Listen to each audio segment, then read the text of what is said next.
So we'll start with Richard Gere in the news, and it's a kind of a light, fun story. He sparked some laughs during his appearance yesterday on the Today Show when he accidentally flipped off Savannah Guthrie on live television. The moment happened after a clip from his new show, The Agency, was shown, and the actor raised his middle finger to reenact a part of the scene that didn't make the preview, and he said, "Sorry, but that's what I did in the piece." And Guthrie jokingly scolded him, saying, "You just did an obscene gesture on this family morning show." And then Guthrie had also added, "I'm bleeping you. Cher was on here doing an F-bomb yesterday, so I don't know what's happened." Gere admitted he didn't realize he was on camera at the time. And clarified he thought the gesture would help explain the scene context. It's funny, they will pixelate out the middle finger if someone raises it on TV.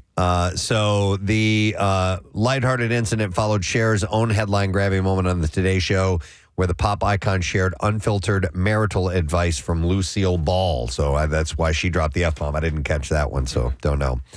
Actor Chad Michael Murray, known for his role in One Tree Hill, is fully embracing life as a hands-on dad, bringing his 3 kids to all his auditions and gigs. Speaking to Variety, he shared that his family, whom he calls the Pack, travels together for work, so he doesn't miss milestones like his daughter's first steps or her first Halloween. He said, "I want to be there." The Chad Pack. Yeah, he said, and she crushed it, talking about Halloween. Currently filming Sullivan's Crossing in Halifax, Nova Scotia, Murray has immersed himself in the local community, even coaching his son's football team, which is now heading to the playoffs. So, Sullivan's Crossing, I know you're a huge One Tree Hill fan. Yes, big time. But Sullivan's Crossing is apparently very much like that. Oh, yeah. Okay. Yes. What was One Tree Hill about again? Yeah, it's the comings and goings of like a Dawson's Creek kind of vibe. Okay. Yeah. Yep. But there was a hill and it had one tree. Oh, say, hence the name. Reflecting on how fatherhood has shaped his career, Murray said that he is mindful of his project choices to protect his kids, saying, "I don't want my kids going to school, being freshmen in high school, and dad's butt posted all over their locker. It's not fair to them," he said. So I guess he's a good-looking dude. He is very good looking. I think it's just, I have seen him, yeah. There's a calendar that just came out with him. A while. Oh, really? Okay. Yeah. Ellen DeGeneres and Portia de Rossi have officially relocated to England. They have relocated to the Cotswolds. The Cotswolds? England. Yeah, following Donald Trump's election win, a move spurred by their letdown with the political outcome. According to sources, the couple purchased their home before the election, but they decided to leave after Trump's victory, with one insider saying they immediately decided to get out of here. Now, they also plan to sell their Montecito, California estate, continuing their high-profile real estate moves, which recently included selling another mansion for $96 million. What? Yeah. What?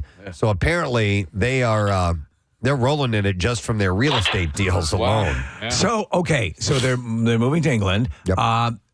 Did they bring the gorillas? I don't know what they're doing with the gorillas. Okay. I have no idea with the menagerie. I don't know if they have passports. Yeah, that's a good point. Yeah. Just dress them as businessmen. They're trying to get global entry for the gorillas, for the gorillas right now and see if they can travel. The Simpsons voice actor Pamela Hayden, who played Milhouse and a variety of other characters, announced that she is retiring from the show after 35 years. Yeah, so I see a theme here. Why would you ever give up that gig? Was there extenuating reason? She doesn't indicate. She's just, she's done. I'm Just not, done? I don't know how old she is, and she may be retiring altogether. I'm not sure, but her final episode will be Treehouse of Horror presents Simpsons Wicked This Way Comes, and that'll be on a couple days from now. Wait a minute. Yeah, November 24th is when that airs. I have not watched a new episode from The Simpsons in... Oh, man. 10 years? I will maybe? tell you this: when there's a new episode on, I will watch it every time because it's still good. It's still good. It's part of our Sunday thing. The anime, it's actually pretty good. The universe. I forget the title of the show, but it's done by local guys. But those guys with the Delco accents, right? Yeah, and they're Eagles fans. Yeah, I watched some of that too. What's that called? It's pretty good. Universe. It's about the they all lose their jobs, but they're getting money from the government. But the humor's it's pretty sharply written. Universal Basic guys, yeah, and they're Philly based, right? Or they're from the guys grew up here. Yeah, that's the word. And I think it's one of the best things that's been in that post Simpsons slot in a while. Wow. Well, Hayden voiced not only Milhouse, but also school bully Jimbo Jones, Ned Flanders' son Rod, and sometimes his other son Todd. This is going to be a problem. Chief Wiggum's wife Sarah, and Lisa's friend Janie Powell. She has been a mainstay on The Simpsons since its very first episode in 1989, and she's credited in 694 episodes. Wow. Of the sitcom. She will now begin casting, or Fox will now begin casting for her characters. She said in a video announcing her retirement, she said, people come up to me and they quote Milhouse lines, and people are always saying what a nerd he is. But one thing I love about Milhouse is that he's always getting knocked down, but he keeps getting up, and I love the little guy. The video also included interview footage of Hayden from years ago in which she called her Simpsons voice acting gig the greatest job in the world. Of course. Which it most definitely would be. Yeah, she's 71, so maybe she's just Yeah, she might just be retiring. ready to retire, yeah. What? I guess that's the case. So Elton John's Broadway musical about Tammy Faye Baker is posted its closing notice Tuesday, just 5 days after it opened at the Palace Theater. That's what you call a Broadway bomb. Tammy Faye was reportedly capitalized at $25 million and will lose every penny of it. Jeez, but they're insured. When the show shutters December 8th, it will have played 24 previews and a scant 29 regular performances. Although Broadway is an increasingly harsh business, it becomes rare for underperforming shows to bite the dust so fast. The last musical on the Great White Way to have such a short run was 2022's K-pop, and that just lasted 17 performances beyond opening night. Tammy Faye began in 2022 at London's smaller Alameda Theater, which seats just 350. Reviews in Britain were more chipper than those stateside. Tammy Faye was nominated at the Olivier Awards, actually, which is London's Tonys, for Best Musical and Best So how does that happen? in a musical. Yeah, it's a good question. I mean, Stallone saw it domestically. He said it stinks. The audience is just not responding to it. So, yeah. That's right, it stinks! John, who is responsible for the hits The Lion King and Billy Elliot, is not finished with musical theater. No. Nothing is over! I'm doing Rambo, the musical. Oh, my God. Oh, my God, Yeah. right? It's a long All right, now I'm walking down a long road, and that's painting of a house. I'm going to that house, but I'm not really going to go because I can't walk into the painting. Oh, it's a stage set. Yeah. Right, yes. Does anyone have to go to the bathroom? Is this the closing credits? Yeah. Oh, my Yeah. God. From Rambo? Uh-huh. From First Blood? First Blood, yeah. Oh, my God. I know we've played this before, song, but yeah. I haven't heard this in a while. All right, so It's a long road. Elton John, Tearing me apart. Elton John's Devil Wears Prada, starring Vanessa Williams musical, is about to open in London I think you should wear a different belt with that outfit. after a dis. Oh wait, now Stallone's he's in in the Devil Wears Prada. You haven't been until you've been to the runways of Milan.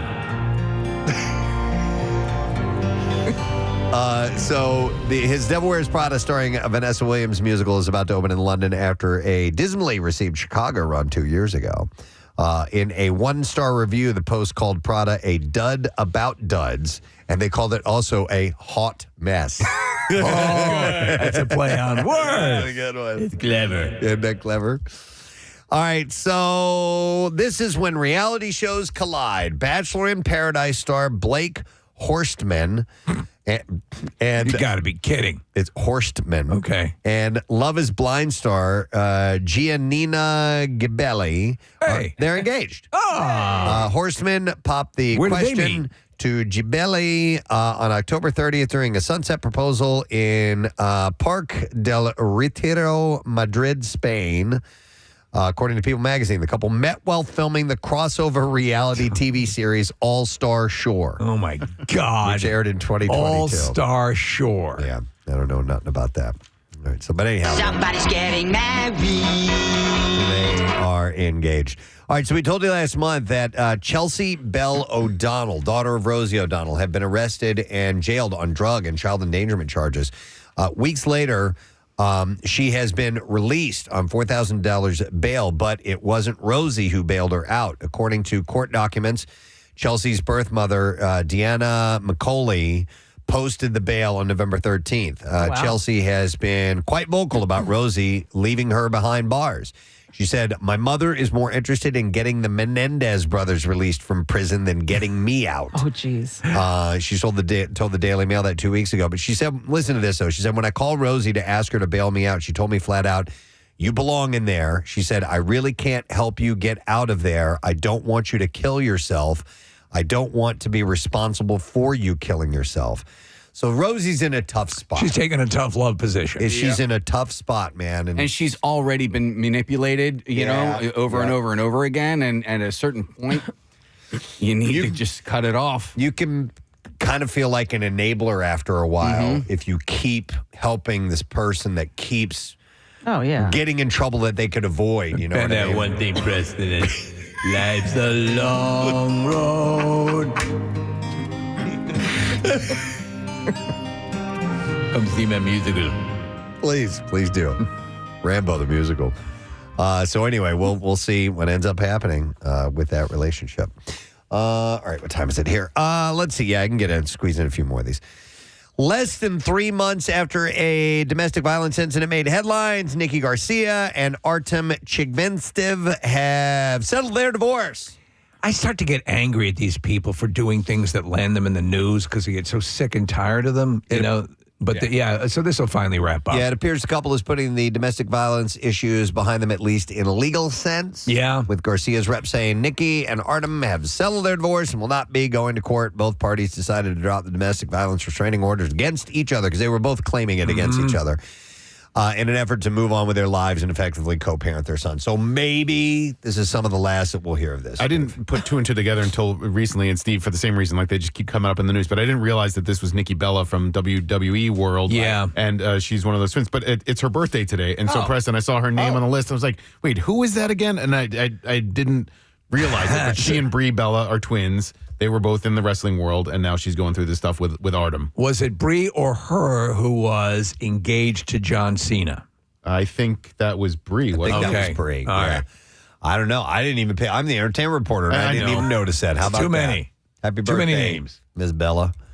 All right, so Viola Davis will be the latest to receive the prestigious Golden Globes Cecil B. DeMille Award. It was announced yesterday. The award, first given to DeMille himself in 1952, honors those. What are the odds he would win his own award? His own award that have made outstanding contributions to the world of entertainment. Past recipients include legends like Walt Disney, Bob Hope, Oprah Winfrey, Meryl Streep, Denzel Washington, and most recently, Eddie Murphy. Davis has been nominated for a Golden Globe several times, winning one in 2016 for her work in Fences. The Golden Globes will air January 5th, so she gets the Cecil B. DeMille Award. All right. Slight departure? Spoiler alert. Oh, spoiler alert. All right. Heads up here, yes. Apparently, Blake Lively, if you haven't seen Deadpool and Wolverine, just kind of turn it down for a second. Yeah. Was more than just, Blake Lively was more than just a voice of Lady Deadpool in the movie. Her input led to big changes to the ending of the film. Oh. As fans saw it in the theaters, there was this did they, didn't they survive moment. And according to director Sean Levy, he said it used to be that there was no suspense, that the whole thing blew up and our heroes had survived. And it was Blake who told us, you know what? I've been with you this whole movie, and I want to sit there and fear that they're lost. So it was her idea Right. to add that important twist at the end. So she's got, some pull when it comes to. Well, she's the wife. She's the wife. But it was her idea specifically to pass that along. So he said after a day and a half of reshoots, we have the ending that we know today, thanks to Lady Deadpool. I would like to see Lady Deadpool come back because cool character. Yeah, absolutely. All right, so you think that Mark Ruffalo would be most often approached by fans wanting to know about his role as the Hulk and Bruce Banner in the MCU, but think again. He said at the Center at West Park's Fall benefit event, people fell in love with 13 going on 30. Yeah, I know. I don't doubt that. He said probably more than every other movie. That's the one I get people talking about when they come up to me. The rom-com with the big style twist that co-star Jennifer Garner came out in 2004. And the scene that he is most asked about in his entire film career, he said also from 13 going on 30. His character matched romantic late-night run for Razzles candy with Gardner's Jenna. 20 years later, he said that fans are frequently handing him Razzles. Really? Do you think they could remake that, but have him be Dr. Banner? Of course. Yeah. I would watch that. Yeah. There's a movie 13 going on Hulk. that I love called Begin Again, and it's him and Keira Knightley. He plays basically like a record producer who just happens upon Keira Knightley's character, who was a songwriter, didn't necessarily want to be in the front, in front of a microphone, and her ex was Adam Levine, and she wrote this monster hit for him. It's a really, really cute movie. Okay. It's like one of those. It's the same guy who did Sing Street and I'm on board for that. Yeah. Yeah. Yeah, 13 going on 30. I'm a sucker It's for a it. cute movie. And she is adorable in it. Jennifer Garner's just fantastic. So, fortunately, And her pool boy wasn't in the... I'd like to apologize to Jennifer Garner and her pool boy, Ben Affleck, for incorporating them into my fantasy life. We haven't heard from I that. apologize to anyone who's been offended by my fictional creations, Chrysagon, the Philosopher of Evil, and the Skull Sealer. We haven't heard from him in a little while. Thank you for coming back, buddy. Prime Video is launching Pop Culture Jeopardy We've been hearing about this. on December 4th. Yes. Yeah, Colin Jost, the host? Yes, Yeah. he will be hosting it. And if you're a fan of the show, you'll be in luck because Prime Video will be dropping 3 episodes a week. The show features teams of 3 competing in categories ranging from alternative rock to the Avengers for a $300,000 grand prize. I think I'm going to be into this. Me too. Yeah. Jost teases in the trailer by saying, grab your buzzers and a sense of adventure as teams face off in a tournament-style format. So it's teams. That's interesting. Teams of 3? We'll see how that plays. Yeah. I would have liked them to kind of follow the regular Jeopardy mold. Wait a minute, Nick, did you just pull up? It looks like maybe this is worded incorrectly. It does look like it's individual. Oh, so 3 competitors. Yeah, I guess that's how they're doing it. So. Oh, no. No, teams of 3. Oh, no kidding. What in the who? All right. What? Maybe it's both. What? So we'll see how that plays out. What? And then we'll do one more quick thingy thing. A Good Girl's Guide to Murder is getting a 2nd season. I didn't even know it had a 1st season. It stars Emma Myers, the girl who played Enid in Wednesday. I love her. She's great. So the young adult mystery series already has the next season plotted out. The official storyline is as Max Hastings' trial approaches, key witnesses Jamie Reynolds suddenly disappears, and Pip finds herself in a race against time to find him. What? Season 2 will follow Good Girl, Bad Blood, the 2nd book in Holly Jackson's best-selling mystery series on which television show is based. Good Girl's Guide to Murder resumes production next year. All right, we're going to play some clips. Replicating a cult classic can be a trying task, and in the process, it is easy to mirror the image of the one before you. To prevent this from happening, to prevent this rabbit hold, actor Zach Burgess, playing Lucian in the reimagined series of Cruel Intentions, did not watch the original film, and in this clip, he explains his unique path. It was a creative choice. One of the big briefs that we got was they didn't want to exactly replicate the original film. And so for me, I didn't want to mimic Ryan's performance or inflections, accent, or any of that thing. Could you shut up? Cruel Intentions is streaming today on Amazon Prime Video. Here's our next clip. Dune Prophecy follows the Harkonnen sisters and their captivating journey in the Dune multiverse. In this clip, Emily Watson emphasizes the importance of complex characters, especially older women. First of all, sisters in their 50s. You don't see that very often. Very, very powerful. Also with all laid out, the complexity and darkness of their personal stories is, it was thrilling just to have that. What is the name of the show? Dune Prophecy? No. Yeah, it's not. You're not going to watch it. No. This is not you. Stay away. In fact, Rochelle, I was watching it. Rochelle came into the room. And she's like, "What are you watching?" I'm like, "You won't like this." Yeah. Right? just flat out. I'm like, "Just let me have this." While that clip was airing, Kathy looked at the screen that you and I share, and then she mouths to me, "Oh, I watched that," and I was like, in my mind immediately, no, you didn't. No, you didn't. It is now streaming on Max, and they're doing it. Unfortunately, it's 1 episode per week on Sundays. It's okay though. I don't hate that. I am a little, What more? It's the way they rolled out the Penguin, which I love, that we got it week by week. Yeah. All right, and that's our entertainment report for you this morning. We are going to take a break. We'll come back in a moment. Don't forget, roughly an hour from now, we have an announcement concerning Camp Out for Hunger that we are stoked about, and we will pass along that information to you. It's also the Great American Smokeout, so Dr. Rosenpenis and our listeners who want to quit smoking for good are stopping in. We'll cover a little bit of what they have going on, and we'll get to some more things as well. Stay with us. Preston and Steve. Film. And if you get a chance, please go soon. It's great to have you here in person. Thanks for stopping by, likewise. man. It's nice to actually get into the studio again, see people one-on-one, face-to-face. I mean, this pandemic has been tough on everybody. So I hear you, man. Well, the movie came at the right time. Yeah. Thank you for having me, guys. I appreciate it. Anytime. Mark Wahlberg. Can't understand the words. Can you understand them? Yeah, the mix is it's I heard something about Bradley Cooper. Yeah. I can give you the lyrics. Well, I mean, it's accurate to Nicki Minaj. I mean,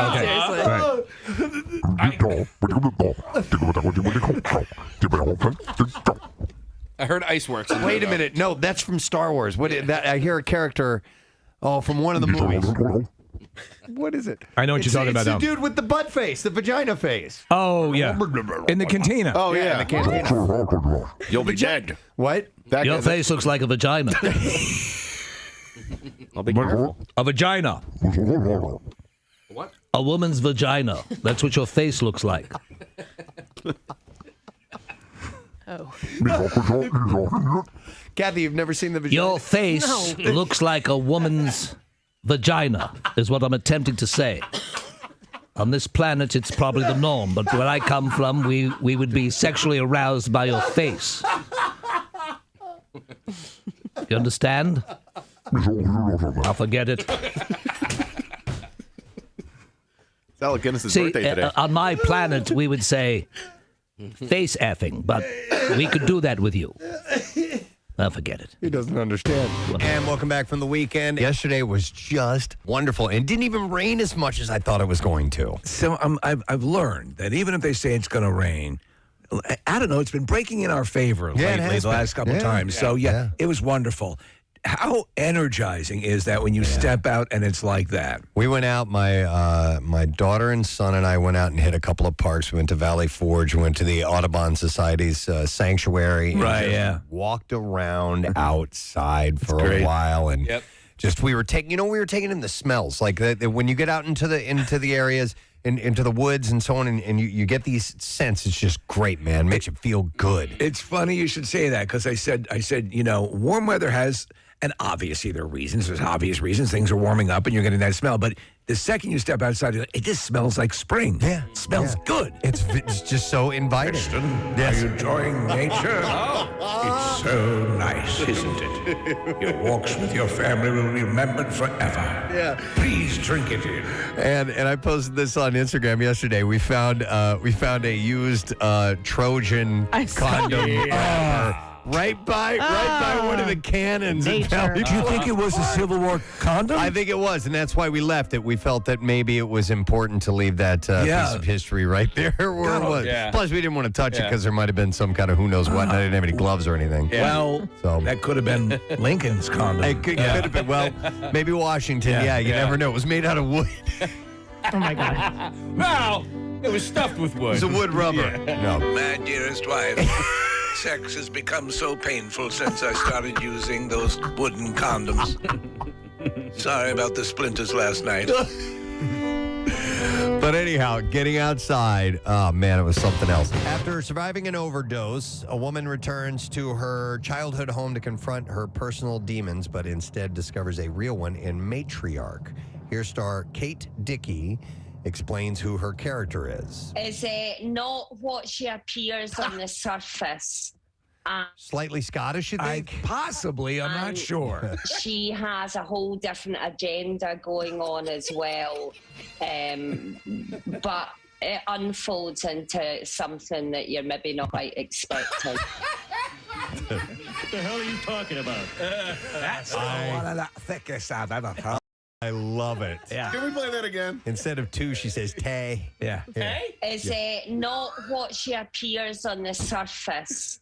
And she has a whole different agenda going on as well. But it unfolds into something that you're maybe not quite expecting. Yeah, I love a hardcore Scottish accent. And that is hardcore. That is thick. Though I'll have to see the movie and see, because a lot of times, as amazing as it is, someone with an accent that thick can peel it back, and you wouldn't know. So Matriarch is out on Hulu now. Where are you from?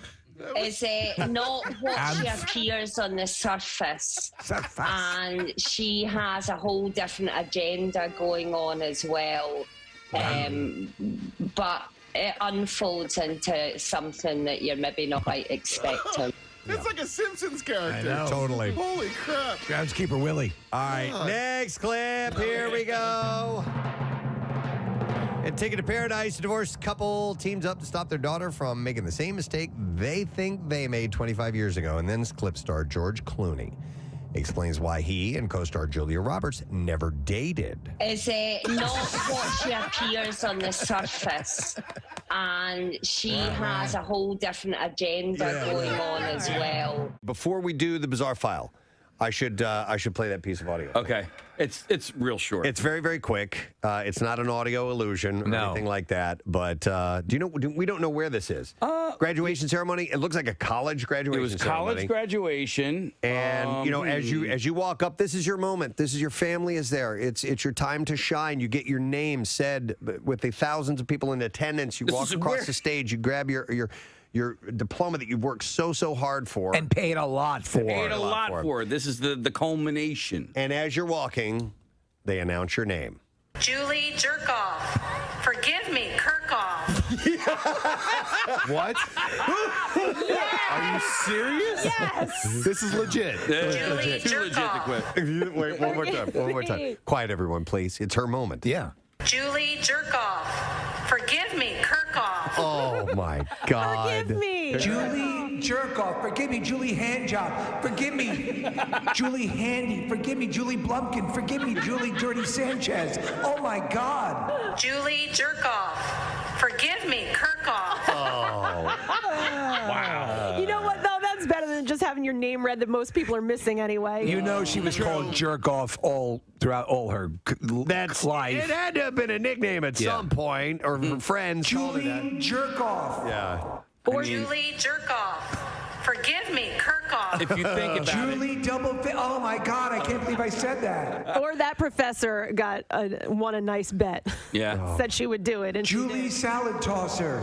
Oh, it's not even close. If you think about it, in high school, she probably had Jerkoff as a, I wouldn't even say a nickname. You know, they made fun of her. Maybe even her friends would call her that because it's such an obvious. But And then she gets to college where everybody matures a little bit and she loses the Jerkoff for a couple of years. It's and clear. then boom. Kirkhoff is I mean, you can come into that Kirkhoff. Dude, she's getting her master's degree. It's a Master of Science degree as she goes up and hears Julie Jerkoff. Forgive me, Kirkhoff. Well, and she doesn't. If this is the actual video that we're watching, she doesn't even flinch. The girl, Julie. You know what? When they're doing it, you couldn't even hear. You're so excited, and your focus is walk forward, shake hand, take diploma, walk off. Jerk off. Jerk off. Julie Jerkoff. Forgive me, Kirkhoff. Well, you did very well, Miss Jerkoff. And she sounds so sweet. The woman reading the names. Please come up to the microphone, Julie Jerkoff, and tell everyone how you achieved your success. Forgive me. It's the jerk-off way, I think, that we can all emulate. Oh, my God.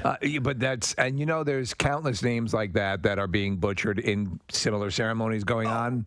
In fact, this very weekend, I'm sure. Absolutely. There'll be mangled names. Yep, loads of them. You realize anytime we have a caller named Julie, we will have to play Julie Jerkoff. It's awesome. It's the best. It actually it made my day yesterday when Casey sent that to me. So, on that one level, is it sort of cool that you have, I mean, since she's probably dealt with it her whole life, at least she has a meme now that's attached to her. Let's see. We have a caller on the line real quick, and I'm going to go to this caller. Hi, caller. Good morning. What's your name? My name is Julie. Julie Jerkoff. Thank you, Julie. Our first Julie Jerkoff. You're our first to be given the Julie Jerkoff Award. In Ireland, a radio DJ died in the middle of his morning show, the station said. Yeah. Tim Goff was his name, 55 years old, was an hour into his broadcast when the music stopped halfway through a song. The music resumed a few minutes later, but the presenter did not return to his show. The broadcaster, Gen X Radio Suffolk, later confirmed that Tim sadly died. He was 55 years old, and the rest of the story was about people offering their condolences, so I don't know what happened. It wasn't part of their cash cadaver promotion, was it? I don't think it was. Don't think it was, Steve. Now, one of us is going to die during the day. And we're going to die on air. When we do, call in. Steve. You've won cash cadaver. Dude. That's not funny. Although he probably would get a kick out of this. No, that's just it was his time, and it's horrific. Remember, I passed out. Are you saying he would have enjoyed that bit? I don't know. Would any of us have enjoyed it? Probably. Probably. I mean, if I ever die on air while I'm here with you guys and you want to do a cash contest surrounding that, okay. Will you be our cash cadaver? Totally. All right. We're allowed? Okay. Yeah. I want you guys sobbing. I'm gone. Steve, I love the voice. So Dracula comes Be the on. 11th call, and you'll be cash cadaver. Oh, my God. He didn't sound strong when he cracked the mic today. I just knew it was going to happen. Oh, that's the actuarial. Yeah. That's the actuality from the I was winner. waiting by my phone, and when he started coughing, I knew it was time. This is horrible. This is terrible. That poor guy. He just sounded weak. That's what I knew to call. I knew. I stayed right by the phone. Dude. Oh, my God. To our own kind. I know. We're horrible. Our own kind. Well, they shouldn't have set up the contest. Yeah, you're right. What is this stupid contest? Be the 14th caller. You're the 11th caller for cash cadaver. Oh, man. That poor rest in peace. Totally, Oh, man. my God.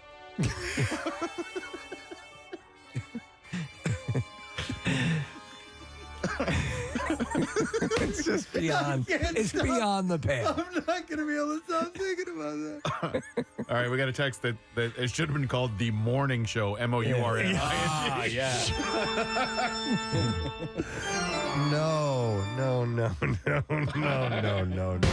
very excited to welcome once again Mr. Chevy Chase. Chevy, thank you for coming on. Chevy Chase.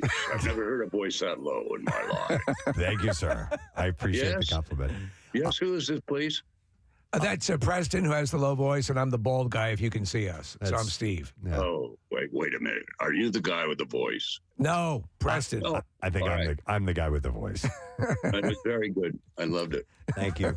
Hey, Chevy. Hi, guys. Nice to see you. It's Nice to wonderful see to you. have you on. I needed to ask, you 39 years ago, you guys made the film National Lampoon's Christmas Vacation, and when you think back to that time when you were filming it, did you know that you had something extra special in that film and that people would still be loving it today? Because I've already watched it 3 times in the past. MMR. Okay, the reason I asked Kathy if it was a shopping thing is when we were in the commercial break, she's like, "Oh my God, there's this shopping scam. I'm on it, guys." She just saw a story An or alert. something. But this is not that. This is not that. I got sidetracked. I will look into that. Okay, thank you. But I think I need to run home. Really? I have all of his school supplies and computer and backpack in my car. In your car? In my car. Oh, man. Oh, man. Okay. All right. Can he be the stupid kid today? I don't know. He has like a final or like a really?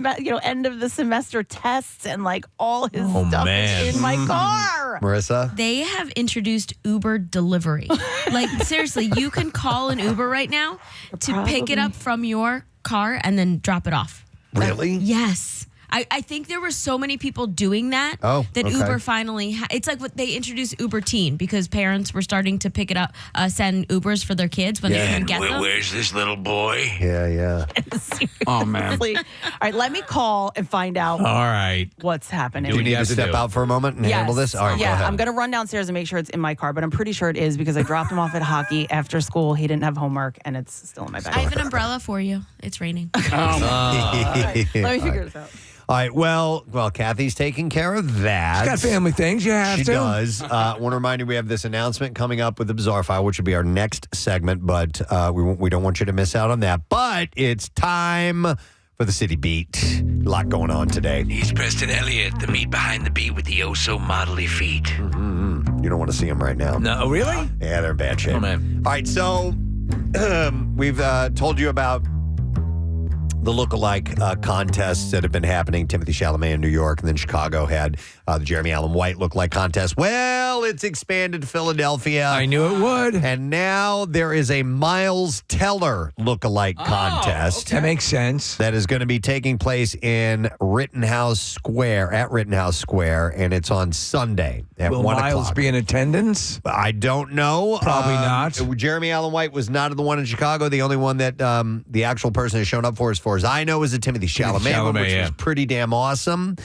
I don't know where I assume Miles lives in California full time now, so it might be a bit of a hike for him to get here last minute. He does get here, though. But he is from Philly. Yeah. And what case? I'm just wondering, I'm thinking, do I know anybody that looks like him? I'm looking at his face right now. I'm like, does it remind me of anybody? So it's 1 o'clock this Sunday. The winner will get a free cheesesteak from Angelo's Pizza. They've been keeping the priceage low. Yeah, on purpose. On well, purpose. so there's another one. We'll see how this one goes. A Jalen Hurts lookalike contest is scheduled. That's for December 15th, and that'll be in Washington Square Park. And the winner of that will receive beard oil, a brush, and 2 bags of crawfish flavored Lay's. That's a little bit more. You know, for a while, I remember we were thinking about looking for our body doubles, basically, to have our exact duplicate, our doppelganger show. Every now and then, I get a listener will send me a picture of someone they know or have met that looks like me. And a couple of them are pretty close. Close. The problem with me is I just get people assume all bald guys look alike. Right. But there was one guy who somebody sent to me who did look a fair amount like me. Yeah. Really? Yeah. All right. I told you guys before, but we have a friend, and it's been a running joke for, 20 years now, where we have people walk up to him and tell him that, anybody ever tell you look like Brad Pitt? And he looks nothing like Brad Pitt. That's great. That's a great bit. There's that mural, or there was anyway, in Manayunk. It's still there. Okay, that one kind of, and I agree with you. Like, just because you're a bald white guy does not mean you look like Steve Morrison. But that guy, and a little bit of Michael Chiklis. There's a resemblance that, like, of the celebrities out there. The Chiklis thing, I get. Yeah, I can see that absolutely. So obviously, the city and these bigger entities are gonna look for really big names like Jason Kelsey to maybe do a look like. Yeah, he did one. I think they did. Yeah, a couple of weeks ago. Yeah. You're right. I remember that. Was it at Chickies? I think it was. Yeah. You know who we could do it. I initially was going to say Pierre Robert, and I've mentioned many times that we should do some type of Pierre Robert look-like thing. Yeah. But you know who would really be great? Jackie freaking Bam Bam. Yeah. A look-alike. All big-nosed people would be in the running. I think you would for Jackie Bam Bam. You would have to open it up to animals as well. Well, maybe, yeah. But I mean, the great thing about Jackie is, and Pierre too, but there comes with a style along with it. So if you wanted to be in on a look-alike thing, you'd have to dress a little bit of the part too. I think so, to sell the sizzle. Jackie with all his jingly things hanging off of him, and do rags and makeup. And makeup, the whole and thing, Spanx, and whatever else he wears. Really, in many ways, he looks like a retiree in Boca Raton. Man, I wonder if we could do that. We got the Camp Out for Hunger coming up. We could do it. We could do a Jackie Bam Bam.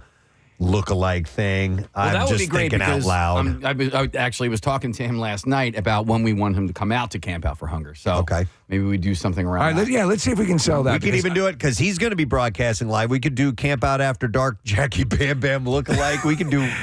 Imagine packing the tent with Jackie Bam Bam lookalikes. If you know some people who might... We'll kick this around a little bit. We'll talk about it. We have a meeting later. Preferably human, but it could be an ostrich. Yeah. If you, whatever you have, whatever you know that. Yes, anything. Wait, we have a meeting today? No. But later on, not today. But anyway. All right, you just scared me for a second. I'm sorry, I didn't mean to scare you there. I got heart palpitations. Nick was about to pass out. So Miles Teller look-alike contest in Rittenhouse Square, 1 o'clock this Sunday, and then on the 15th at Washington Square Park, the Jalen Hurts look-alike contest. So I think this is going to be the new thing for a while, the new run. Because you think it'll be for a while? I think it's going to burn out quick. Well, it's not going to be for 10 years, but I think for a couple months you're going to see a lot of these contests. Yep. So we'll see, but maybe we can add to that. All right. There hasn't been any women yet, though, right? That's a good point. Yeah. Yeah. All right. Let me see. Here's another thing. Speaking of Jalen Hurts and the Eagles, I saw this story this morning. If you need a unique gift, and this is brilliant, for your Eagles fans, a super fan on your list, the Realist is selling game-used grass clippings from Eagles home games this season. And for $29.99, it's a little bottle full of the grass clippings. And do you know why this is brilliant? Because this has zero value at all. They have to cut it anyway. And they have to cut it anyway. They're just going to throw away these clippings. It is and brilliant. they're going to make $30 a pop on this. Any attraction to you, Casey? Yeah. To hardcore Eagles fans? But not like, all right, so the attraction is here. I would buy it after this season if the Eagles won a Super Bowl. Okay. And then I can say this is grass from the field from the year they won the Super Bowl. I have a football that was game used the season that they won the Super Bowl. Listen, it was a kicker's ball. Like, I don't know if it was punted or used on a kickoff, but all I know is that it was used during a game during the season where they won their very first Super Bowl, and that means a lot to me. I think you're right. I think this is a great idea for those who don't really get to go to many games. You know, there are people that are the regulars and the tailgaters, but some people, it's a rare thing to be able to go to a football game. And if you say go with someone special, a friend, a family member, whatever, you can get this to commemorate the day that you went to see the Eagles play. Case, how much of the turf actually is grass? Because isn't there like artificials weaved in, or am I completely wrong? I don't know, so I can't say you're completely wrong, but I've never heard that before. Okay. I thought like all grass turfs nowadays aren't all completely grass for football. Interesting. Not for baseball, but maybe I'm wrong. I don't know. So when they opened up Citizens Bank Park, they gave out little things of grass. What I didn't think about was like 2 years later, it was just dirt. Yeah. Like it all died. Yeah. And it just started like falling apart. So I have a little glass box full of dirt. But Nick, which is what this might be in a few years. To get back to your question, there's some listeners of the show that are like the field guys. Oh, yeah. And they've come to camp out in the past. Yeah, so if they are listening right now, please let us know. I'm really curious, and I could be completely wrong, but I thought for football turf lately over the last decade or so that they've sort of interwoven. How would you swing that? I think they're trying to get away from that, to tell you the truth, because the turf is. Like MetLife Stadium, they keep talking about how that turf is bad for the They players. keep replacing it. So on a collectible level, I agree with your thing. If this is from a specific game or they end up winning the season, that'd be cool. I mean, if what would you pay for, say, Jalen Hurts' wallet? Oh, God. I mean, that's a keepsake, right? Yeah. Does the value include the contents of the wallet? Yeah, the credit cards. So they come everything. with that. Yeah. So you can right now order grass from the November 14th game against the Commanders, and the November 3rd game against the Jaguars, and the September 16th game against the Falcons. And the October 13th game against Cleveland Browns is already sold out. So speaking of Eagles games and credit cards, you guys know that somebody stole Marissa's credit card and used it at concessions at the Eagles game this past weekend? What? Yeah. So she dropped it and immediately some a-hole picked it up and went and bought used it. What a concessions. Scumbag. So if you're listening right now and you found a credit card at the Eagles game, you're a total a-hole. Yeah. Oh my God. Yeah. I know exactly what he bought too. Really? What'd he buy? By the price. It was $32. That was 2 beers, and the $18 was probably food. $32. Yeah. Well, because it's such a catch-22. Like, we're encouraged to not really bring purses in, and especially now there's winter coats. But women's pockets are not large. Right. So if you put something in it, Yeah. it can very easily fall out, especially if you are trying to reach in and grab your chapstick. So yeah, there was like 45 minutes to an hour that I didn't use my credit card, and I reached for it. It wasn't there. I went on my app, and immediately there were 2 charges. Do they allow you to scan your phone? I don't have it on my phone. Okay. Rochelle Yeah. used to have, this is really ingenious. It was a belt, and the buckle was the Yeah. size of a credit card, and it would open up, and there was a container in there, and she would keep credit card, license plate, and all that. There you go. But I was thinking about you guys because, like, I even had a pea coat thing on, and like men's coats have like pockets on the inside breast and stuff like pocket. that. Nope, we just have 2 little pockets on the sides. Oh, and that sucks. Whatever, yeah. Okay, well, sorry to hear that, women's Russ. pockets, we So, need them. Did you find out immediately? How quickly were you able to cancel your card? There was about an hour. I froze the card. I Okay. saw the 2 concessions charges. It took a couple of days for them to process, so I could dispute them, and I haven't heard back since. All right. All right. Sorry, Marissa. Well, That's all right. You can buy but some that grass. jerk, It come makes you on, feel we're better. all Eagles fans. Dude, I you picked agree. up a card. You should just either throw it out or hand it somewhere or what the heck. Look me up on Instagram. Come on. I agree. Come on. Yep. But thank you for not going to the pro shop. and Okay, spending got a it. lot Thank you, of money. Marissa. All right, moving on. Come on. Our next one here. The King of Prussia Mall has a new slate of stores and restaurants opening in the coming months. Are you excited? I'm way excited. No, actually, they're going to have a Tommy Bahama Marlin Bar, which is Who can eat an entire marlin? a restaurant, and a toy store called Camp. Oh, wait. I've heard of Camp before. Do they have one in Suburban Square? Or I know I've seen Camp. What is the premise for Camp? I don't know. Is it straight up toy store? Or does it? I don't know, but I've been getting ads that they're going to have a Bluey secret room. Like At camp? they're Like recreating Hummers? Bluey's house, and so you can like open up the secret door, and they have a recreation. I think they have one in New York. Okay. All right. Camp. So, Tommy Bahama Marlin Bar is known for its tropical cocktails and island-themed menu. The restaurant primarily has locations in California and Florida. What's the restaurant outside of King of Prussia? Bahama Breeze. Bahama Breeze. That's it. Yep. All right. It will also open in the mall's connector next to the Savor Food Court. Yes, that's the connection. That's there to let you know as you start to realize, wow, these stores seem more expensive than I'm used to. Oh, yeah. Yeah.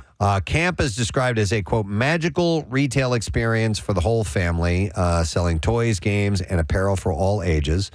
The store's products include Disney-branded themes, items, and toys from favorites like Bluey, like Marissa was saying, Pokemon, and Paw Patrol. Yeah, we're looking at a video, and there is that hidden room that Marissa was talking about, that Bluey room. Camp will also be located in the connector when it opens this winter. Other planned openings include the organic Italian gelato shop called Amarino Gelato, the Korean hot pot restaurant K-Pot. Oh, I'd like to try Korean cuisine. And Clusters handcrafted popcorn. Swatch, the Swiss watch brand, is remodeling its store and rolling out new watches and jewelry. Roll that back about the popcorn. What is that? It's called Clusters. Clusters. And it's called, they serve handcrafted popcorn. All right. So don't know what all will be involved in that. When's the last time you were to the mall? At King of Prussia Mall? Yeah. Not that long ago. Why were we there? A couple of months for me. Yeah, it was probably about a month ago. Yeah. Rochelle and I went, forgot what we were looking for. But It still remains vital. I see a fair amount of activity in there. Yeah, Have it's you been not to like that Mexican restaurant in the connector? They have an indoor part and an outdoor part, and it's really good. I forget the name of it offhand, but I went and bought that suit there for my wedding, and that was a nice experience. The suit supply store. Here's a photo of some of the things you can get at Cluster, Steve. They already have one in Peddler's Village, which is pretty cool. So Not that crap. Yeah.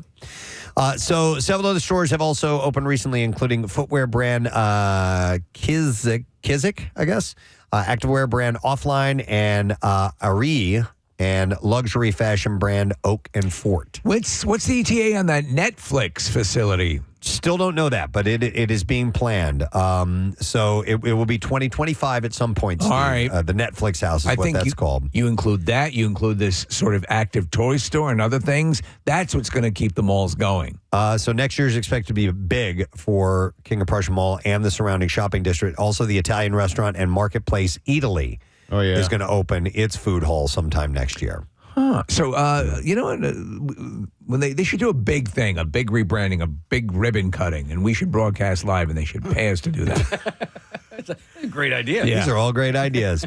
That Italy place, man, that's super popular. I think there's one in Vegas, and there's that'll It's bring, huge, yeah, right? It's a big deal, yeah. And so them opening in Steve, the Netflix store, like that'll bring people back to it. Is we were talking last week or the week before about like viable malls. It's still really active. Plymouth Meetings had a bit of a downturn, but Cherry Hill, people still go to that one. Christiana. So some of these malls, I think, have had a bit of a resurgence. And when you have anchors like the Netflix experience and some of this stuff that you're talking about, it brings people there. Yeah, I think, wasn't Kathy saying that the anchor store is the key part to the success of the malls? And there's been so many different anchor stores at King of Prussia Mall throughout the years. And that was my mall growing up. It still is my mall. And when an anchor store leaves or the store itself goes bankrupt, it's sad because there's nothing really to build around that. All right, hang on. Kelly wants to comment on clusters. Hi, Kelly. Good morning.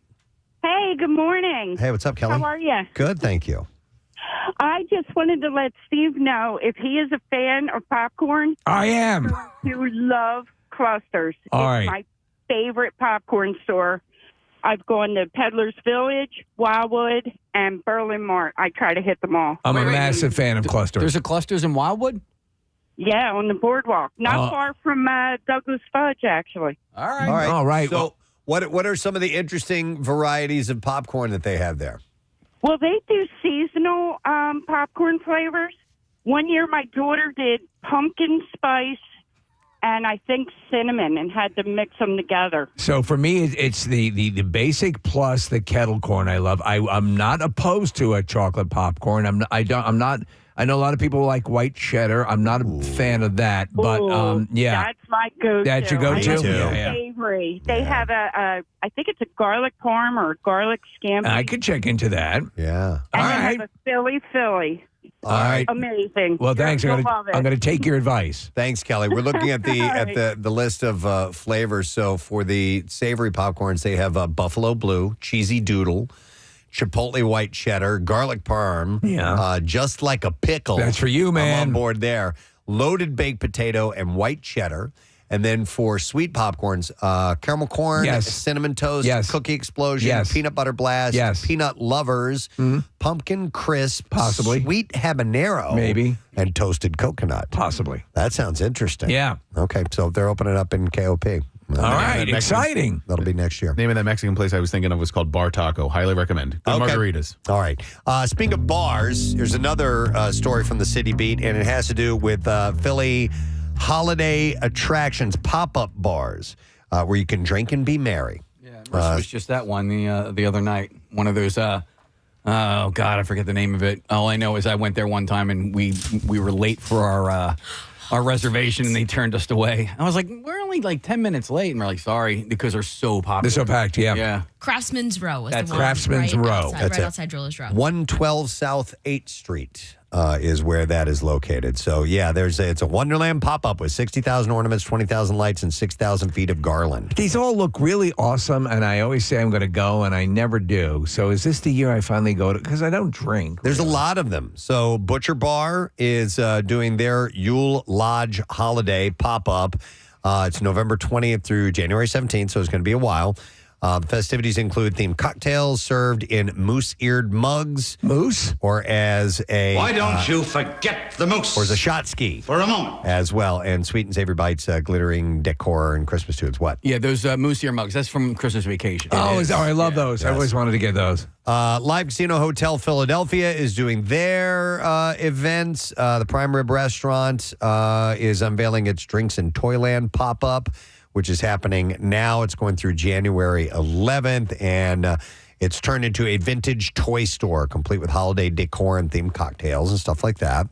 McGillen's Old Ale House, 1310 Drury Street, and they are creating a big festive decorative bar 1,000 feet of garland, 1,200 feet of lights, 150 red bows, 200 ornaments, that whole thing. And of course, all these places have specialty drinks. They have the eggnog martini and the ha-ha hot chocolate, or ho-ho hot chocolate, I guess. I'm down with that. Irish whiskey. Yeah, Steve, I was walking around the city a bunch this weekend, and they look nice. And part of the reason why they look really nice, they do a great job decorating or whatever, but it's usually like an empty lot, or, there's nothing there the rest of the year. So when they put these things in, it adds a festive air to the city, but it also just replaces something where there was nothing. I need to get in and do a little bit of a walk around. I do love the concept. I do love the decorating, and I bet you some of these, Preston, might end up on someone we know's activities list. Quite possibly, if she was here. No, my guess is she's doing 110 down the Schuylkill. Yeah, maybe.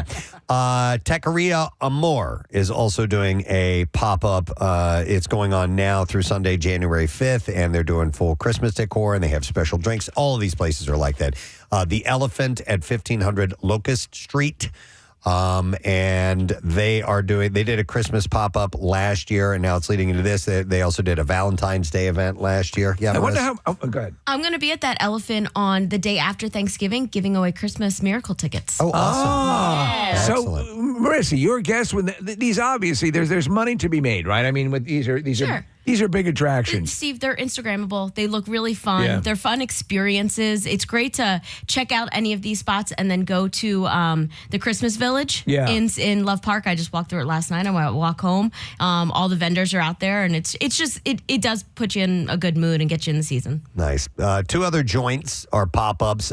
Tinsel is also doing their festive holiday slate, and they did a Halloween bar last month. All right. The holidays are clearly the big thing with these pop-ups. So they're billing themselves as Philly's favorite Christmas bar, and they have the whole thing has been hyper-curated and detailed, according to them, their craft cocktails. Should we do a pop-up outside the building here and just Gary Lauer as Santa and have him a lemonade stand? A lemonade stand, maybe. I wouldn't trust anything that's yellow that he hands out, though. It's piss. And then the last one is Uptown Beer Garden in Center City. They're launching their own holiday train-themed pop-up. And that is starting tomorrow. The Beer Garden's transformation will include specialty cocktails, seasonal food, and festive decor. Here's a bit of a side note, City Beater. I found out over the weekend, I didn't realize this, but Rod Stewart is a massive train set aficionado. Okay. And has one of the largest train setups, model train setups. No kidding. Really? Yes. And when he travels, he will get an additional room for his train crafts. Seriously? So he can work on them. Yes. Wow. And they were showing video of and he builds his trains. So he's the hands-on guy. That's his thing. Like model tiny trains. little paintbrush and magnifying glass and all that stuff. Wow. Rod Stewart. My father-in-law has one in his basement, Steve, and it's about the size of the area where Preston and Casey sit. It's huge, and he has to go underneath the table and come up in the middle of it. Little trap doors. Yeah, it's pretty cool. Preston, there you go. Take a look at.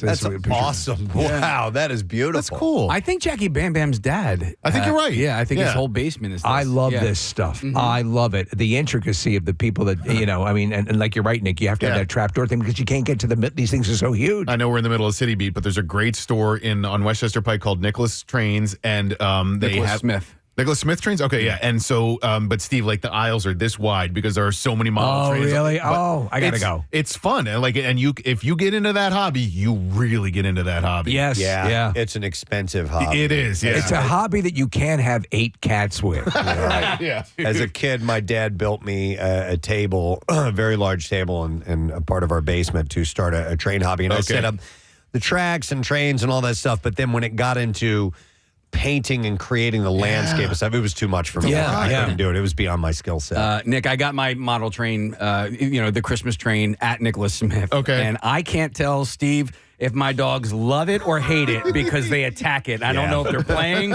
or if they're trying to protect us. I have no against clue. the trains. But it's hilarious. All right. Let me get another City Beat story. We're going to have to break shortly because we've got some important information to pass along. Maybe we'll have two. Let me do a quick one, and then I'll add one more. Nick sent me this. This is really interesting, and it's on the far reaches of the city. It's not anywhere near it, actually. It's in Chester County, but there is, tucked away in the countryside, a true-to-life scene from Middle Earth. Architect Peter Archer of Westchester's Archer and Buchanan architecture had a life-size tribute to the Shire handcrafted for J.R.R. Tolkien fans alongside an 18th century stone wall on their property. Westchester, you say? Chester County. Chester County. Yeah, so... now, you once lived in Bluebell, did you not? I did, yes. Right. Just checking? Just checking. Because my Christmas cards keep coming back. The location ultimately, he said, selected was perfect in that the original stone wall had become a retaining wall at that point with a change in grade of about 4 feet. And he said, this allowed the building to have a more human scale at the front, while on the side and back, the roof sits at about 4 feet above, giving it an amazing scale, almost a miniature and certainly appropriate to a Hobbit. And so, Steve, it's got the round front door. I love that. It doesn't go into the ground, into the earth, but it is all Hobbit size. So the Hobbit house...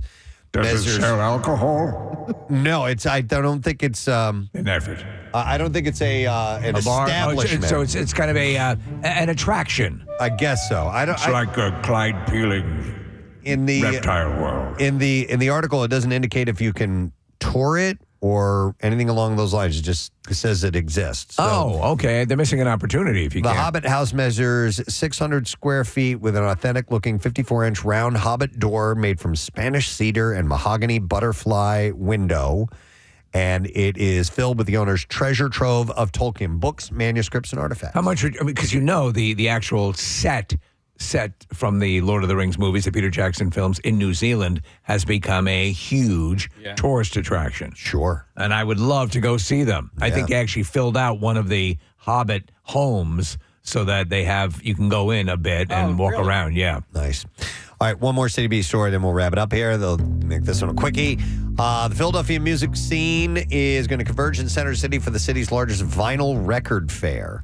VinylCon is set to feature over 100,000 records from at least 70 vendors when it takes over the 23rd Street Armory November 23rd through the 4th. So those 2 days. Is Jack White going to have anything to do with this? Probably not. He doesn't like Philadelphia anymore. He had a bad experience here. Sorry. So I hear. Yes.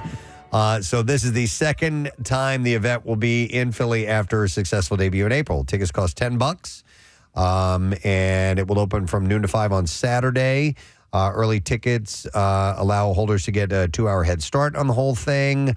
GA is on November 24th, and it's free, but still requires online registration. I love this facility. Anything that I've been to in this facility is really cool. It's a lot of space. So go ahead. It was founded in Denver in 2021 by a Philly native and record collector named Kobe Waldefogel. And after 3 years of growing the trade show, he decided to bring it to his hometown and attract over 2,000 attendees. You had a little brief flirtation with the vinyl. Do you still dip back into it? Do you still play some records now and then? No. It's been a while. Marissa brought me the turntable as a gift years ago, and we got it. You enjoyed it. We got it set up, and my son really got into it. Yeah. And we were listening to vinyl regularly, but I haven't done it in a while. All right. Yep. But it's fun. It's cool. It's a little throwback that's kind of interesting. But if you're an audiophile and you're a vinyl head, then you got to be all over. Yeah. Right, so Vinyl head. And that is what I have in a City Beat for you this morning. Very good. Listen to stories from around our area. Hopefully you got something out of that.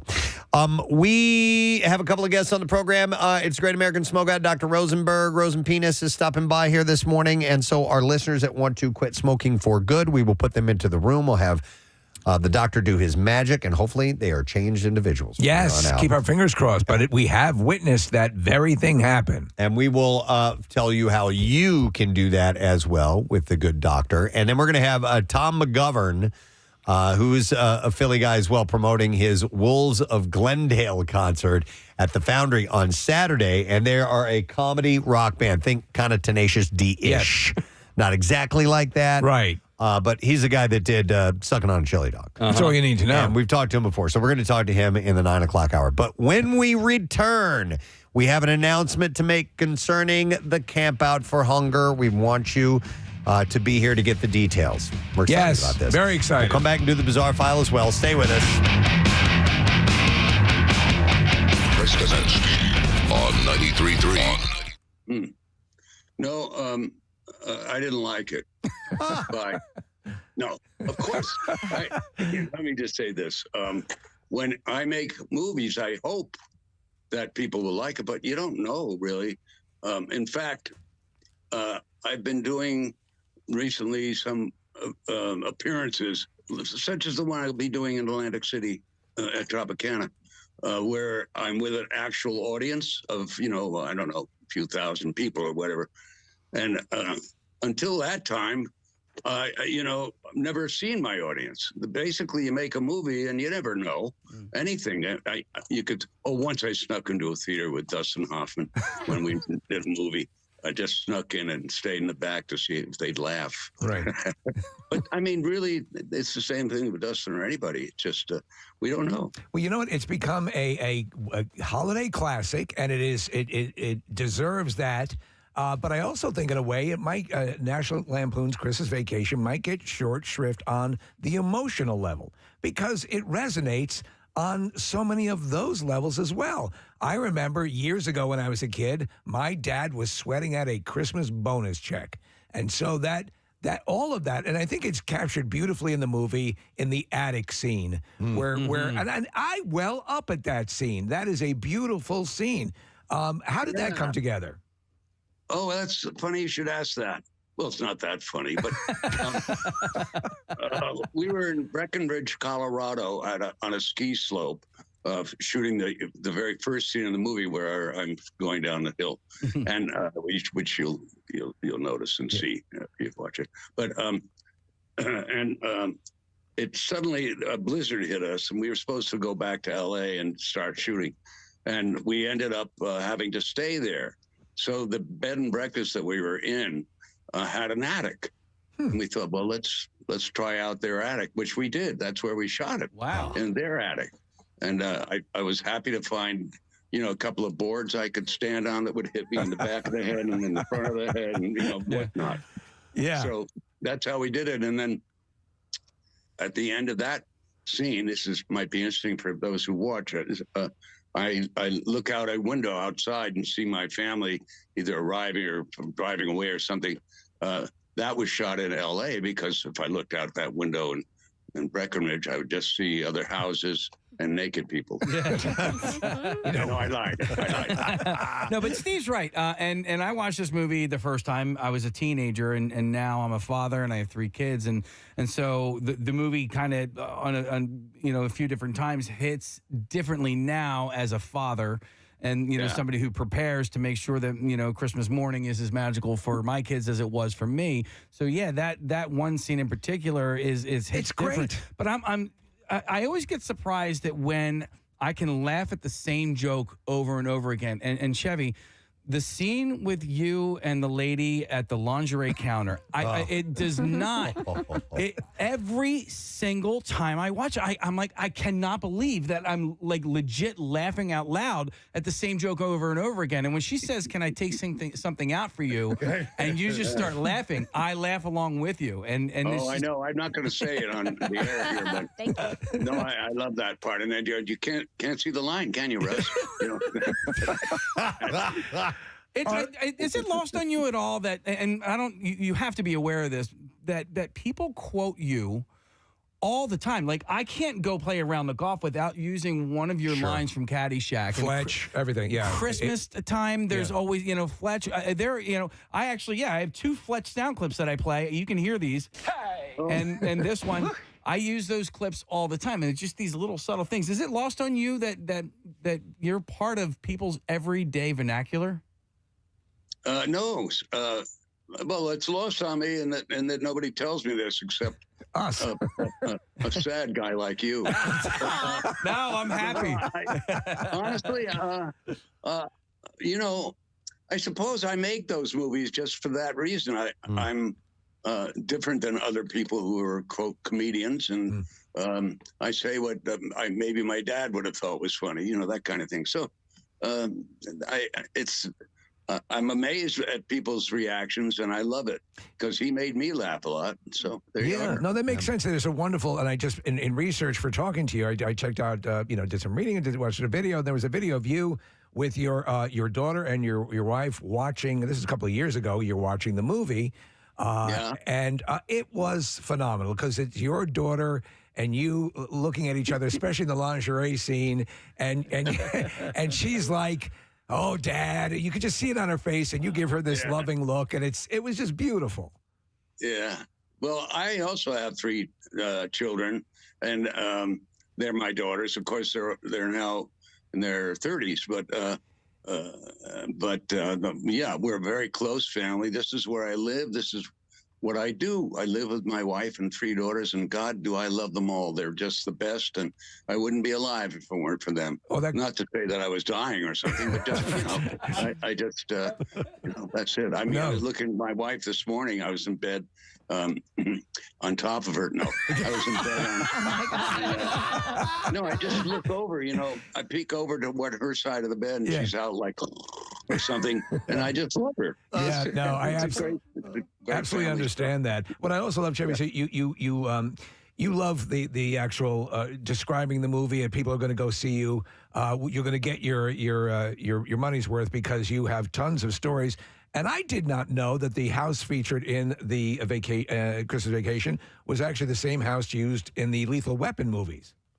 Well, that's right. Once we went to L.A. after getting out of that place, we had a place called the Warner Ranch. It was right across from Warner Brothers Studios. And there must have been 12 or so houses that they would use over the years. And we picked one that had a great lawn. And on the lawn, by the way, there was a toilet, just a toilet. You mentioned Lethal Weapon. I believe there was a toilet scene at the very end of Danny Glover. Danny Thomas. What? Danny Thomas, Danny Glover. Danny Glover's on the toilet. Yeah. Like the toilet explodes or something. Yeah. So I said, that's got to be the house for us. And the property people had clearly forgotten to remove the toilet or just said that, heck with it, and they got another house. And so I had our property people please remove the toilet from the lawn.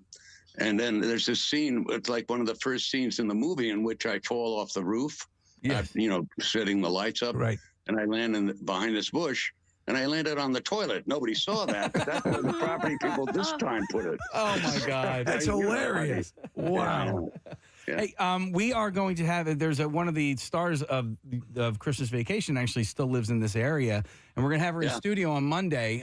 The young girl who played Ruby Sue, Ellen Latson's going to be here on Monday. Oh my God, yeah. Yeah, so what a little kitty. Yeah, well, she's a grown up now. Do you have any memories of shooting any scenes with her? Because you guys did have that really touching scene. Beautiful. When you were Santa Claus. Yeah, Santa Claus. Yeah. Yeah. We went out together after that. That's cool. I'm kidding. That would have been illegal at the time. I know, it would have been. I'll say. No, she was a lovely girl. I can't remember exactly what Ruby Sue ended up doing because I sort of lost track of her. But her name is Ellen. Yeah. And I hope for the best for her. She was terrific fun. Yeah. Talking about girl. Speaking of the cast, when the entire family is at the Griswolds, look at the lineup of people that were in that living room: John Randolph, Diane Ladd, E.G. Marshall, Doris Roberts, Randy Quaid, of course, William Hickley, the great Mae Questel. What a group of actors! That just must have been. Don't forget Beverly D'Angelo. Beverly D'Angelo, of course. Yeah. In trouble. And no, you're right. Mae Questel and John Randolph was my dad. Mae Questel. Yeah, a great group of really good actors. William Hickey was a teacher, and some of the greatest actors went to his school. I think at that point he just won the Oscar for it. Was it Prizzi's Honor? No, I didn't win it for that one, but I won it for the. No, he did. Yeah. Oh, that's correct. I'm so sorry. Yes, he did. Yeah. Well, having that cast at that level of capability, for in supporting roles, just made everything that much better. Now, the legend has it that you also incurred an injury during the tirade sequence with the front lawn decorations that were not working with you. Is that true? Well, that's right. It was a rant when I was ranting about how I couldn't get the, things together and all that. And I just, from out of nowhere, decided to kick these reindeer that were on the lawn, punch them. Right. Because I was angry at everything. And that wasn't supposed to be in the movie. I just did it, and the camera followed me. And I came back with a broken finger after doing it. I thought it was like made of mud or something. I didn't know what it was made of, but it certainly didn't absorb anything except my bones. Speaking of rants, when you finally, when the dam breaks and you realize, Clark is not going to get the bonus, and you go on that, bug-eyed, fish-eyed, blah, blah, that whole thing. Yeah. Was that, had you written all that out yourself and rehearsed all of that, or was some of that just coming off the cuff while you were going through that? No, we wrote it.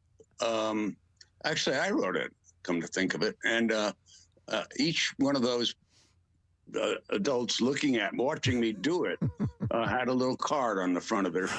That is great. You can't see. You can look for it, but you can't see it, and so that's why I put all those words, because I couldn't remember them all. It was just too many. And that's a great thing to know. That's what I was wondering, because it is a lengthy string of like pseudo profanities. That's wild. That were just all over the place. They were bizarre. That's Brando had. That was the thing Brando did during The Godfather. He had the actors he was facing. They had cue cards on them. Because that's a string of things to remember, but it's one of the seminal scenes. And correct me if I'm wrong, Beverly D'Angelo has an improv physically when the SWAT agents come through the windows, correct? Oh, did you say erect? Yeah, it pertains to that. Oh, you said correct, yeah. No, you're right. That just sort of happened. I did not feel a thing, just for those who might watch the movie. But which made me cry inside. I did not feel a thing, but that's just Bev. She just happened to do that, and so you'll see it in the movie. That's beautiful. You guys have such a chemistry, and we talked to her just recently, and that's. And there's obviously a real friendship there, and in that moment when you first met her and you were doing the first movie. Did you try with anyone else? Was it just were you kind of just paired with Beverly D'Angelo right from the get-go and realized you had that chemistry?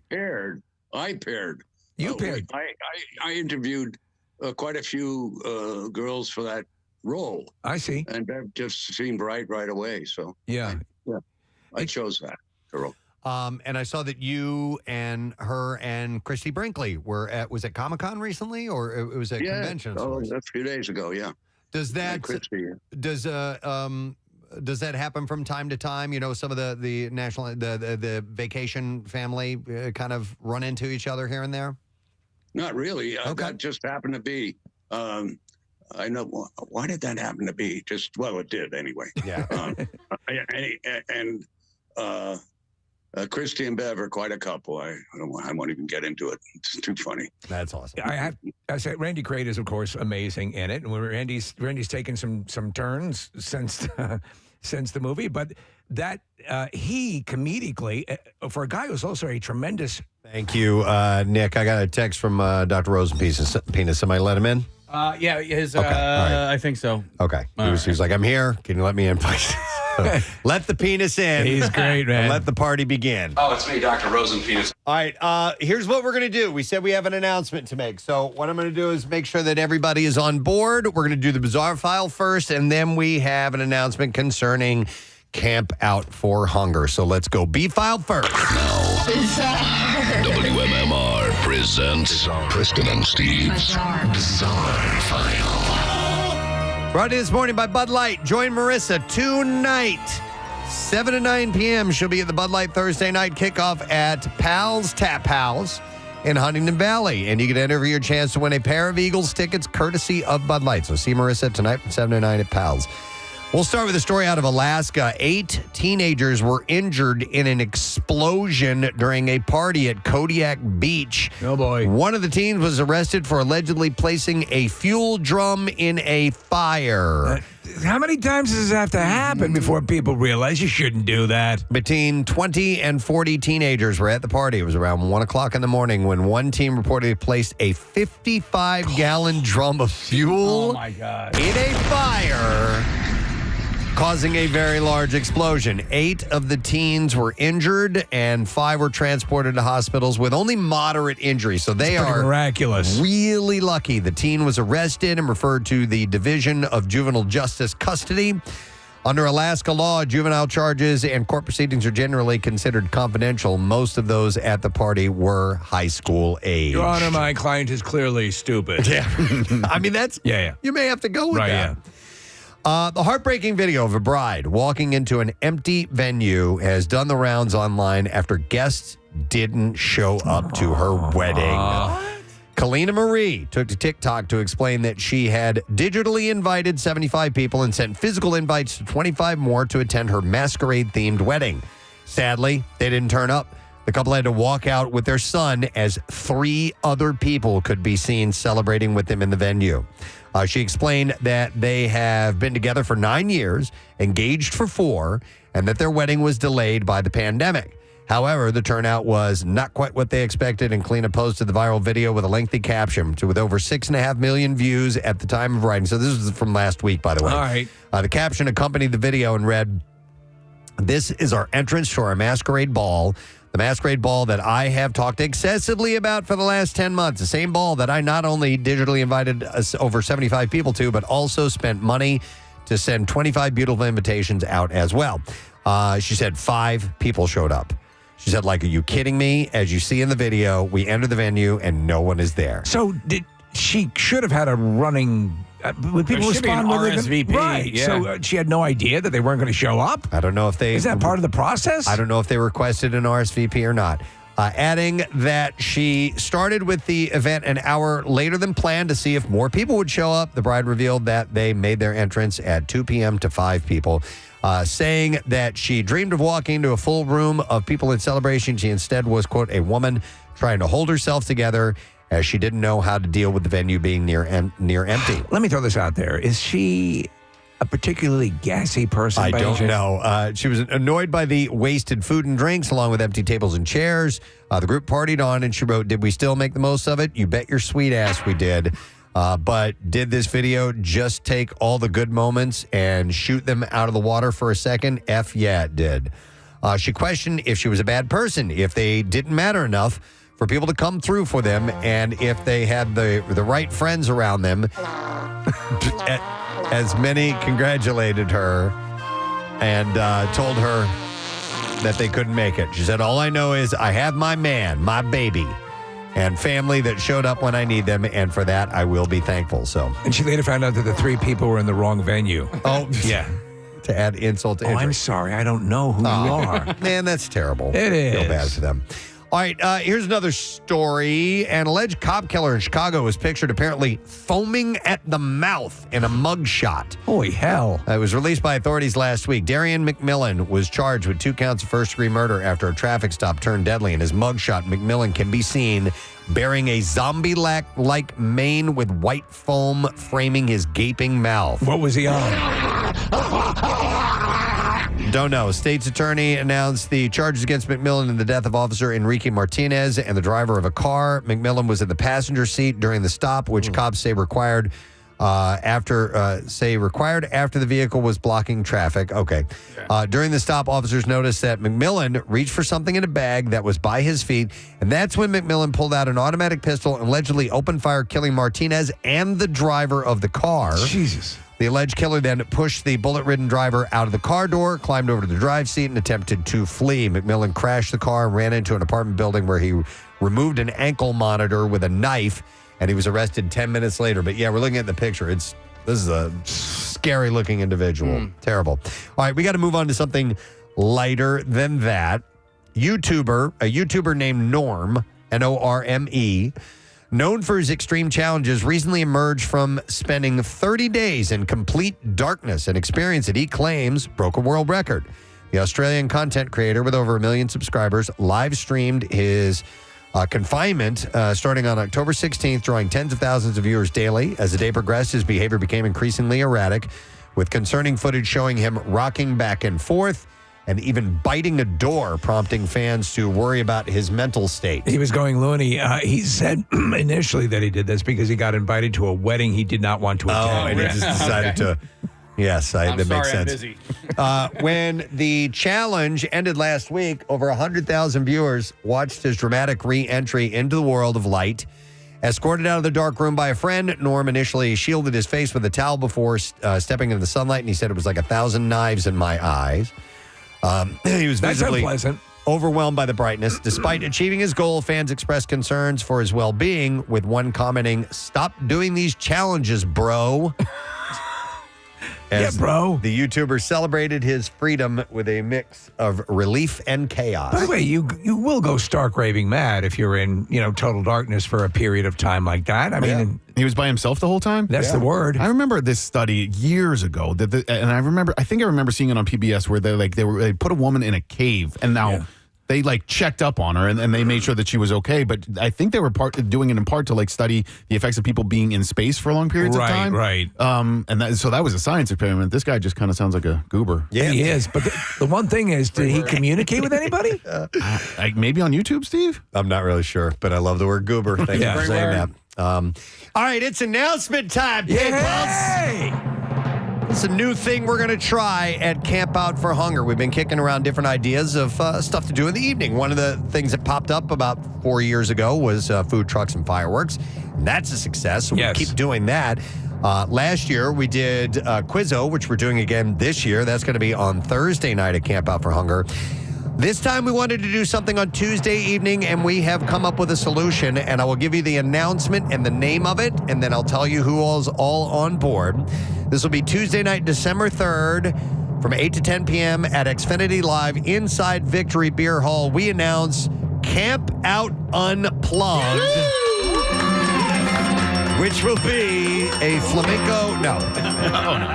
It will be an acoustic performance by several Philadelphia artists, and we are excited to announce the lineup. It will include our good friend, Don McCloskey. Yeah, Don's great. Don played the Barbecue. He has performed here in our studio before, and his music is fun and cool and very Philly-centric.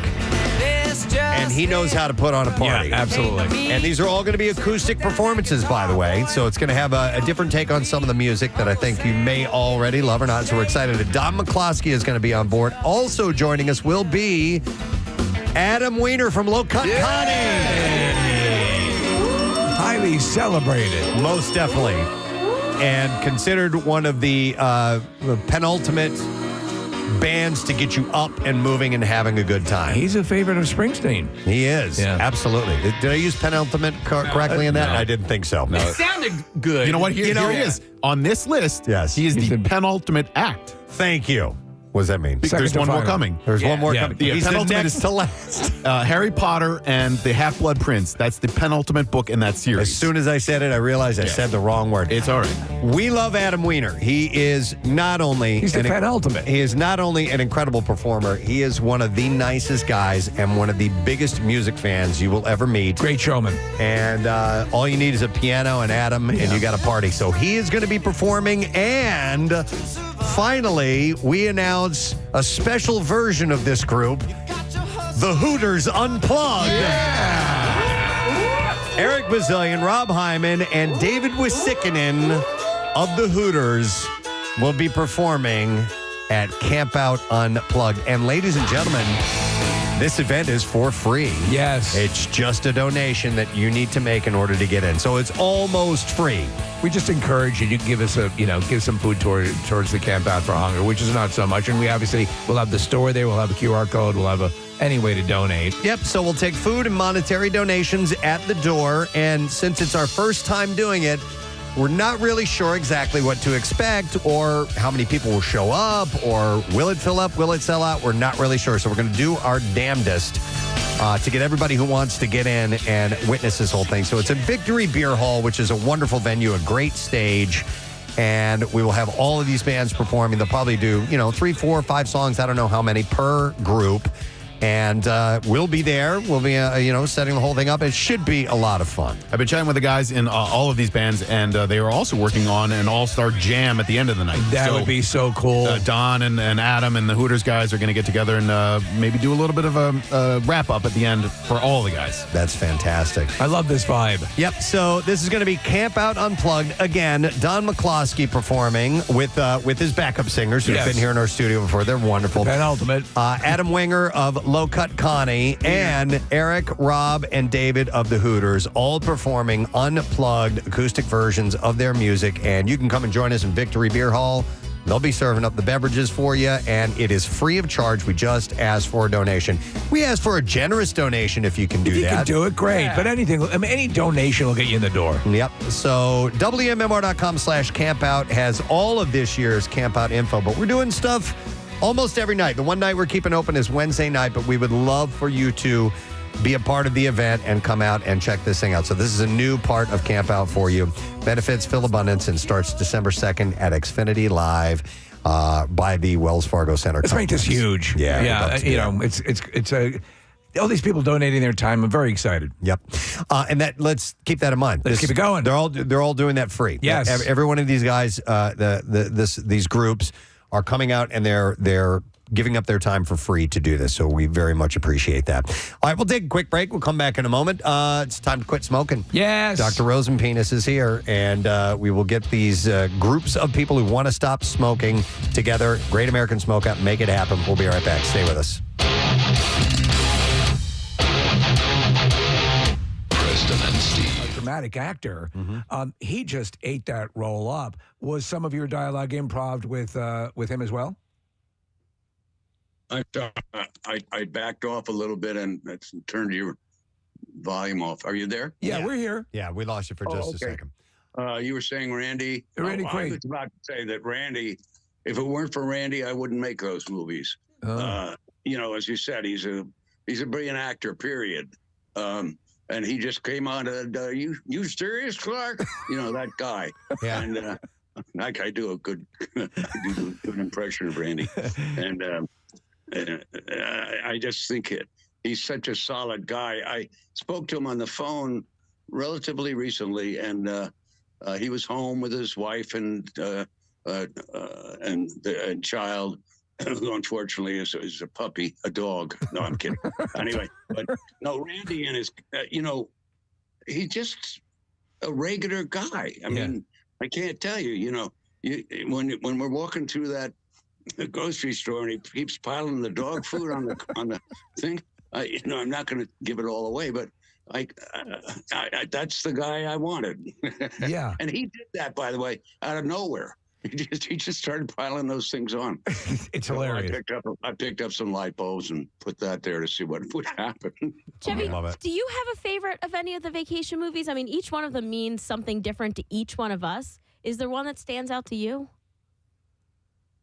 Well, I like The Godfather version. The Godfather's an American masterpiece. I know.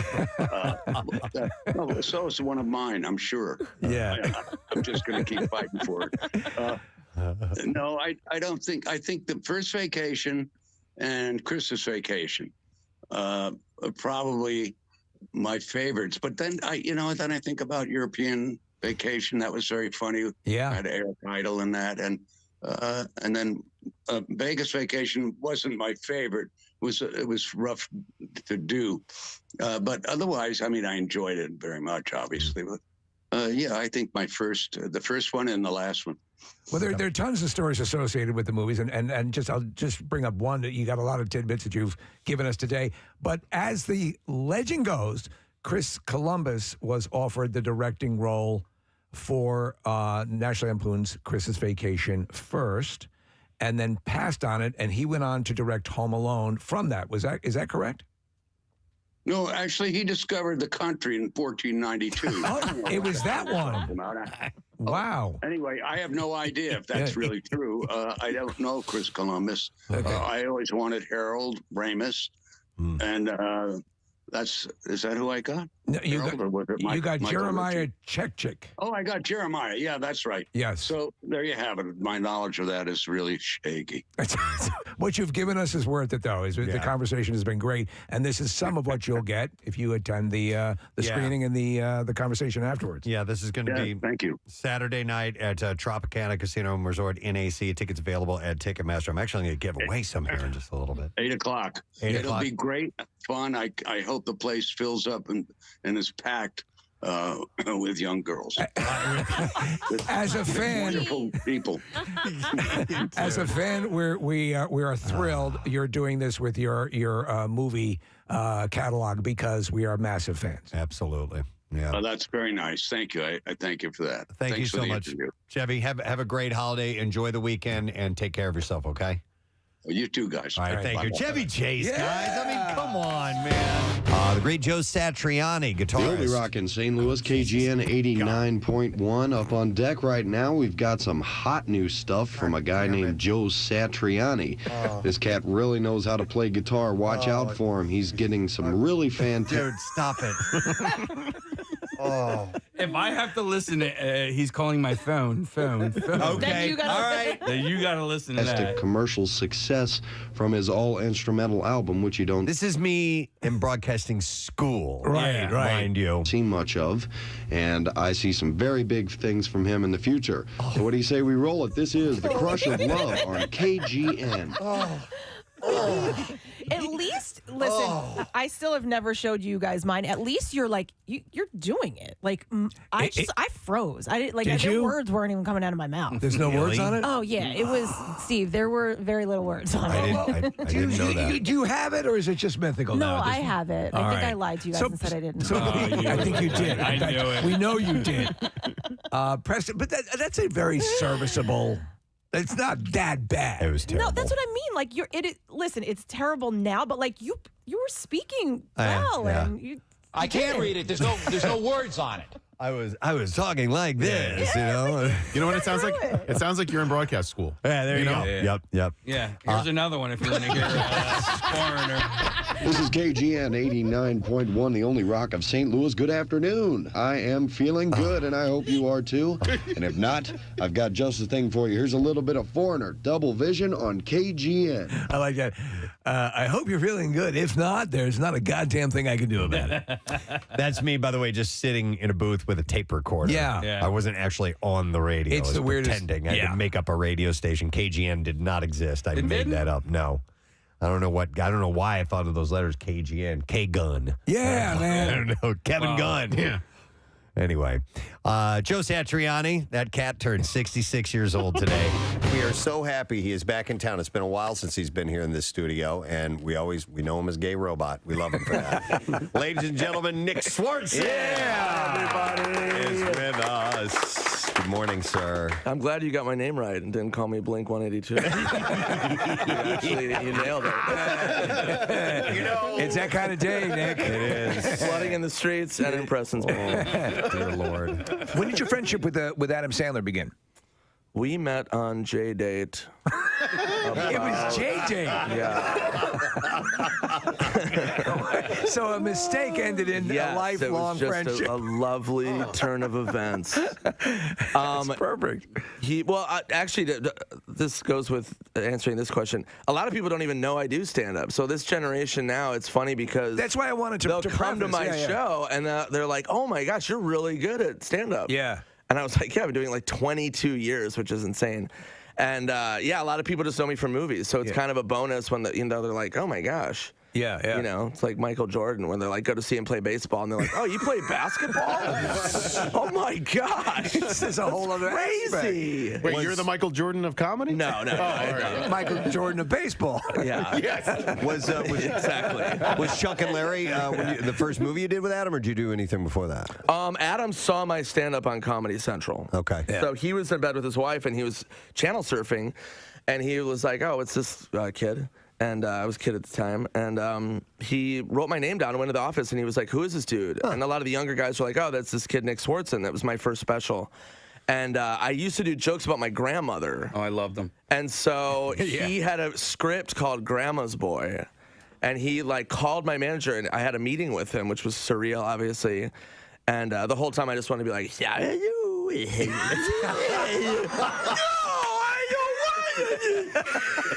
So I didn't do that, and that's why I'm still working with him. But there's a scene in that movie. Michelle Carmen, who's one of our calendars, is the girl who is across the street. Moon balloons. Oh yeah. She's from Philly. And she's in one of our calendars. Yes. I remember Sandler called me up and he goes, "Hey man, I'm doing this movie Chuck and Larry with Kevin James," and I was like, "All right, cool." And he goes, "Yeah, it's a part for you," and I go, "Okay, great." And he goes, "Yeah, you're playing Jessica Biel's brother." I'm like, "That's amazing." And he goes, "Yeah, you're a gay brother." And I was like, "I've been doing a lot of gay stuff." I was on Reno 911 at the time. So I was like 4 or 5 years deep in Reno 911. And he was like, "No, dude, it's not like your character Terry on Reno 911. It's different. It's not that gay." And I show up to I show up to wardrobe, and they put me in like a butterfly outfit with like tiny shorts. Yes. And I was like, "Yeah, this is way different. Way different." And then you end up playing in another movie I think is underrated, is Blades of Glory. Oh yeah. And you play the stalker. Yeah. Who comes up with the conceit that gets I saved the movie. Saved the movie, yeah. But that was another gay character. It was gay-ish. Gay. It wasn't like bursting into flames. It was just like half my leg was on fire. I wanted to ask about your fascination with bats, because we had seen an interview that you love bats. You want to have pet bats or something like that. What interview is that? I don't know. It says here he loves bats. Wanted to buy a bat farm in a recent interview. Did you That's want to buy? insanity. That's not That you. is completely false. Bats are horrifying. I want nothing to do with bats. So who You never said that in an interview? grabbed the I piece of probably information? did, but I do a lot of mushrooms.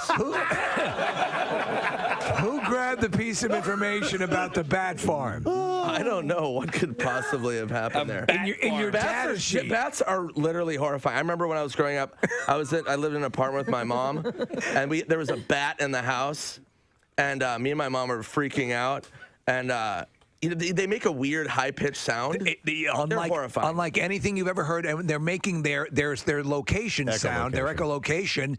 You know it the second you hear it. Yeah, you know the second you hear it. And me and my mom freaked out, and we hid in her bedroom. We didn't know what to do, because it's like, it's like, do we call the police? Like, I don't know what to do. And the bat they can fit under, like you said, this tiny sliver underneath the door. That's all they need. It's like a horror movie. Yeah. And it came in, and it made this weird sound, and I just end up killing my mom and eating her. And Okay, I just want her to live through that. So it's the absolute antithesis. The love of bats bat. is incorrect then. All right. How? Okay. Yeah, I don't know who said that. It was when you were in Austin for your third time. It says, "Why do you keep coming back?" And you said, "I love Austin. I actually looked into buying a place there. Just like the vibe. It's creative. Everyone is super cool. I love the music, and you have bats. I want to move there and buy a bat farm." It was a joke. Yeah, I lied to that city. That was an open lie. Christy, did you come up with that information? That's our intern, Christy, by the way. She tried to go see your show last night, but got stuck in traffic and couldn't make it. She went all the way out there to Bethlehem. I'm sorry. And couldn't make it. And you got a show in Albany tonight? I have Albany tonight and then Brigada tomorrow. Wow, dude. DC. Yeah, I'm on, I think it's like at 35 or 40 cities right now. I mean, so now besides the flight and you got that stuff all handled, are you a good traveler generally? Yes. I mean, I'm pretty easygoing. I mean, Okay. I have like a tour bus, so I don't have to fly a lot. You have a tour bus, okay. Yeah, and people think it's like wild, but it's really not. Like we go to like Whole Foods, and then like I'm trying not to like drink on this tour. I drank on the last tour, and it was just the wheels came off horrendously. I mean, it was. You, Nick. So. Well, I was going to say, join Marissa tonight at the Bud Light Thursday night kickoff with the Birds. I'll get to Dr. Rosenpiece in just a second, but I want to promote this event because Marissa has your chance to win tickets to see the Birds. So it's tonight, Thursday, at the Pal's Tap House in Huntington Valley from 7 to 9, giving away tickets for the December 15th game against Pittsburgh. So make sure you stop by and see, because they're going to have Bud Light specials, and they also have MMR and Bud Light Kelly Green T-shirts and koozies and all that good stuff. Nice. So, all right, hit it, Case. Oh, yeah, now? Okay, sorry. There you go. All right, today's Great American Smokeout, I think it's right around the Great.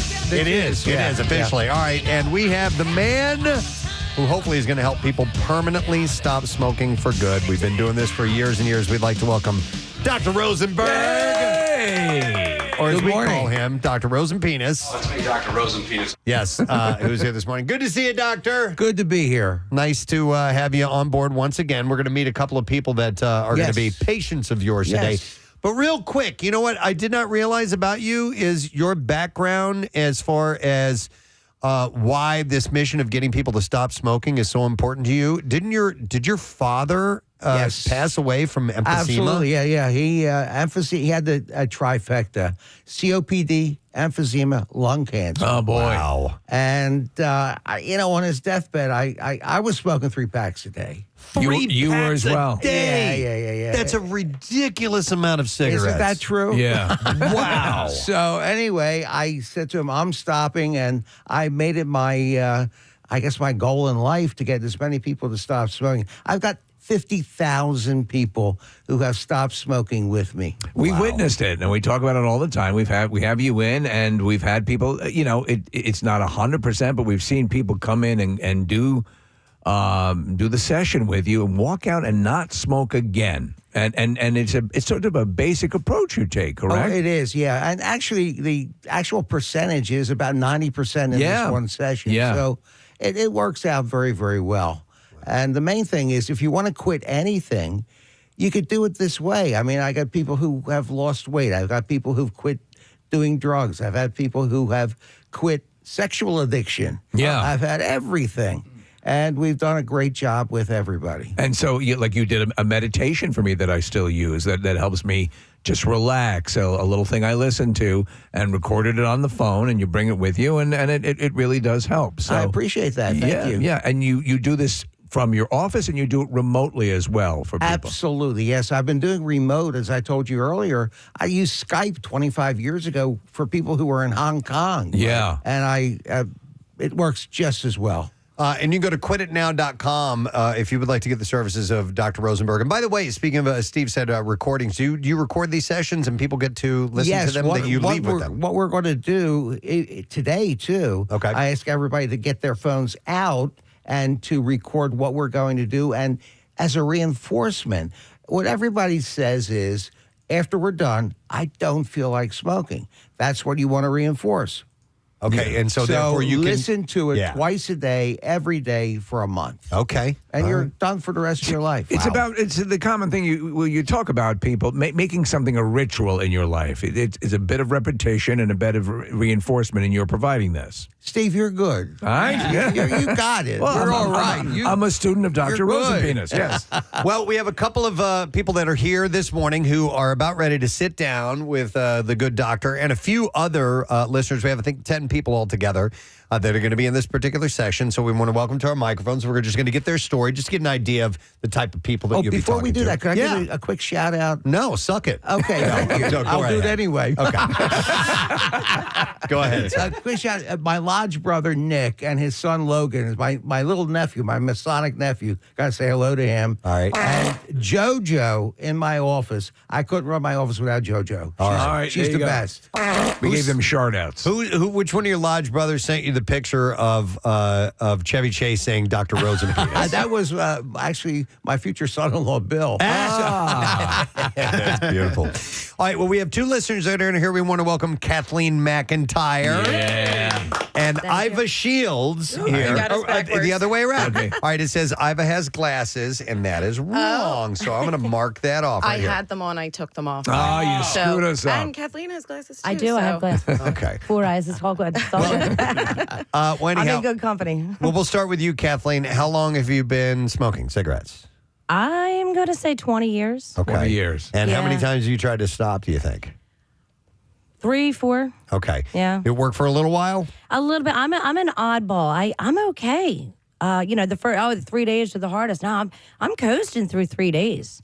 You give me 2 weeks, I'm climbing the walls. Okay, so getting initially out of the gate, you're Right, good. yeah. But eventually, you just fold. Yeah. Yeah. I'm not making the curve. And how many packs do you do a day? I could do a pack a day if there's alcohol involved. Yes. That's a big trigger. That's why I quit. I mean, it was booze that made me smoke like crazy. Yeah. And by the way, you had family members, I think, that have passed from lung cancer, I did. right? My father died of lung cancer. Oh, man. And then I have some cousins. They are alive, God bless them, but they have cystic fibrosis. So you would think that I can't would be be around. the big- Exactly. the big motivator, right? Exactly. That's how much. I'm out of excuses. It's bananas. That's how much of a grip it can have on you. You know. And the big thing is readiness. Are you ready? I am. I'm all in. Yeah, I'm all in. I'm because coming in hot. I get people that come in and they're not ready.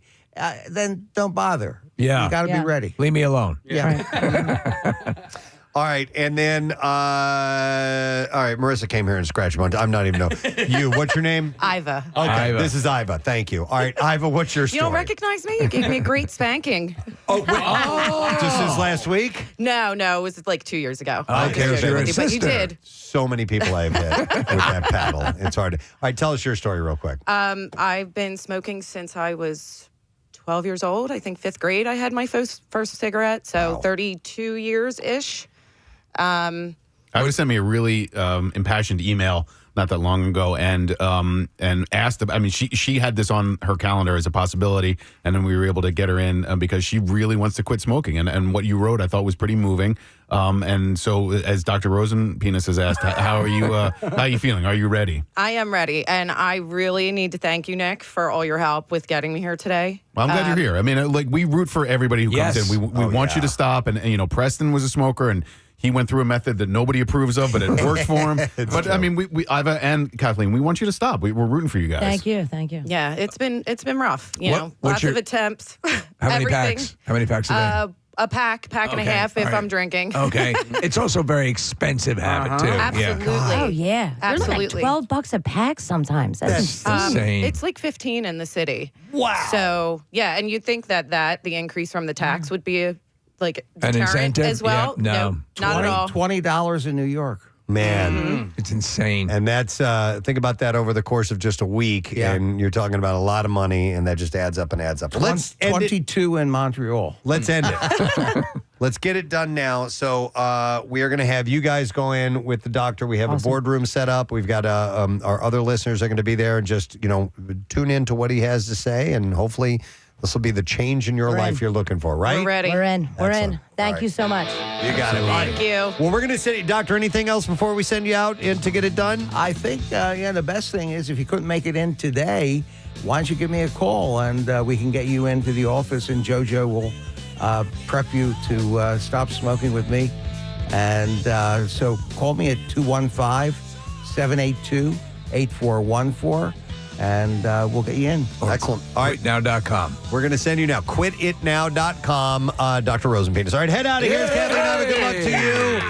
We wish you guys the best. I hope they give it up for good. I'm happy to be a former smoker. Yeah. I mean, I wish I wasn't a former smoker. I wish I was a never smoker.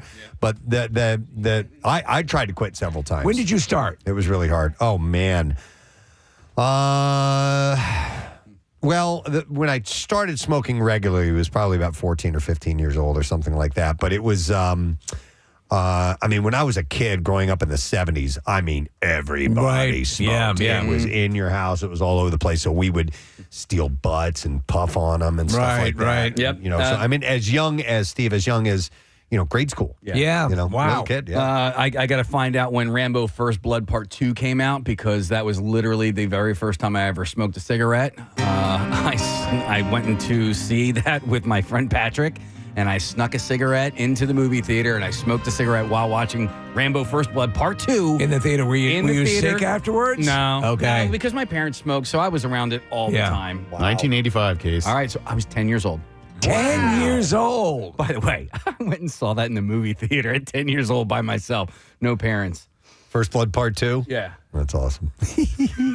Smoking and everything in there. 10-year-old little hood. All right, so what we're going to do is they're walking down the hall to get into our boardroom where they're going to be sitting, and I Should we reveal the secret now? What's the secret? We're going to have them. Dr. Penis is going to make them smoke more.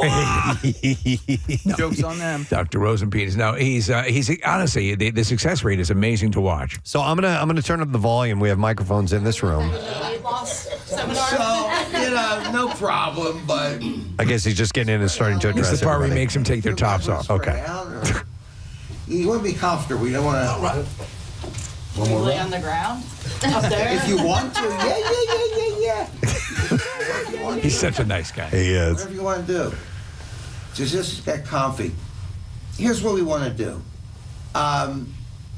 Is everybody ready to quit here? Mm-hmm. Yes. Okay.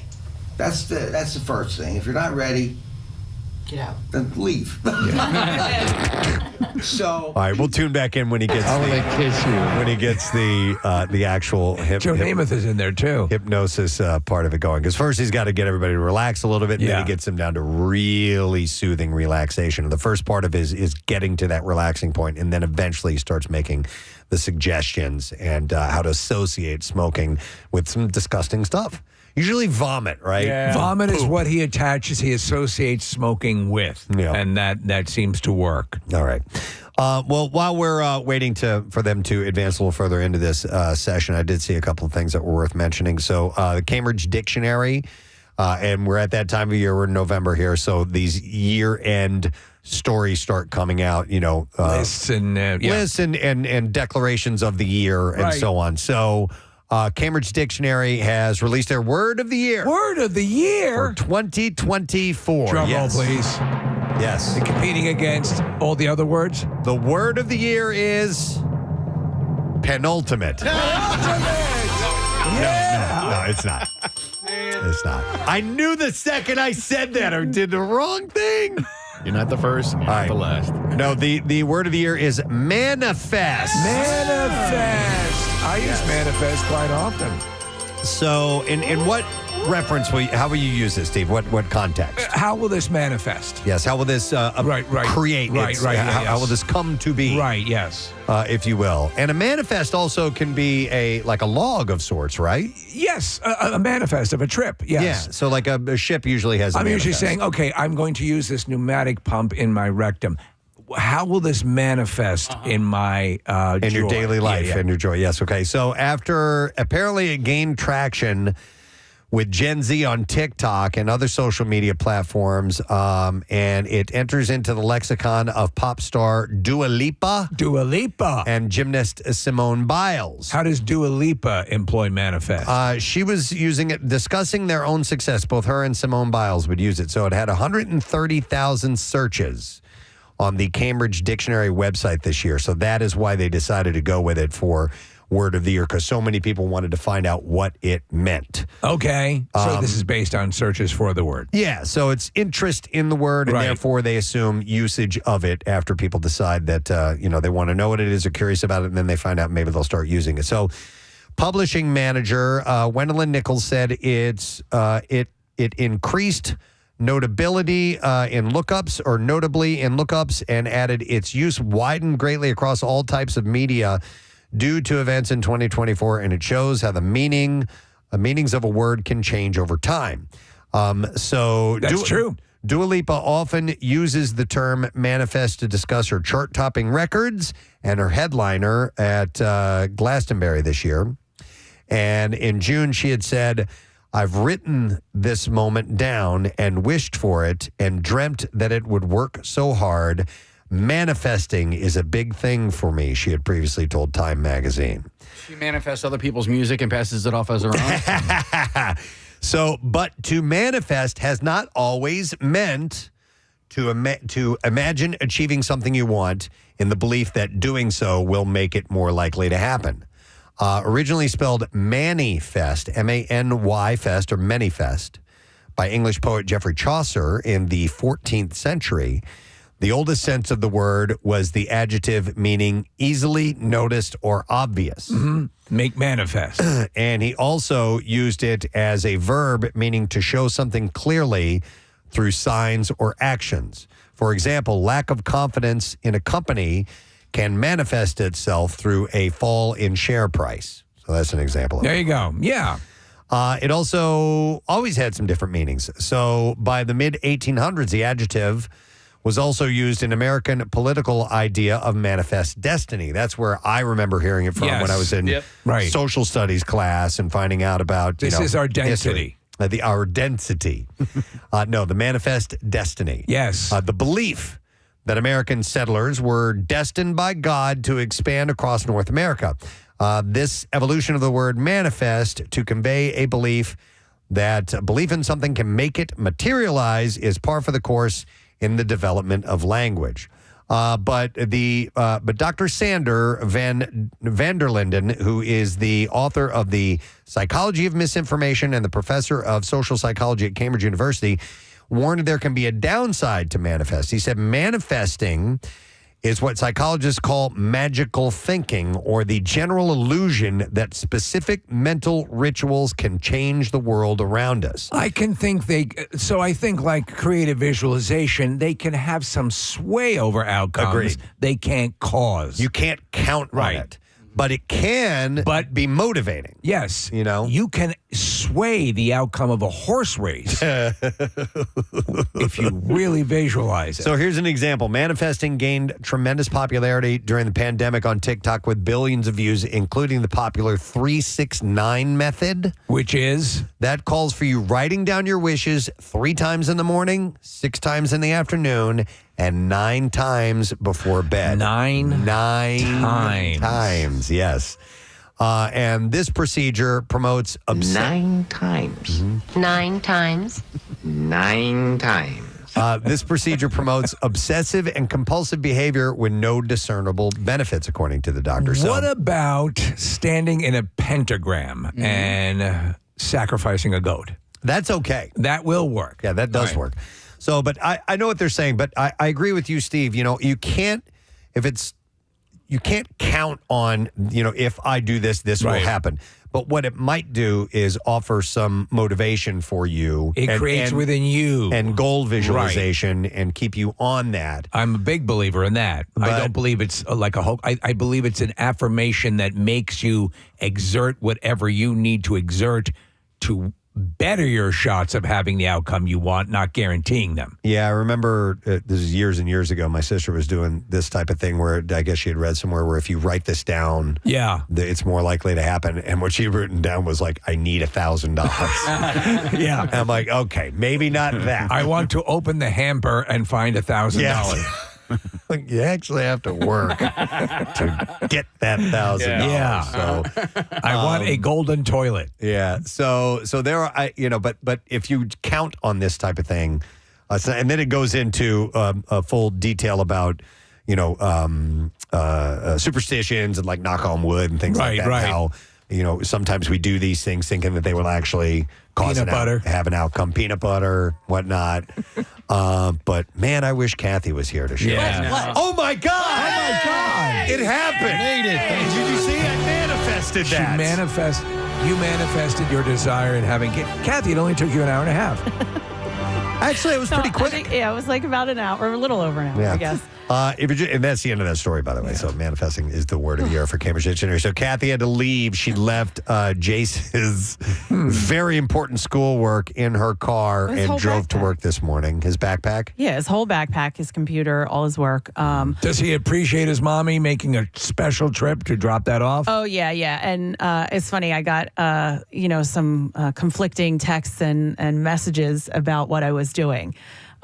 Some people saying, no, this is a teaching lesson. He needs to be responsible. And this is a good lesson. He's got to go to school without his stuff and figure it out. And other people saying, no, of course, that's what moms do. So I was like, oh, I didn't even think of the other way. Like, this is a teaching. A teachable moment. So it was his negligence that resulted in the bag being in the car. It was both because I dropped him at hockey. Right. And he wasn't going to take their backpacks are so ridiculously heavy now because they carry these everything. Yeah, and it's not like it's not a light laptop. It's a heavy, chunky laptop that they give them that they have to carry everywhere. Yeah. So it was left in the car, and the studying that he did last night, there was nothing in the backpack that that he used. Needed. Yeah, and so I just forgot. I didn't even think. He usually carries the backpack in, but he wasn't in the car, and so I went into the house. It was a confluence of events. Kind of both of your faults. Yeah, you should have met him halfway. He should have walked. Yeah. To like. Well. I don't know, the Blue Route or something. The Blue Route, comes to the Blue Route. To the school club. And I'll drop this off to you. Toughen you up, you little bastard. But also, obviously, knowing the type of kid that he is, he would have beat himself up about leaving it in the back. And he, it started out his morning. He started to panic about not having his stuff. So I was like, I need to get this to him. Yeah. So sorry about that. No. So you had to do what you had to do. Worked all right. Nick filled in and fine. Did you hear him giving the traffic report while you were? I did hear one of them. No, she doesn't listen to the show. No, I was listening to. I was focusing quite literally on 76 westbound and 76 eastbound. And all right, how long is it going to take Kathy? Well, and GPS did take me onto the Schuylkill. Like it said, if I went 23 or Henry Avenue or whatever, it would have been longer. So it was still the fastest route. All right. Okay. Well, you did it, and crisis averted. Yes. And he's off to school now. I had to go to school. Oh, give it to him. whoa! Yeah. Did they get excited when a celebrity comes to the school? Meanwhile, you should have seen me. There was a line of cars, and I was like, sorry. Really? Drop-off line? You cut the drop? I didn't cut into the drop-off line. I just surpassed. Celebrity! I'm on the radio. No, I kind of went around it and went in a second made-up lane and just parked in the parking lot and ran. And did you get out and fake a limp like you really? No, are you kidding? A mom running into the school with a backpack, they're probably we know. Yeah. All right. Well, we are going to have to break here in a second because we do have a guest who's joining us in a little bit. But I want to check in on Dr. Rosenpenis. Yes. Dr. Rosenberg. Hard at work. QuitItNow.com, who is hypnotizing our group of smokers. Let's listen in. Your spot. Hello and welcome. This is your time. Your time to use the powers of your own mind to enable you to be in control of your body through your mind. I think he's still laying the groundwork right now. So he frames it, I'd like you to stare and they're directly recording at it. They're probably sitting comfortably. Their eyes are probably closed. They may have the lights down low. But yeah, this is the approach. But it does work. Stare. He's telling him to focus on And an as you object. stare, Put your hand down your pants. gaze, And when I read this poem by Robert Frost, you will kill who's ever near you.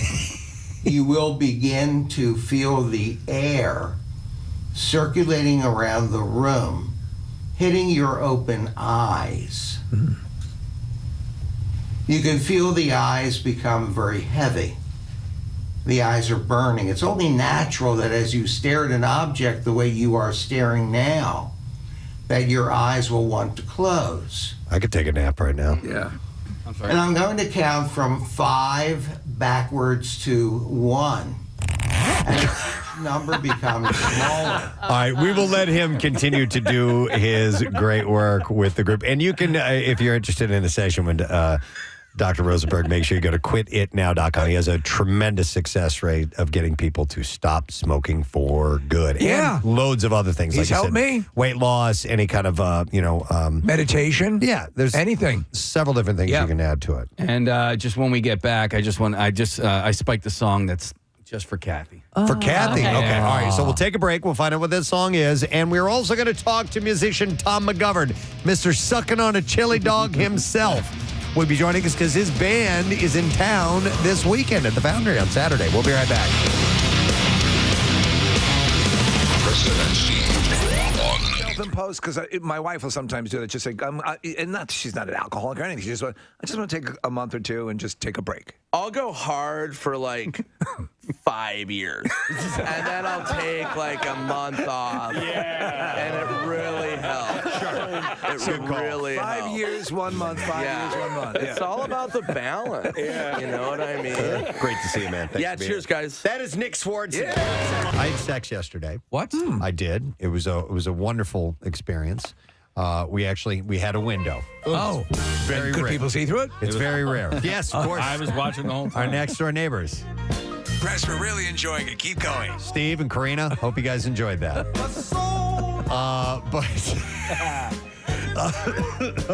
No, it was nice. And when you've got essentially 5 grown people living in the same house, it's tough to find opportunities to do that. So I relish it when it happens. But there was an article that Steve had sent to me last week that I didn't get a chance to get to.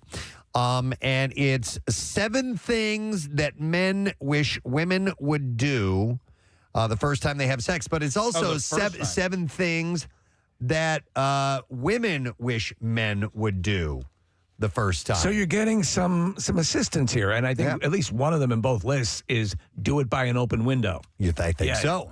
So you want me to start with what the ladies would like? I think that's the most interesting. Yes. Ladies first? Yeah, let's go that way. Okay, so this is according to this article, and number one on the list is give lots of compliments at the start. Way to go!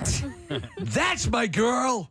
Even if it, and listen to the example here, even if it's a mumbled perfect breasts. Oh my God! Wait, what? Wait, or. There's no way. What? No! What did I miss? I get it. Just that. Oh, grody. That's like Casey's. Well, that was more of a reaction than I thought. Oh, God. Your knockers. Not your knockers, your breasts. Your breasts are like melons. Not melons, like pillows. Can I fluff your pillows? Oh, my God. Your breasts are perfect. Or your skin feels so soft. Okay, that one's okay, right? Yeah. I want to turn it into a coat. That's it. Well, Ed Gein?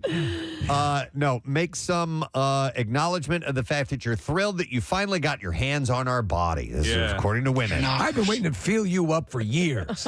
Even if you don't think we're a 10 and don't need to be told it, tell us anyway. When you were our babysitter, I so wanted to feel you up, but now you're of age. It says there's nothing sexier than a lover looking at you up and down, then straight into the eye and saying, my God, in a strangled, overcome voice. I think it's just because it's coming from you, maybe. I'm not. That's weird.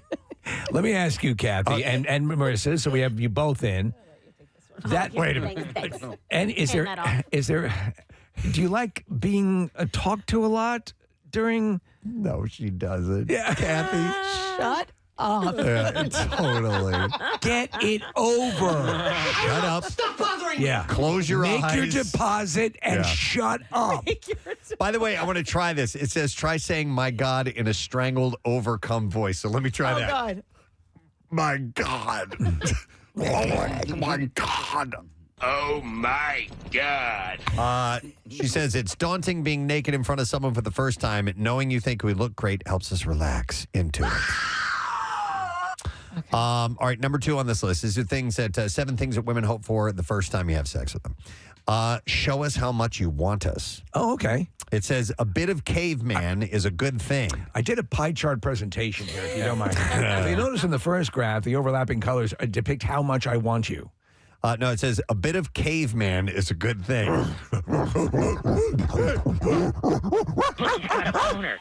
This is terrible. It says this doesn't mean pushing us back on the bed, unzipping yourself and going for it. No. That we don't want. But being too tentative is an equal turnoff. Yeah. So you I have can to, see that. You want to be a man, but you don't want to be You have to be overzealous. a polite caveman. Right. Would it be okay if I jumped on you? Grog-like. All right, and then number 3 on this list says, once our consent has been given, go for it. Well, it says, undress us like we're the most longed-for present you've ever wanted. A PlayStation! Just thinking of those 2 little kids in front of the Christmas tree. Just ripping their clothes off. That's exactly what I wanted! It says, let your eyes and fingers trail over every part. Let us see naked lust in your eyes. Would you just get this over with? Grab a handful of hair and pull it. Oh, my God. That's my pubic hair. Grab our face and kiss us hard. Let me grab your face. What are you doing? I'm tugging on your ears. You're hurting me. I can't breathe. I know you're holding. Listen, stop it. Relax. All right. Number 4 on this list is, it says, give us lots. Locks? No, I'm sorry. Kiss us lots. Here's some locks. Here's a schmear. No, kiss us lots. Soft kisses on the lips. Deep kisses with an occasional tongue darting in and out. Nibbles and bites on the neck. All right, so let me ask you guys, and we've heard this said in a number of surveys, that those little aspects of affection are actually more desirable in the long run. The gentle stroking, massaging, and kisses, and that romantic side of it is more what is preferred. Is that correct? I pose it to you two. I don't know. This is all disgusting. Oh my God! It all depends on the person. I'm going to speak up for the ladies. No, it does. Some people, you need to have communication when you're getting naked. I love a neck kiss. If Okay. that's where you're going for, Okay, Steve. yeah. Yeah. But like too soft? That's a big turn on. Nah, Yeah. you need to, like- What about darting tongues and that strangled voice? Darting tongues. That's where I draw a line. Steve.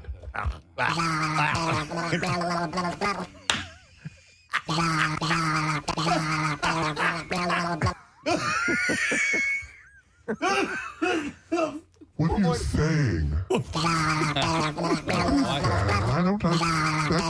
don't like that sound. You had darting tongues one time, right?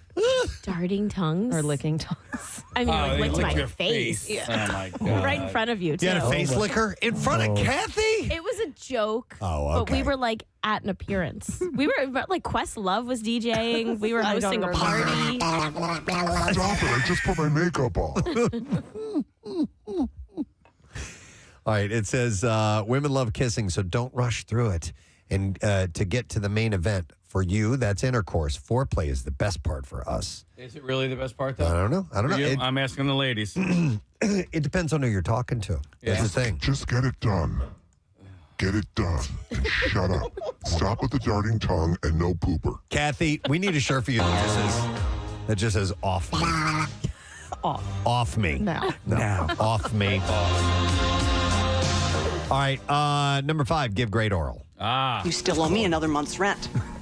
So if I were you, I would start doing some tongue exercises before Friday. Oh my God. That's Kingpin. Kingpin? Yeah. Oh my God. Dude. She's great. We need to isolate that. Yep, we have it. Just one more time.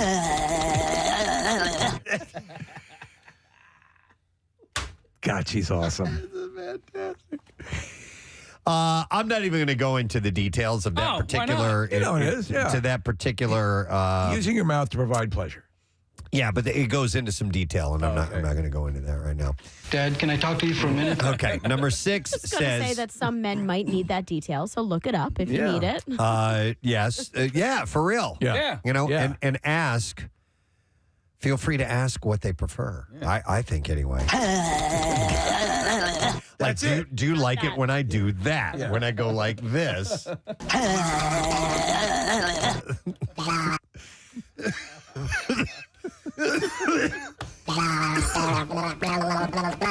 Like What is it about good? Oh, I thought you were I was queuing right. that one up again. It's still good. All right, so here's another one. Yeah.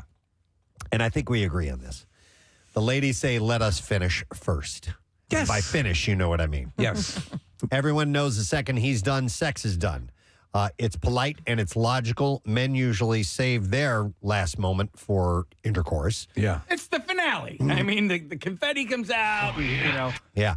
But it also says, but don't stress if we don't. That's right. If we end up not having that happen. You, men? Yeah. No. Women. Don't so not finish. Don't stress. I'm reading the article from a woman's perspective. Okay. Don't stress if the woman doesn't complete. It would probably help if you said it no, like you should with a stress. woman's voice. So I don't have the thing. Excuse me. Yeah. I didn't finish. I didn't like it, and I wanted you off me all the time. But you're the king. Oh my God. You're the best, Rubber Johnny. Casey almost spit coffee out. Rubber Johnny. That's his name. Rubber Johnny is that Yeah, I character know. that Steve was playing. Oh, Rubber Johnny. Oh, yeah. Oh, That's yeah. from a song. Oh, you're the king. You're the king. All right. Now I'm going to Floral and Hardy. It's saying that if the woman does not complete, you don't have to freak out about it. So that's just what this particular article says. Just don't But I give mean- up too quickly. Oh no! You want to Yeah. listen? There, yes, You can go get tools. yeah. You can work really, really I hard, need a new drill bit. but at some point, we know where Marissa's priority is. Oh, I'm just speaking for the women that Kathy's not representing. Thank you. But if she says, "Hey, we tried. Let's move on," Yeah. then you got to move on. Then one last thing, it says here is what women would like the first time that you sleep with them. That's right. This is all under the umbrella of first time. encounters. Yeah. Okay, that makes more sense. That actually casts a different. I wasn't keeping that in context. It's like when I play Jeopardy and I forget the category. So that changes some of my responses. And then finally, say something nice afterwards. You seem to be planning for the future. It says some men clam up because they're concerned that they didn't perform well. You know, for as small as that is, I actually enjoyed it. And they don't want verbal confirmation. If they rave about how great it was, you might come back with a dry, well, it was for one of us. And it says, we get that, but you may need, and I should be saying this in a female voice. Let me do it. We get that, okay, baby. but you just say it and I'll repeat it. We get that, but you need to understand that women operate differently. If there was a problem, talking about it helps. If it was great, talking about it makes it even better. At the very least, give us a squeeze and a kiss and say, I think you're amazing. I think you're amazing, too. Yeah. A squeeze and a kiss. I think you're amazing. I love the way your skin generates mucus. All right. Do you want to hear what the men say? Yeah, I'm sure. Well, okay, this is your first encounter. Yep. And what men say they want. Yes. All right. 7 things men wish women would do the first time they have sex. All right, here we go. Stop telling you to get off. No. Number 1, keep the lights on. Says a bit of a mood lighting is great and preferable to a gnarly bright room. But total darkness isn't. It's hard enough for him to guess if you're enjoying what he's doing by looking into your face and reading your body language. Trying to determine it when he can't see a thing is damn near impossible. Do you like grave lighting? No. But I can see that. Yeah. Look, complete darkness, total darkness, no. No. I do like a darkly... accents of light. Yeah, there you go. Yeah. It's just a little bit so that you don't... I'm having a really good time! Man. Okay, never mind. Okay, no. Go ahead. I need to hear Take it now. There was one time, my girlfriend at the time and we were at somebody's house whose parents were out of town, which is just licensed to have at it. So we go up into a bedroom. It's later in the evening, and it's pitch black dark, and I'm doing this. Okay. And our friend, I think it was our friend. Thank you, Kathy. Our next guest, his band is going to be performing this weekend. They're going to be at the Foundry Saturday. And we first fell under the spell when he heard him sing a little ditty about a guy sucking on a chili dog. And I'll just sucking on a chili dog. Refresh your memory sucking here. On a chili dog. Sucking on a chili dog. Sucking on a chili dog. Casey at first turned us sucking on a chili dog. Sucking on a chili dog. Turned us on to this song. Sucking on a chili dog. Sucking on a chili dog. Chili dog. Yes. And then we actually spoke to him afterwards, and we found out he's from the area. Yeah. And his band does all kinds of awesome, hilarious, fun, cool music, and they are called Wolves of Glendale. Please welcome Tom McGovern to our show. What's up, Tom? What's up, dude? I'm here with Ethan and Eric as well. Here's Yes. We got the whole damn band? And here's Eric. Bring the whole fam damily. All here. Fam damily. Hey, we had some Frogan Yozert yesterday. We did. It was delicious. Where are you guys right now, Tom? You checking in via Zoom. Where are you guys? Yeah, we're here in Greenville, South Carolina. Is that Oh, my right? God. I know We're Greenville. on our way, we're moving through Greenville on our way to D.C. We just played Atlanta last night. We're making our way up the East Coast on our way to Philly for the 23rd. Wow. Okay, so with the band, with Wolves of Glendale, is this the biggest tour you guys have ever done if you're going all over the place? Yeah, big time. This is the biggest tour by far. We are surviving it, though.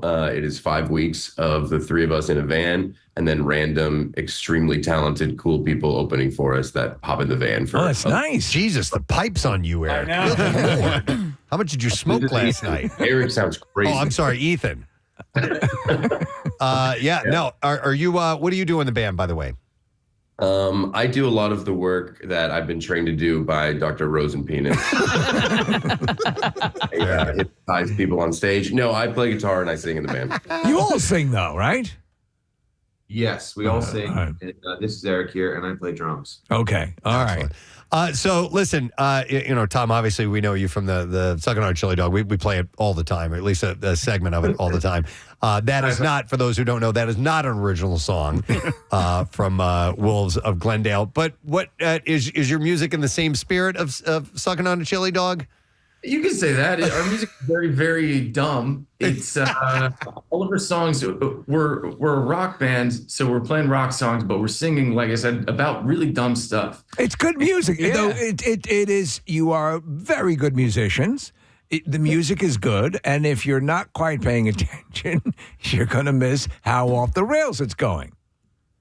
That's definitely one of the goals. We like to string pretty absurd stories. We've noticed that there's kind of a running theme in our songs where we're just talking about really awful dudes. Okay. And it just ends up being the funniest thing for us to sing about. And when we're writing these songs, we're just sitting in a circle and we're just pitching out jokes. And if it makes one of us laugh, we end up keeping that lyric in the song until it devolves into whatever it's become. How much writing are you doing while you're actually on the road? Because I would imagine, just driving across the country, you guys have to be cracking, I would hope, cracking each other up with potential songs for the future. I think that's where a lot of the songs come from, where the three of us will be on hour 9 of a 12-hour drive, and we're going insane and just trying to make the other ones laugh.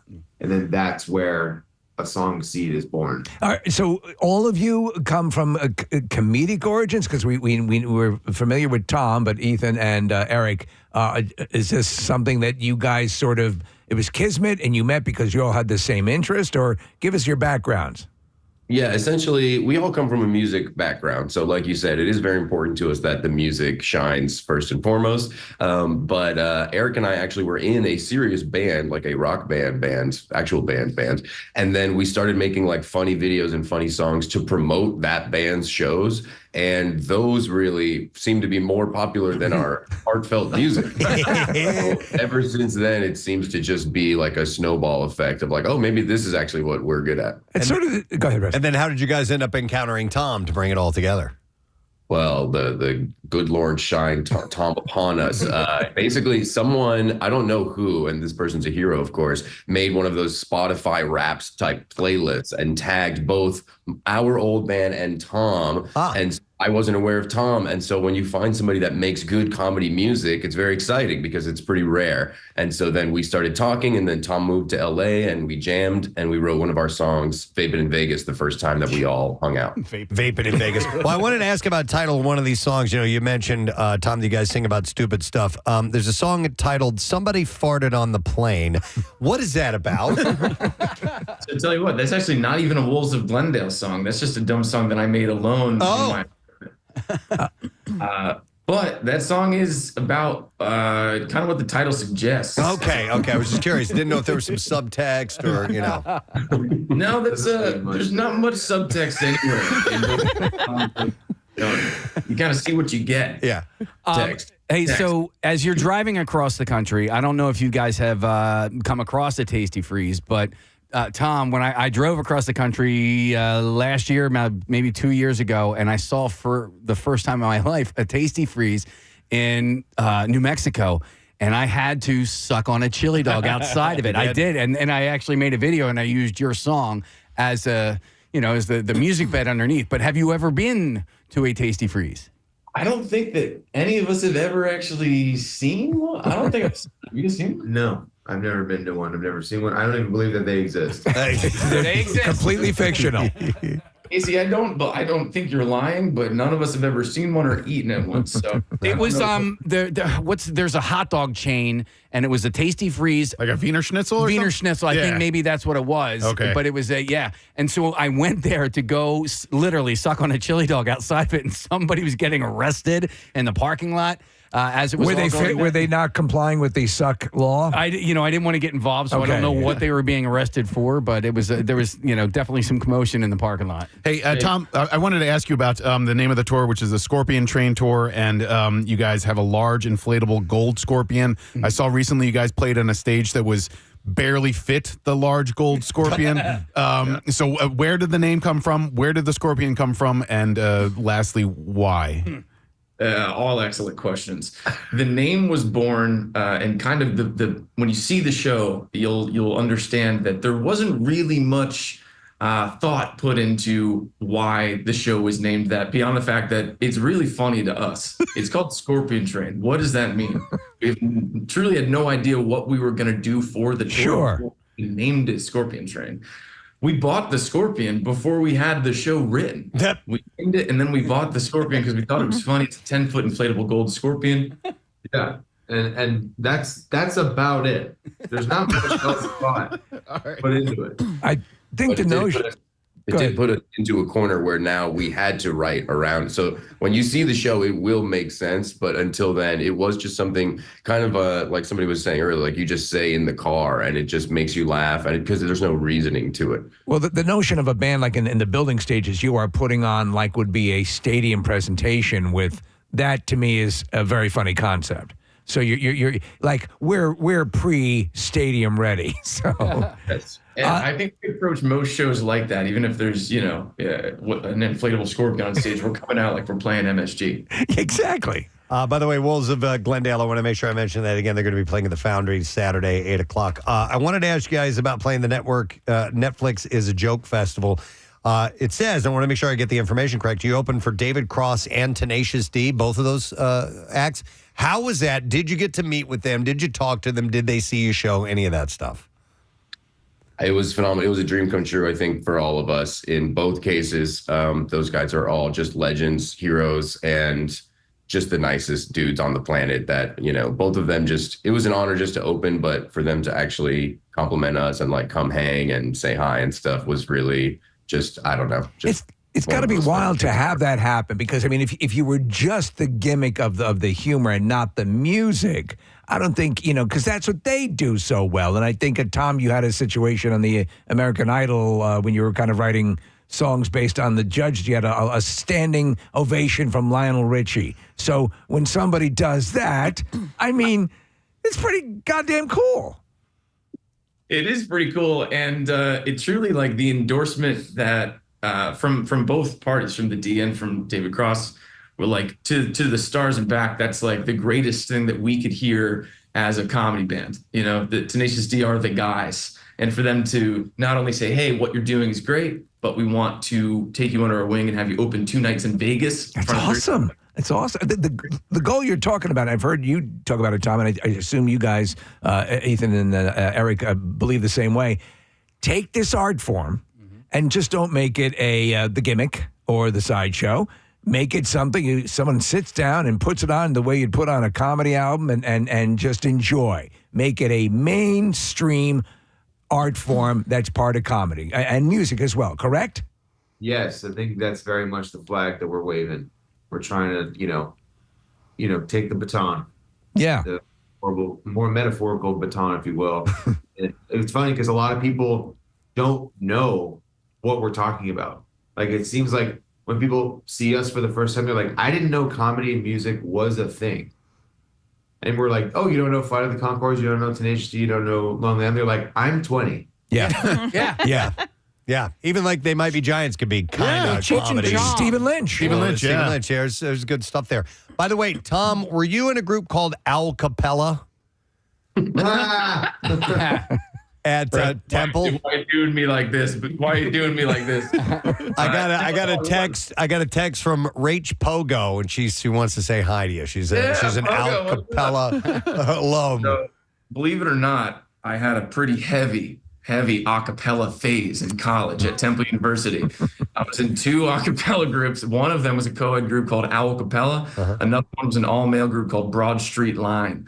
And I loved it at the time. This is pre-Pitch Perfect. And if you believe it or not, at the time, we thought it was cool. Yeah. We did. It was cool. Listen, man. Listen, I am jealous that you had that. Yeah. At my college, we didn't have that, and I would have loved to have done that. Temple is a wonderful, wonderful university, and So, what was your major? Did you major in music communications? What was it? Yeah, and I majored in theater at the time. I started as journalism, and then I switched to theater and acting 3 semesters in. So I graduated with a BA in acting. So, Ethan and Eric, where are you from? You're not from this area, right? You're LA, or where are you from? We're both originally from South Florida. We friends since we've been 15, and then we went to Berklee College of Music together. Oh, Berkeley. Okay. That's pretty goddamn good. Nice. Yeah. But actually, we're from Philly. What's up? Yeah, what There you go. There you go. Hang on a second. I'm sorry, Casey. What are you saying over there? I wanted to say they're serious musicians, And he but said I serious changed magicians. it magicians instead. Okay. Show us You your guys tricks. you do any magic? That is I got a wand and a rabbit. Berkeley's a renowned school for magic. Does anybody know that reference? Because I actually wanted to reference Chapel Roan earlier because she is a serious magician, but she has such clever, funny lyrics that they might go over your head at first. But she's talking about she knows magic. She has a wand and a rabbit, but those are sexual pleasure devices. Right. Yeah. So. There's that. All right. So I'm going to ask a different question. We should have stuck with the magic. Well, yeah, no, I mean, if you guys want to bring magic to the act, that's cool. But I wanted to ask about Melissa Villaseñor because I'm a huge fan of hers. She's an SNL alum. How did that connection happen? And does she sing with you guys? Like, where did that start? Yeah, there's actually a song that we wrote with her after we met her because we just became very, very fast friends. But I believe that we were just on a show together at the Improv in LA, and she saw the band and said very, very nice things to us afterwards. That's awesome. She was leaning into the musical comedy side of all of it. Now, obviously, she's a brilliant impressionist, brilliant comic. And then after we were on a second show together at I think it was at the Improv again. Well, yeah.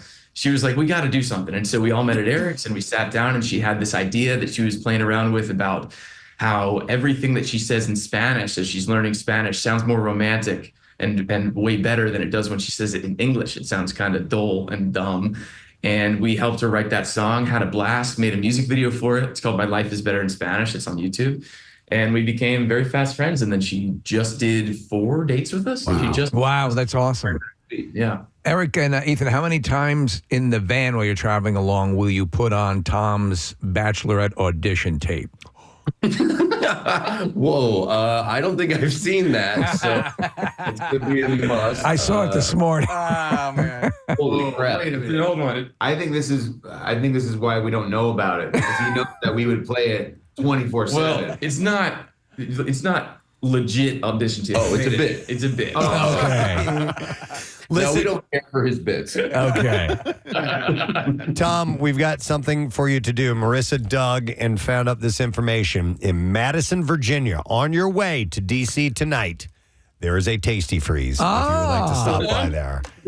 And you could get a photo op or something. Yeah. By the way, has there any feedback ever from the Mellencamp camp on the riff? The camp? The camp. The camp. Yeah. Believe it or not, no. Wow. Not yet. But that video did cross 1 million views on YouTube 2 months ago, and that's the greatest achievement of my life. That's wonderful. I watched another video, and it was from you guys. It was from Wolves of Glendale. And forgive me because I don't remember the title specifically, but it's about a really loud car, having a really loud car. What's the title of that? That's called Loud Ass Car. Loud Ass Car. I love it. And the video is fantastic. Do we have audio of that? Yeah, we do. Oh, I'm going to play just a little bit. I've got a loud ass car peeling out in front of a school. Your conversation is over. Now you must talk about me and my car. Empty monster cans on the floor. There's no way in hell that I could be poor, because my car is loud as and my life is sick. Also, my penis is small and it does not work. I live with my mom and she hates my guts. I'm always angry and disrespectful, which is why I can't find love. I've got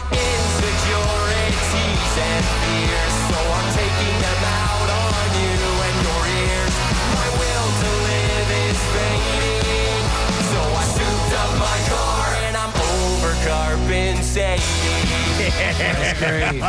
So you know, good. so the music is really good. I was thinking about Steel Panther and a lot of these. Yeah. You know, the ones that are really good. And obviously, you guys have the capability. So when they'll sometimes reincorporate back in a regular song that they've written, and so this is your genre right now.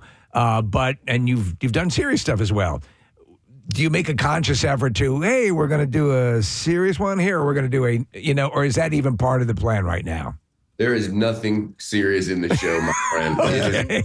We try to, if anything, I think we are meticulously trying to get the other way. We're trying to get as many jokes as possible in the set, as fun as possible in the set to truly like take you out of reality, out of seriousness. It's almost like a satirical performance of what a normal band would do. I think that to really be committed to it is a unique thing. And I think Steel Panther does that, and a lot of the ones that do it, you really sell it and legitimize it, because it is truly, it's a difficult art form to string both great music and humor.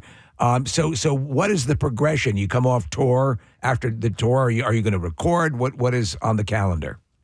Yeah, I think there's a bit of an open road here for next year. So we're getting it off the road, and then we are going to write the next record, record it in a beautiful studio, and hopefully, 2026 or fall 2025, go on another big tour.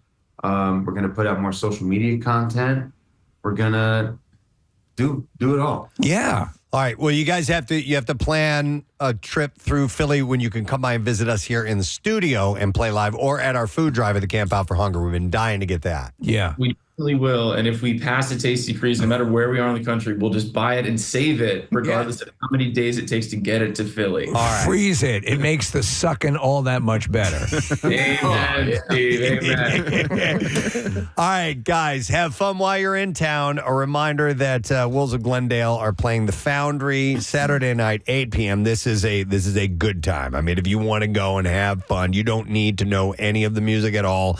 You will have a great time. These guys are fun. That's what it's all about. But you can find their music on Spotify. You can find it on YouTube, all this stuff. So Wolves of Glendale. So have a great show tonight, guys, and we will see you when you're in town, all right? Thanks, guys. We'll see you soon. All right, Tom, Ethan, and Eric. The Wolves of Glendale. Sucking on a chili dog. Yes. Sucking on a chili dog. We have a connection with Tom because Sucking on a chili dog. we Sucking on a spoke to him before. So they're awesome, man. The songs are so damn clever and hilarious and catchy as well. So love it. Dr. Rosenberg has finished with his hypnosis, and do we want to say hi to a couple of people real quick and see how it went? Yeah, I would love to do Marissa, that. is that okay? Take your time. The doctor's out back having a cigarette. So Dude, could you imagine? I'll be right back. I gotta take a break. This always takes a lot out of me. I'll be back in a couple go of grab a minutes. butt. Need a smoke. But we had Dr. Rosenpenis take 10 listeners into our boardroom, and we mic'd it up, and he walked them through the process. And we are now going to meet a couple of people that went through that with Dr. Rosenberg. So we'll have them step up to the mic, and I'll just ask you guys to introduce yourselves because I don't know everybody here. What is your name, please? Hi, Gina. Hi, Gina. How you doing? Good. How are you? Wonderful. And who do we have here? Ed. I'm sorry, Ed, I didn't turn your mic on. Say that again. Ed. That's Ed. All right, Gina and Ed. So, Gina, how long have you been smoking? Over 20 years. 20 years. Yeah. How often do you smoke? Every day. How many cigarettes or packs? I can do almost a pack a week. Okay. Almost, well, that's, a week? All right. That's a little bit more modified. Ed, how about you? Over 30. 30 years? Packs a day. 30 Pack packs a day. Yeah, damn. I meant day. She Only said with it whiskey. Yeah. Yeah, exactly, right? You see the common theme here. You start drinking, it starts going down crazy. Right. Have you guys, either one of you, have you tried, Gina, quitting before? I would imagine in 20 Yeah, years. like cold turkey. Yeah, and you've wanted to get rid of this for a long time. Absolutely. How about you, Ed? Yeah, tried it cold turkey, but never worked. I mean, here's the thing about you. You never meet smokers. I mean, there are people that smoke. I don't think I've ever met a smoker that doesn't want somewhere to give it Stop. up. Yes. It's the main thing, but it's so difficult. They may enjoy it, but they also know, I got to quit this. Yeah. Got to It's, quit it's the addiction that is really keeping them in. this. Yeah. So how do you feel after the session, Gina?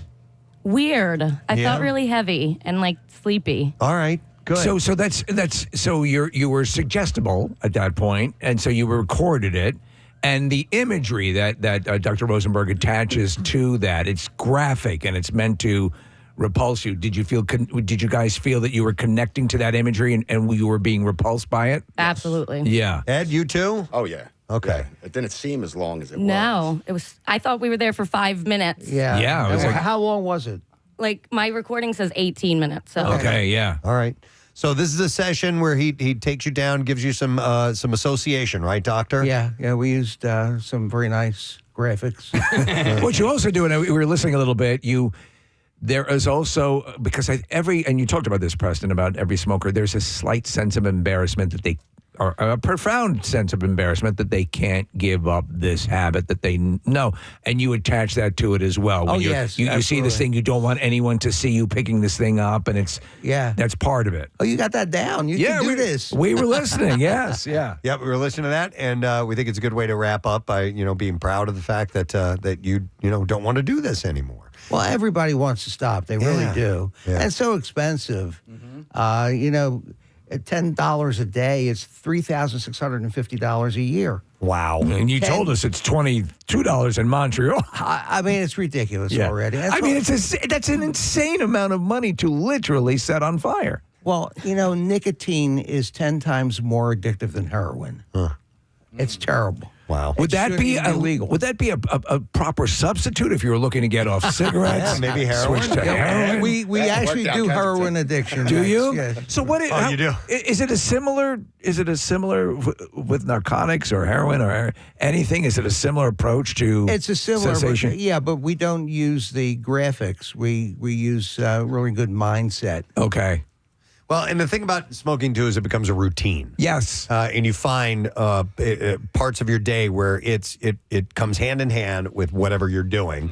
Not just drinking alcohol, but there's, after eating or, something like that. Well, you got to have that. when I smoked, I realized that I smoked 3 packs a day, but I only really needed 5 cigarettes a day to keep my addiction going. At 3 packs, you're basically constantly have one going, right? I was lighting one off the other. Yeah. And I was teaching school in those days. Wow. I don't know how I did. I could have blown up that lab. Teaching science. I put my cigarette on the counter next to the Bunsen burner. No, hydrofluoric acid. Oh, it's terrible. Wow. Oh my God. So Gina and Ed, you're moving forward. You guys both look like you feel really positive right now. Definitely. Oh, they're good. They're done. They're done. we're done. Yeah. I'm done. They're done. 100%, I hope. Oh, that's fantastic. We've seen, honestly, people don't walk put down that and hope stop. in there. Yeah, you're doing it. Yes. I'm done. What we want you to do is check back in with us, in the next 6 months, year, whatever, and tell us how it's going. And we want to share your success to motivate people to do the same thing. So if you can do that, it'd be great. Definitely. Thank you. And if you have any questions, you can always call me. So please do. He's very reachable. I can tell you from my own experience. Dr. Rosenberg is always at the ready. Thank you. Quititnow.com. By the way, here's a text that says Dr. Rosenberg was my science teacher There in you go. 7th grade There you go. at FDR Middle School. I didn't blow her up. A survivor. As a teacher, that's got to be very fulfilling to know that there's a part of your student body that you didn't blow up. But every year we have you in, Dr. Rosenberg. We always get texts from former students, from people that had you when they were in school. Where did you teach and how long? Bristol Township School District. Wow. And how long? How many years? Quite a long time, actually. I started in 1968, and I went through until about 1998. When did you make the jump to this line of work? Because I wanted to make some money. I wanted to help people, make some money, live a little bit better. You know what I mean? Excellent. All right. Well, thank you, Doctor. And thank you, Gina and Ed. Congratulations to you, by the way. We're very happy for you. And like I said, stay in touch and let us know what's going on. Doctor, we'll send people over to quititnow.com. Please, and not just smoking. Yeah, we can do anything that you want to quit. All right. Or things that you want to reinforce. You want to exercise. We do even past life regressions. Okay. That's we should do one on the air. Past life regression. Yeah. Maybe. You can have Kathy relive that trip she took to get a backpack. That would be interesting. All right. Thank you, Dr. Rosenberg. Take care. Ed and Gina, former smokers here on the Preston and Steve Show on the Great American Smokeout. Couple of minutes left here, Case, or should we take a break? What do you think? Yeah, you can do a couple minutes. All right, we'll do a couple minutes. I did see a couple things. So they're going to chit-chat. They're actually doing a square dance. The post-session square dance. A lot of people don't know that comes complimentary with the Quit It Now It's program. part of the process. No, there was something I saw that I wanted to pass along to you guys. This is just kind of random. Are you a stream of consciousness nerd? No, we did that yesterday, but it's totally Presbo. Yeah, I think so. We can It seems that way. Presbo, yeah. Totally Presbo. Hi, Presbo. Nothing like stream of consciousness nerd. No, nothing like it at all. Did you guys ever play the computer game Oregon Trail? Yes. Okay, I did not. I've heard about it for ages. It was probably the first computer game I ever played, 3rd, 4th grade. Text-based? Yes, and it was black and green.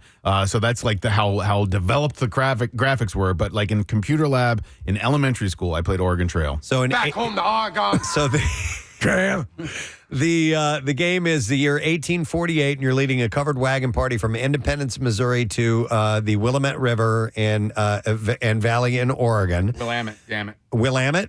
Okay, in the Willamette River and Valley in Oregon. And the Oregon Trail is a fond memory for a lot of people, the earliest days of home computers. Nick, they're making it into a movie. I saw this. Yes. Very exciting. Or I don't even know. Maybe it'll be terrible, but I'm excited about it anyway. So just so I'm clear on this. Was it, there were some graphics, but it's mostly text-based? You would enter the text, so they would ask you, yes, You no go to questions. the door. You open the door. Yeah, that kind of stuff. God, so And it was to get across the country without dying. You know, you would encounter stuff where you'd be sent off of the trail. And so, yeah, I mean, like the intent was make it to back home to Oregon. I had a love-hate because one of the earliest ones I played was a Lord of the Rings game. You go to the door, or you go to the cupboard. You open up the cupboard. What do you do? I take out the bowl. There is no bowl. Right. You take. I closed the damn door. Yeah. Everything you put in would never enter, and so you had these very strict attributes to the game that I could never quite get. I had to put in one of those floppy disks. That was like 5 1/4 floppy disks or whatever into the PC. I played that game, and I also played a game called King's Quest, and it was a similar approach. It was yes, no, and Steve, if you typed into something for King's Quest and like it wasn't programmed, in advance or whatever, the automated response was, "I'm sorry, you can't do that." ... At least not now. Leaving you hanging. Maybe you could do it later in the game. Well, I'm curious to see the tone that this movie is going to take because, I mean, essentially, this is the plot point for 1883. I mean, It's the same thing. It's the same thing. They were headed across the Yellowstone, country, yeah. and they were headed to, I believe they were headed to Oregon. They didn't end up in Oregon. But Back home Anybody to Oregon? in Yellowstone die of dysentery? Because your ox would die of dysentery. You could die of dysentery. Really? Yeah. Like, I mean, literally, like Your ox has died of dysentery. That was a prompt. No exaggeration. Like your ox would die, and then that'd be the end of you on the trail. Were there warning signs that your ox had dysentery? Was there anything you could do to avert your ox's death by dysentery? I don't remember. It was just insane. You sort of take for granted how dangerous it was to live in this country. They had very rudimentary computers at that time. Yeah.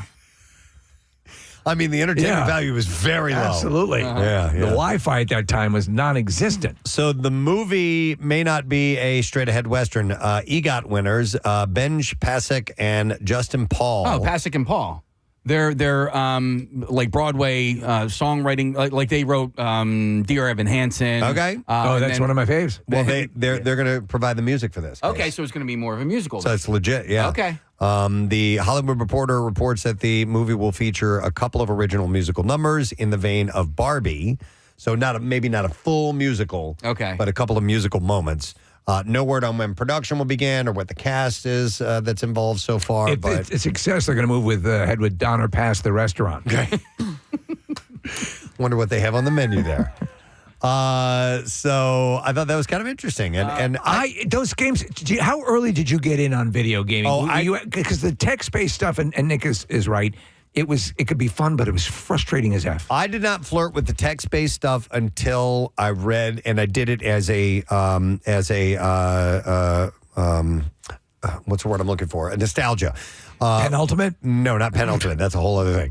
No, I did it as a nostalgia because I was reading Ready Player One, and there's a lot of text-based references for text-based games in that book. And so I went and I found regenerations of those that you can find online and play. And I played one, and it was kind of fun. Do you remember, so in the primitive days of video games, and we'd gotten to the graphic level, do you remember the game Myst? No. It was a very static game, but with beautiful renderings of like rooms, and there was a whole series. Any of you guys remember MYST? MYST. Yeah, I remember that game. I didn't play it, but I remember it. And Steve, like the other thing about those games is even back then, they were expensive. Yes. So you would buy a computer game and it was really rudimentary, but like $70, $80. And you would have to have like a joystick that you plugged into like the keyboard. I mean, like, it's really remarkable how much the advancements have happened over the last few years. You can. It says a text says you can play Oregon Trail on the Apple app. Nice. On the App Store. I'm sorry. So that might be kind of fun. And go back and play. also of Pasek and Paul, I believe it's Benji Pasek is from this area. I think he's from Ballackinwood or he might be in this building right Ardmore. now. He's from Ardmore, yeah. Okay, Yeah. Okay, back home to Ardmore. Back home to Ardmore. Oh, Back home to Argonne. only if he said that. Was he in the original? I can make him say it. In the original Book of Mormon? No, that's Ben Platt. He was the original Elder Cunningham, I guess. Gotcha. Wait. Who No, were that we was talking about? that was Josh Gad. Who? Yes, but he was in it. He was when I went to see it. Yeah, he was playing the Josh Gad role. He was okay. Yes. What? Ben Platt. What? Ben Platt, not to be mistaken with Benji Pasek. Ben Platt was the original Dear Evan Hansen. Okay. All right. Son of a bitch. So anyhow, I thought it was kind of interesting. It is very interesting. All right, let's see what else we got here. Totally Presbo. Hi, Presbo. There was a story that I read about this gentleman. His name was Jeff Landry. He planned a camping trip with his family near Virginia's Luray Caverns. Lay low. It's in the Shenandoah Valley. Luray? Is that how you say know it? who lives right near there now? Is our buddy Dan Colachico. Oh, okay. Dan's out there? So, Luray Cavern. he and his family didn't expect to pay more in tolls than for the whole weekend getaway. They took I-66's express lanes during peak rush hours, and Jeff knew there would be a toll, and he figured the RV that he was driving might add a little extra cost. He was thinking maybe $20, $30 each way, and he saw it as a fair price for saving time. But when he got the Easy Pass bill, it was $569. Wow. And So how much extra does an RV get charged? So at first he thought it was an error, but he logged into the toll website and he learned that it was all legitimate. His 3-axle RV was charged according to its size. Oh, wow. Still, each way was only about 22 miles. That's it. He only drove 22 miles each way, and it cost $569. Jesus Christ. The total felt like price gouging to Jeff. Unfortunately, though, he didn't realize the dynamic pricing would reach such heights for a larger vehicle. So the express lanes use dynamic pricing. This means rates adjust based on traffic demand, charging drivers who want to skip congestion at peak times extra. I didn't know that. Yeah. I experienced I didn't know that either. this summer. So Ben and I drove from here out to Colorado. I helped get my parents' car out there. And one thing that I would like to see happen in this country over the next decade is a unified Easy Pass system, because it's different from state to state, even though you can use the same transponder from state to state. And I know we've talked about Easy Pass 100 times on the show, but it is weird when you go from Pennsylvania, you don't have to stop at any of the toll booths, and then you get into like Indiana and it's completely different. And as a result, Preston, like when we were driving my dad's car, he eventually got a bill sent to him because we didn't pay certain tolls the way that we were supposed to. And it was several $100s because we were going at different times. We were going at rush hour times. It's a little mind-boggling, and there's no rhyme or reason to some of it. I didn't realize they scaled up. Yeah. I didn't either. It's annoying. Yeah, so larger vehicles like Jeff's 1997 Holiday Rambler RV incur steeper tolls because they occupy more space and wear down the road faster. But for drivers like Jeff, it's easy to underestimate these costs if you're not familiar with how the pricing works. So if you are planning on taking a long driving trip, do a quick research on what it might cost you on toll roads, because you might be surprised to find out it's going to be more than you think, especially if you're driving something with multiple axles. I was default to the toll. I'll take the turnpike any chance I get, because I just it's just it. I'll pay more to drive 180 miles an hour. I would think so. That's the illegal speed, right? All right, here's another one. Totally Presbo. Wallet Hub released their annual list of the most sinful cities in America. They compared 182 U.S. cities on 37 key indicators of vices and illicit behavior in 7 categories, which would be anger, hatred, jealousy, excesses, and vices. Sinner. Greed, lust, vanity, and laziness. So is Sin City at the top of the list? It is. There we go. Las Vegas is number 1. Cities were rated on everything from violent crime per capita to excess drinking to the number of adult entertainment. Wow, sit here, man. So number 2 is Houston. Number 3 is Los Angeles. Number 4 is Atlanta. Number 5 is Philadelphia. Wow. 5, huh? Yeah. Followed by Denver, Phoenix, Miami, Dallas, and number 10 is St. Louis. Top 5. Wow. And New Orleans isn't on the list. There are a You'd couple figure they'd things be like second or third. that I'm surprised about on this list. Yeah, Salt Lake City. Salt Lake City, believe it or not. No. But we're in the top 5 of most sinful over Manhattan, New York cities. Yeah, it's not even on the top 10. The hell? So I think it's interesting how they quantify. What are the metrics again? 37 indicators of vices and illicit behavior in 7 categories: anger and hatred, jealousy, excesses and vices, greed, lust, vanity, and laziness. Now, I don't have this stat, but if you were to guess, which one do you think we would rank highest on? Anger and hatred. Yeah. Jealousy. Okay. Excesses and vices. Greed, lust, vanity, and laziness. Anger. I got to go anger and hatred, right? Yeah. It has to be. Yeah. But, so what would be second in Philadelphia? Laziness, maybe? I was going to say jealousy because we're like below New York, above D.C. But rightfully so. We're constantly overpassed for crappier cities. Yeah, jealousy might be like an underlying current that we're not about to admit. Yes, Right. I said Kermit. I know. The undercurrent. Let me give Casey a moment to put something together. No. I'm not going to do anything. I don't know what you're even talking about, bro.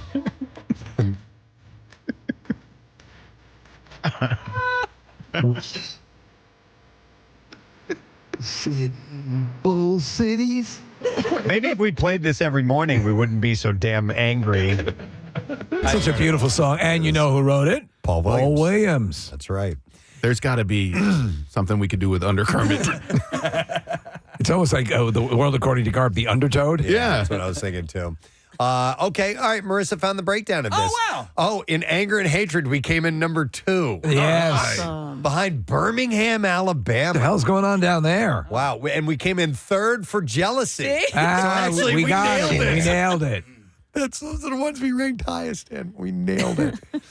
A nice follow-up in lust. At number 11. We're pretty lusty. That's not too bad. All right, one more thing, and then we're going to wrap it up. Totally Presbo. All right, this is the last thing I'll mention. There's the latest trend in housing has homeowners expanding downward to create luxurious hidden spaces beneath modest exteriors. What do you? I just spoke to somebody who did this. Oh, okay. Yesterday. The term is called iceberg house. Okay. So that you see only, as with an iceberg, you see just a little bit above the surface of the water. But the real party. bulk is below. Yeah. So the iceberg house trend allows homeowners to build luxury features like movie theaters, wine cellars, pools, and even bowling alleys. Who were you talking to about this? A friend that Jackie. That sort of did this. It was more so in addition on the house, though, but part of it was hidden underground and buried. Yeah. Oh, okay. I mean, this is a basement. How is this any different than a basement? So it's more elaborate, like more like hidden, like a larger amount of floors down. There's one near King of Prussia that I know about, and Casey, in their basement, it's bowling alley. It's I'm not exaggerating, like a 50-car garage. They have a car collection. Oh, so this is for mansion people. This is mansion people, for No. sure. And it's already a big house up above ground. And what I've heard, and I've not toured it, but I've heard rumors and talked to people who have, down below, it's just one thing after another after another. Wow. There's also I was watching some show and they were talking about this. In case it need not necessarily be a 50-car garage. It may be expansion not down multiple floors, but out under the yard, extended rooms out. Yeah. It's still a pricey endeavor, but you can add a lot of space to a home by thinking of that space. For a while, what was happening is people were adding on above their roofs. Well, so they were adding floors up. If you're going to expand outward under the ground, that is a huge undertaking. That's more foundation that needs to be built, and there's a lot of work behind that. Wow. Case, yeah, I think it's literally just like a luxury basement. Okay. That's what it is. They're going underground. It's a basement. A lot of people have basements. It's just luxury. I was thinking about this last night because my mom lives with us and she lives in the basement. And when we bought the house, the basement was already outfitted. It was already finished. It had a little kitchen in there as well, full bathroom. And I'm so grateful that she's been living with us these last 8 years. But I did have this moment last night where I was like, man, I did rob my kids of having a cool hangout spot. You know what I mean? You're not going to take her out, are you? No, I can't. Well, no, the kids are even older now, so it's like, we're past that stage. So I'm going to let her live. I do, though. The lack of natural light going underground is a bit much. I do like having natural light. I agree. So like in those and it's still kind of a big thing amongst the well-moneyed is those bunkers that are like super high-end bunkers with pools and nightclubs and all that stuff, and they belong to these communities, but they have to put in, Preston, those faux windows that generate light because you go out of your mind. Yeah, popularized in locales like London and now gaining traction in the States, the basement renovations can add value, living space, and even more income potential, although they do come with some challenges, namely high cost, structural risks, and chuds, and environmental concerns.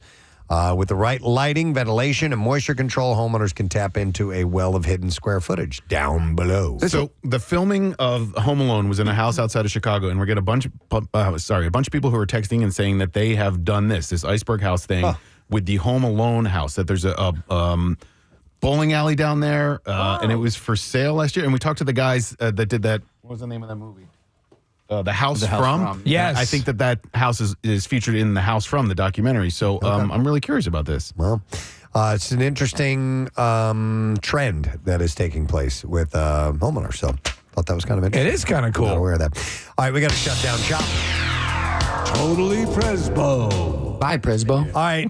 With that, we are going to take a quick break. We will come back in a moment, and we'll get some Bizarre File stories. So hang out for a spell. Preston and Steve On 93. Yeah. Comes in and flips on the brightest lights in the world. And I'm like... I mean, buried in it. Yo, do they... And it was just, when those lights came on, it was like, oh my God. What happens is that it's like seeing a bar you go to in the broad daylight. Yes. Yeah, and it's jarring. Different story. You look up, and mouth looks like you were in a watermelon eating contest. So anyhow, a little bit of light. Guys would like a little bit of light. I'm okay with that. Number two says, don't stress out about your own body. A guy said, I slept with a girl who was so paranoid, she wouldn't let me touch her anywhere. She kept pushing my hands away and saying things like, don't touch my stomach. It's revolting. I gave up after a while and sex didn't happen at all. Because these are features that she didn't find flattering about herself. And that's so it's a sad thing to feel that way. And we all have our insecurities. Sure. And once you realize that, but a lot of times, again, people come in with standards that they've seen cultivated in movies and Instagram filters and all that stuff, and they think, oh my God, I'm falling short. And the truth is, you're normal, and a lot of what you see is abnormal. It says insisting on darkness, hiding under the covers, keeping your bra on because you don't like your breasts. I keep my bra on. Wearing a T-shirt to bed. We're getting better, but a lot of women are still unnecessarily self-critical about their own bodies. Yeah. Number 3, don't overreact if all does not go to plan. This is guys. This is what they want women to do. Not overreact if all does not go to plans. It really helps to remember that you aren't the only one out to impress that very first time. Performance anxiety is real, and an anxious owner makes for, it says here, a penis that doesn't want to come out and play. It's normal for him to have issues the first time. It doesn't mean that he doesn't fancy you or that your body isn't good enough. It just means that he's nervous and as nervous as you are. That is so true. And that's what Rubber Johnny taught me. It says, ditto if he finishes too soon or takes too long. All right. Number 4, it says, be active.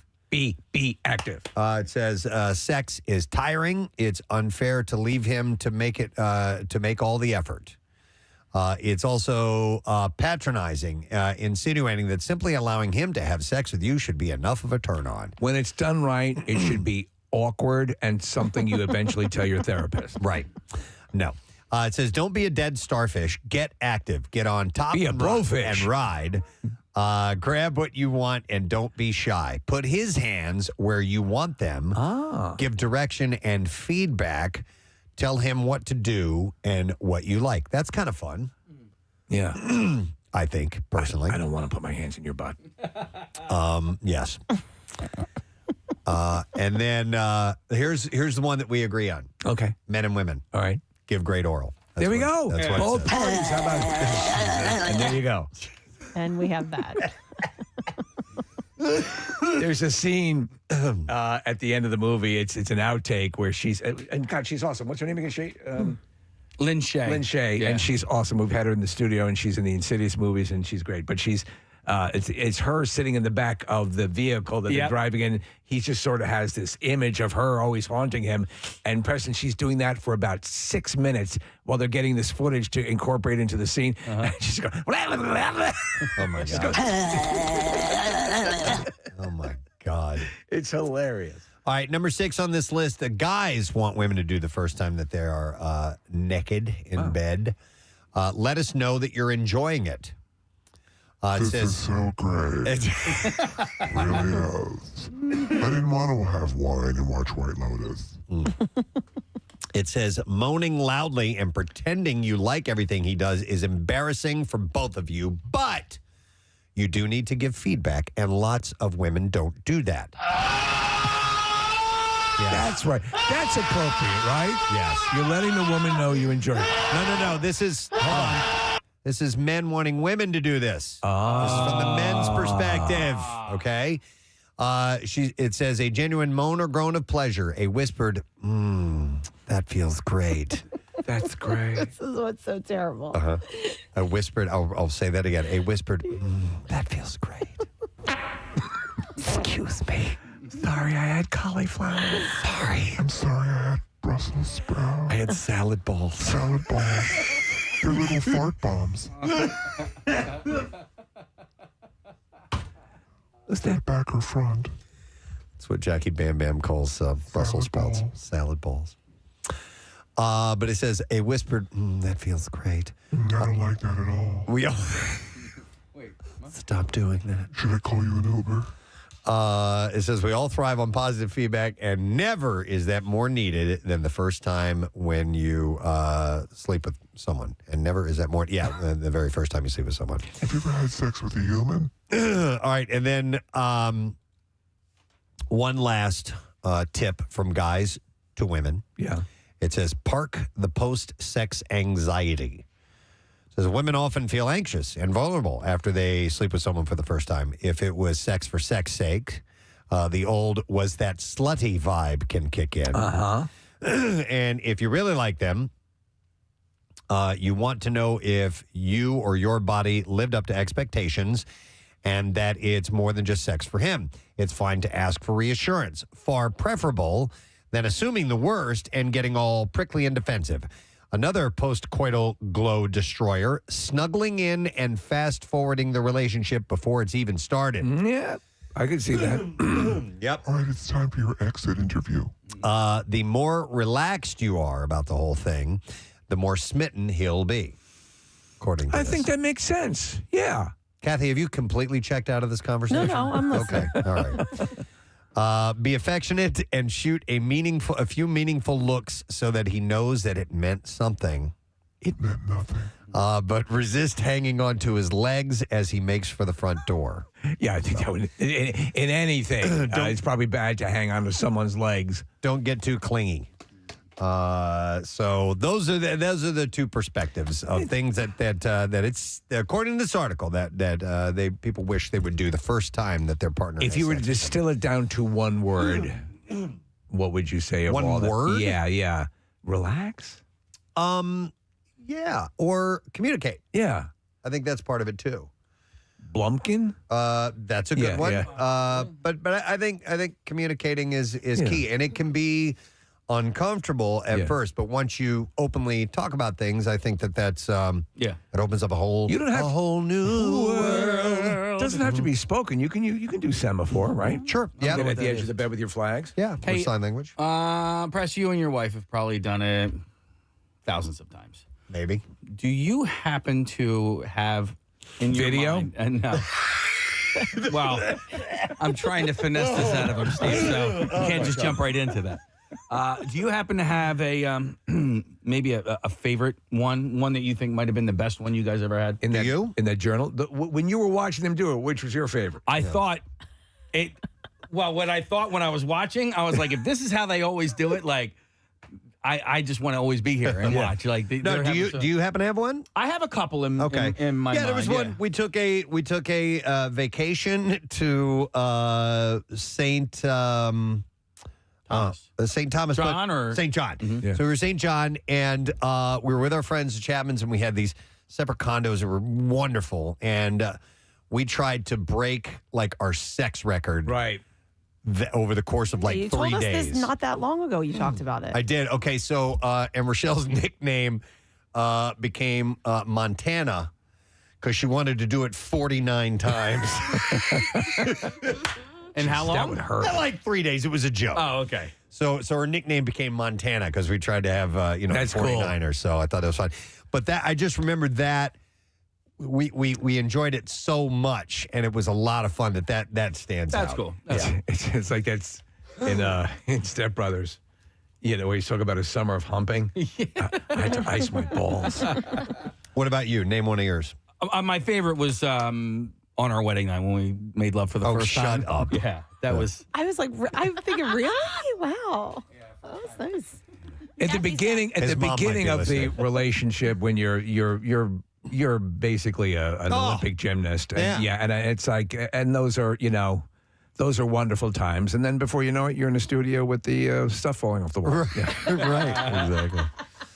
Anybody else want to add their favorite? Do you have favorites that stand out? I am not answering that. God. I don't want to. You're making me feel There uncomfortable. was one time when he brought a macaque into the room. That was interesting. Hey, John. Preston's making me feel uncomfortable. Facilities. Yes. HR facilities coming together. All right. I thought this would just be a fun little combo to have. And if we weren't careful, we learned something. Didn't even mention Benadryl. Case, we got to get you on one of those water jet packs. Oh my God, I would love that. We've got to get you on that. So I know they do. Where's the closest one? They've got them down there somewhere. AC they do. We talked about it last year or the year before, and people said that they are available in certain spots. Very, very expensive to rent. But Are they? I think so. Okay. Yeah, that's what I've heard. I don't know if that's the case or Maybe not. we get a knockoff one. A knockoff jetpack. But I personally would love to go on one of those things. But I'm dying to see you on one. You see the dudes who are able to flip down and go underwater and dive it down and come back up? Since they've had those out now for several years, there's people that have mastered them, and they can do all kinds of spinny, wild, crazy things in the air and then dive down in and back up. I'm afraid that I would jetpack myself right down into the water and not be able to right myself, and then just go down to the bottom and stay there. Yes, just continue to thrust myself.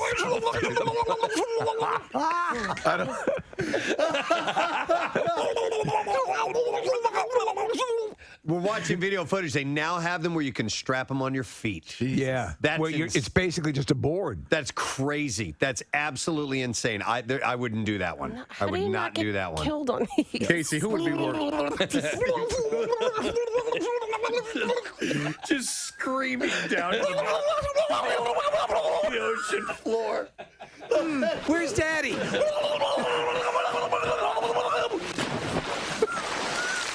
Any kids? Anybody see Daddy?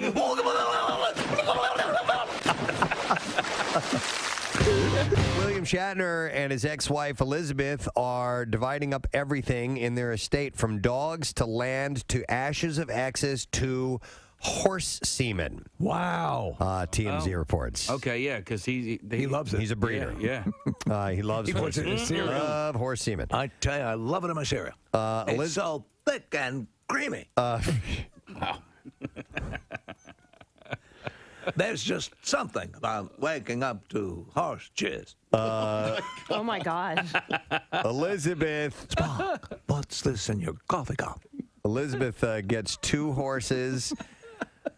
William gets all the dogs, 2 horses, and all of the horse semen. He gets Who gets the Jill? He gets all of the horse semen and equipment, the horse semen equipment. He gets all the dogs? He gets all the dogs, yeah. That seems unfair. Semen? It's horse semen in my big, piping hot mug of coffee. And these are per the papers obtained by TMZ. Elizabeth gets... Yes, I'd like a bear claw and a coffee with horse semen. You don't have horse semen? You don't know how delicious it is in a cup of coffee? So Elizabeth, gets a Malibu and a Versailles, Kentucky home. By the way, in Kentucky, it's pronounced Versailles, not Versailles.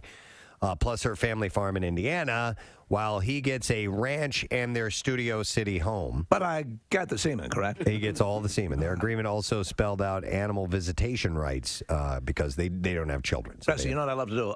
I love to drink horse semen through a crazy straw. Crazy straw. Through a crazy straw. It looks wild. Yeah, I can imagine. Wow. Bill Cosby changed up his legal team again. Why? Pennsylvania-based. That one didn't work. Yeah. What do you mean? He's already in jail. I'm in jail, Lloyd. I'm incarcerated.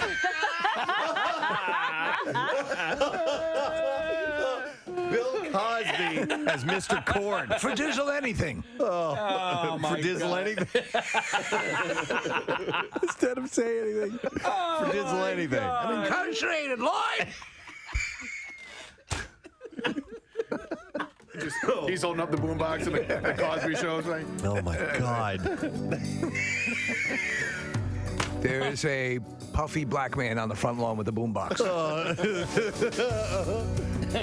Oh, dear Lord. All right, so yes, he's incarcerated.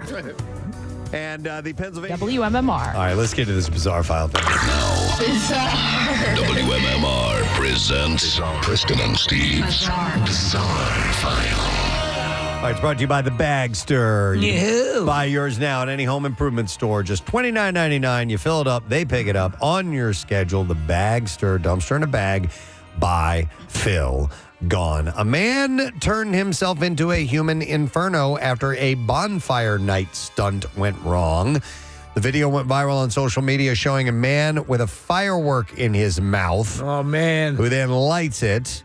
And we don't know why he decided to do this, but he does appear to have a pint glass of some kind in his hand. Oh, Lord Jesus, it's a fire. And while the rocket's wooden stick that should have been planted firmly in the ground was in his mouth, he lit the fuse only for all hell to break loose. And the 2-second clip shows sparks flying into the guy's face, and it appears to get covered in soot as he flinches backwards in pain. That was awesome. He then drops the firework from his mouth as it flies off. A voice can be heard screaming while another guy shouts, "Go on, son." A still of the video at the exact moment the sparks fly into his face show him looking in serious pain as molten sparks lash at his skin. Boy, you're an idiot. The person and location has not been made clear, but he was given several choice nicknames on social media. One called him Dickhead of the Year. All right, way to go. And another said he was giving, quote, Marv from Home Alone vibes. So, yeah, don't do that. Not a good idea. Officials in Boulder, Colorado are actively working to remove signs from the road that have been deemed profane. The illegally posted signs, by the way, they look like they are real street signs. Okay. And they were probably put up by a concerned citizen fed up with the behavior they are seeing in their neighborhood or other neighborhoods. Beneath selected speed limit signs are additional signs that read, "Get off your damn phone, slow the F down, and don't kill any kids today." But they look like legit signs. They look like they were made by the state and hung on there, the same font, same style, everything. So somebody went to great lengths to make them look legitimate. There was it in California? I forget where it was, where they were doing those digital over-the-highway signs that they were programming with similar messages, but they had to stop doing it. Boulder Police Commander Darren Flotting said he appreciates the gesture of what the person who put the signs up is intending to do, but it's still a crime to put the signs up nonetheless. 2 women in Norway, now 59 years old, were shocked to learn that they were switched at birth, nearly due to an alleged government cover-up. Wow. One of the mothers, Karen Dokken, gave birth at Eggs Bones Hospital in 1965. Dokken's a cool name. Where babies were kept separately from mothers. A week later, Dokken went home with a baby she believed was her daughter, Mona, despite finding it odd that her baby had dark curls. She said, "It was never my thought that Mona was not my daughter." Dokken, who is now 78, said tearfully in court.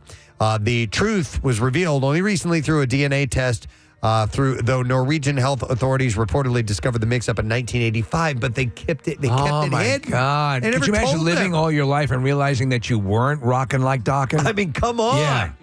How sad is that? So horrifying. Yeah. The women, along with Dokken, are now suing the state, arguing that authorities violated their rights. We want you to go live with the Scorpions by not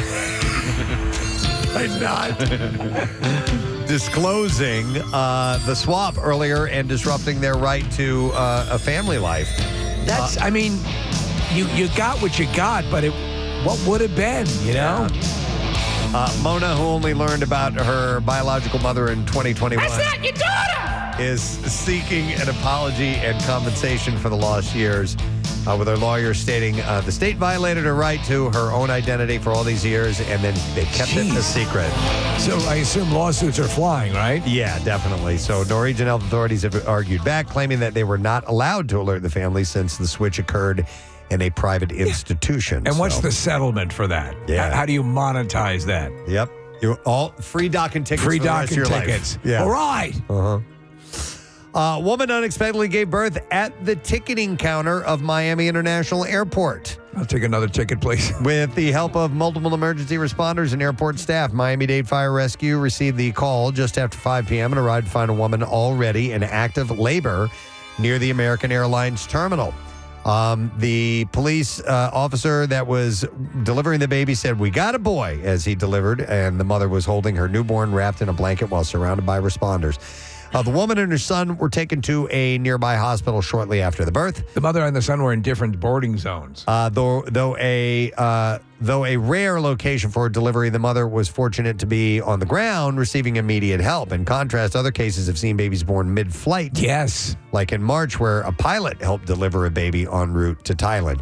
You would think they would give them a round-trip airfare somewhere. Something, yes. Just to get a little bit of press out of the whole thing. So, all right, and then one last story. This is a great one. Passengers aboard Royal Caribbean's Explorer of the Seas experienced a terrifying moment when the ship suddenly tilted at a 45-degree angle. There's footage of this. Near Tenerife, an island near Spain, due to an unexpected wind gust. And the dramatic event occurred as, and you'll love this, Celine Dion's "My Heart Will Go On" was playing in the background, leading some passengers to initially believe that it was a planned effect. According to passenger Dan, so he said, "I was writing my last message thinking that I would die." By the way, wouldn't you sort of make that a non-song for cruise ships? Well, not only that, Steve, the film Titanic was actually playing at the ship's theater at the time that the song came on. Why would anybody ever allow that movie to ever be on a cruise ship? I mean, come on. It's like that scene in Airplane where they're watching crash footage of planes. Yeah. So the November 7th incident caused furniture to slide across the decks and plates to shatter, sparking panic among passengers. One passenger said it was chaos, recalling people rushing out of the dining room as chairs and food went flying. So it's pretty wild footage because they have incredibly complex stabilization systems on them, but still. The ocean is a fickle beast. Sometimes it does what it wants to. And there you go. That is what I have in the bizarre file for you this morning. All right, we're going to take a quick break. We'll come back in a second. Lesson question, trash, music news. Those things are on the way next. Stay with us.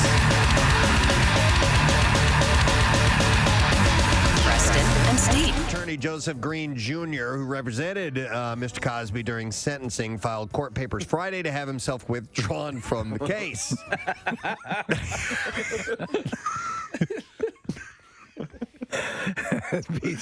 So perfect. Please welcome to our studio Mr. Barnes Courtney. Yeah. Morning, Barnes. Morning. How you doing? We're doing good, man. Thanks for coming in today. Thanks for having me. This place is fancy. Thank you, sir. We try. Yeah. Not by your own doing. They just gave it to us. You have so many lights. Are you guys hot in here? We wanted to make you feel, you love being on stage. I was reading you love touring. It never gets old to you. No. I also love that you have an enormous 10 by 10 picture of me on the wall. Just as I request, I'm not doing the interview unless there's an enormous photograph of my face. Is everyone looking at it? Barnes, I'm excited to become more familiar with your music. As I said at the top, I am not, but 3 things that I know you can do. You can sing, you can play, and you can write. And I'm very impressed with your vocal capability. So I was reading up a little bit on you. And I had read, I think it was where, as a younger musician, you wanted to really try to have a high range when you sang, but you felt that you were kind of forcing it, and then you settled into what was more natural to you. Yeah, well, I mean, from a young age, my father used to lock me in the coal shed until I could produce notes of a certain pitch so that I could sing for halfpennies on the streets of Ipswich, where I spent my youth. Wow. Really? And it was like... There's a movie in there. Yeah. Sorry, that's a complete lie. Really? Yeah, I mean, I was super... You were the youngest of 15. It was very difficult. My father was a cold and calculated man. He used to brush my hair from the left-hand side every morning as he would mutter insults under his breath. Wow. That's just a tragic life. I like you a lot. It's that tragic tale that really led to my music. And oh my God! What an inspiring story. There's a movie from Disney in this. Yes. Originally, you're from London. I'm from just outside Aylesbury, but I grew up in Seattle, so I missed out on the sexy accent. Oh, I can put it on though if I need to. But you have an appreciation of coffee. I do. I do like coffee. I like being awake and cognizant of the world. We're going to London next week. We're doing our show from there, and for most of it, it's a first time in London. And do you ever go back? I mean, do you still have family there? No, I'm not allowed back. You're not allowed back anymore. Not since the accident. No. Yeah. Oh man. I mean, but I don't want to talk about it here. You know. I understand. You burned down the Courtney estate. We don't want to pry. Yeah, they are not fans of me in the Courtney Manor anymore. Ooh, Courtney Manor. Courtney Manor. And on the 4th day, on the 5th moon, young Barnabas did burn down the Courtney Manor. And the stuffed giraffes were ruined. All the children cried in their nightgowns. Wow. I love it. This and then he fantastic. fled to Seattle. Yeah. Okay, I don't even know where to go. I don't need, to be honest, I've really digressed away from... It's all good. I appreciate it. Some people don't say anything. I love this stream of consciousness that we're getting from you. We'll take this, absolutely. By the way, you have an accompaniment here. This is Agam is your keyboard player? This is Agam. I don't actually know him, but he seemed pretty nice. He's got his own Casio. Right. What are you guys going to play for us? I'm going to play 99, which is my new single, Shameless Plug, Shameless Plug. And I guess I'll just play it now. I'll introduce you. Sorry, I was gonna, you were rattling on for so used to introducing myself. No. He'll be playing tonight, ladies and gentlemen, at the Fillmore, and this is 99 from Barnes Courtney on MMR. Hot, strong, young and dumb, yeah, we had no fear. Way back when we said we'd both be millionaires. Now those days are over, and we're all ghosts. We used to sleep all day, talk all night, stay up by the TV light, oh. When your baby teeth ain't milky white, wipe the stardust from your eyes, oh. Said, come on, love, we'll be just fine. We're gonna live just like it's 1999. In 1990. In 1999. In 1990.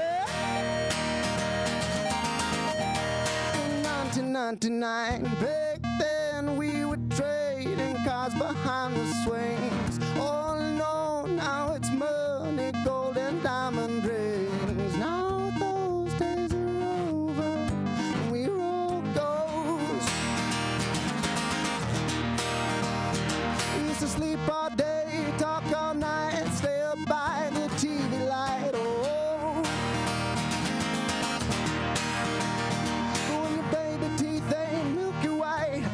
the stardust from your eyes. Oh, said, come on, love will be just fine. We're gonna live just like it's 1999. In 1990. In 1999. In 1990. In 1999. Oh no, where does it go? Well, whatever, fill your body up with chemicals. Oh no, kaleidoscopes. Well, whatever, living better in 1990. In 1999. In 1990. In 1999. In 1999. Another Philadelphia legend. We played this audio a little while back, but I have seen a few texts and emails coming in if we could play back the audio. This was former Mayor Frank Rizzo. Legendary. At the time. An old style, two-fisted mayor. Really worked well with the press. He was approached by a reporter out on the street, and it led to this audio. It's priceless here. Creep. Get away from me. Would you answer the question? You know, you hide behind that press card. I'm not hiding behind anything, sir. I just want to get some answers. I'll tell you what to do. There's a gang of yous here. There's enough of you here. By myself, I'll take you physically. What about asking you to take me physically? Well, get away from me. Well, I'll take you sexually, too. I'll take you physically and sexually, and you'll hate it in one part and you'll love it in the other, and you'll be forever sworn to me your allegiance out of the love of the passion I'll deliver to you, all of yous. He starts heading down a path he can't back off of. I will do things to you that no woman's ever done, and you will ask for it to be done again, is how good you will feel at the end of these sexual acts I will levy upon you and your entire team.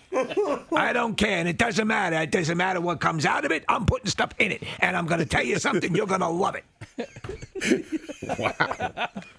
I got two hands. I got two mouth. hands. I have full working genitals. I have all sorts. And in my, you stay right here because my house is right over there, and I have so many lubricants. It's going to blow your mind, and you will be crying in pain and then laughing in joy. Is what will happen.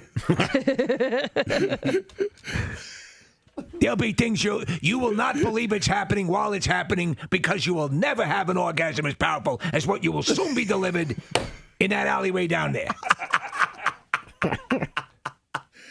Well, this certainly took a turn, Mayor. I do not want to have sex with you. I am not. That's how he could have gotten rid of the guy, right? Let's just go. Let's go. Fellas, pack it up. Enjoy your walk, sir. All right. From me. Well, sir, I'm on the public street. I should be authorized to be here. Then I'll break it over your. I'll break it over your head. Get away from me, you crumb. That's a challenge. Except I'll put my dog away and I'll come back.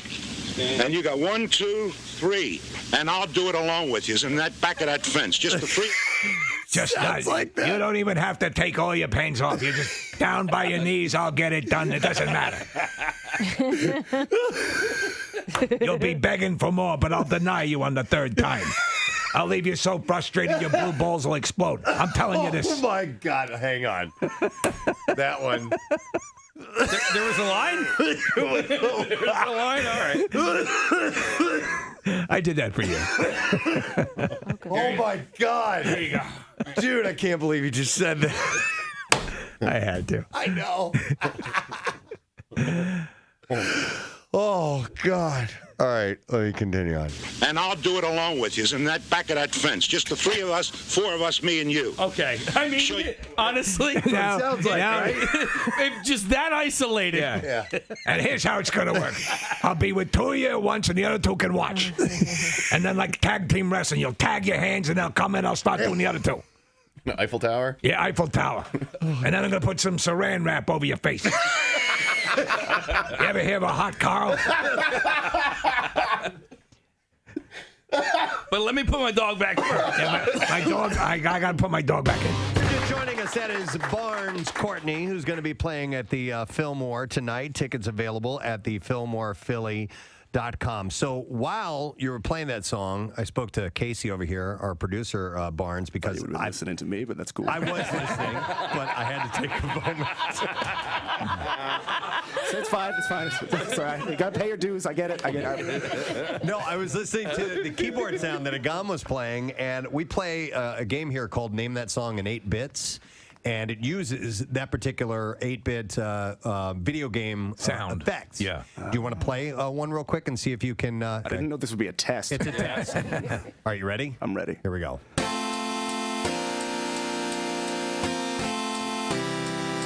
She's a good girl.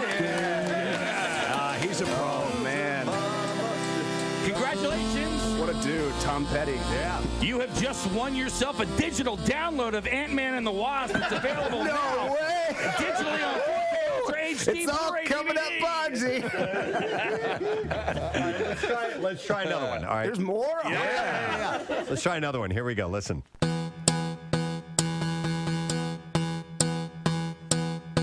know it. Oh, okay, yeah. So I'm gonna be the man who's coming home. Eggs, that little old band from Texas, ZZ Top on MMR 1021 and the Preston and Steve show tonight. Marissa Magnata will be awaiting your appearance. She has one. The Thursday night kickoff is taking place tonight from 7 to 9, and she's going to be at Pal's Tap House, and that's in Huntington Valley. 7 to 9, and your chance to win Eagles tickets, courtesy of Bud Light for the December 15th game. That's against Pittsburgh. If you do win those, then you'll be qualified for playoffs tickets should the Eagles make the playoffs. And they're also going to have Bud Light specials. $2.75 drafts, $3 bottles, and $5 hoop tea cans. And MMR and Bud Light Kelly Green and T-shirt koozies. So make sure you join Marissa tonight at Pal's Tap House in Huntington Valley, 7 till 9. Let's give something away. We have a lesson question for today, and we will give away a pair of tickets as MMR Rocks. Rod Stewart, One Last Time tour with Cheap Trick, Saturday, July 12th at The Man. And the question I have for you is, how many trees were on that hill in One Tree Hill? 215-263-WMMR. I don't know if you heard that or not, but let's find out. How many trees were on that hill in One Tree Hill? 215-263-WMMR. Call now. We'll do the trash while you call in. The trash business is a gold mine. 93.3 WMMR with Preston and Steve's Hollywood Trash. Brought to you by Family and Company Jewelers. You can check your whole list. Check off the whole list with one stop to Family and Company Jewelers, South Jersey's holiday diamond destination. FamilyJewelers.com. What's going on this morning, Steve? Well, Josh Brolin admitting he often falls asleep with nicotine pouches in his mouth. Brolin says quite often the only thing that wakes him up is when the lit cigar burns down to his lips. Oh, my God. Ellen DeGeneres and Portia de Rossi are moving to England in light of recent election results. DeGeneres says her mind is made up, even though every time she goes to England, she's mistaken for Dobby the house elf. Oh, my God. And finally, pictures have surfaced of Charlie Hunnam as serial killer cannibal Ed Gein on the set of Ryan Murphy's new Netflix series. Murphy says this telling of the infamous story will finally answer the age-old question, what if Ed Gein had abs? That's your Hollywood trash. All right. We'll see if you know the answer to this. How many trees were on that hill in One Tree Hill? I will go to Jeff to try to get the answer correct. Hi, Jeff. Good morning. Morning. All right. How many trees are on that hill in One Tree Hill? One. Yeah. Sometimes it's obvious. And Jeff, we're going to give you tickets to go see Rod Stewart, the One Last Time tour with Cheap Trick, Saturday, July 12th at The Man. And tickets go on sale tomorrow at 10 a.m. via Ticketmaster. You can go to WMMR.com for the pre-sale password and another chance to win tickets there, too. Now, Preston and Steve's Music News on 93.3 WMMR. All right, it is brought to you by Worldwide Stereo, rocking your holiday since 1979. Shop now and take advantage of up to 36 months. No interest financing, and you can grab Black Friday pricing on Sony, Samsung, and LG 4K TVs. WorldwideStereo.com. I'm going to lead with the announcement we made earlier this morning. It's a big one. The Preston and Steve Show's Camp Out After Dark presents something new this year. It will be taking place Tuesday, December 3rd from 8 to 10 p.m. at Xfinity Live, and we are happy to announce Camp Out Unplugged, and we will be welcoming the band you hear right here performing live at Victory Beer Hall, the Hooters Unplugged, and it will feature Eric, Rob, and Dave of the Hooters performing their music live on stage acoustically. Along with them will be our friend Adam Weiner from Low Cut Connie. I mean, come on. Please. The press that he's been getting, and the band is just very, very crowd friendly. And I love this song. Are so You Gonna good. Run? This is such a beautiful song. Like you were saying, Springsteen loves this guy, man. I mean, one of his faves. Huge local following as well, and national. So we're psyched that Adam has said yes. And our good friend Don McCloskey.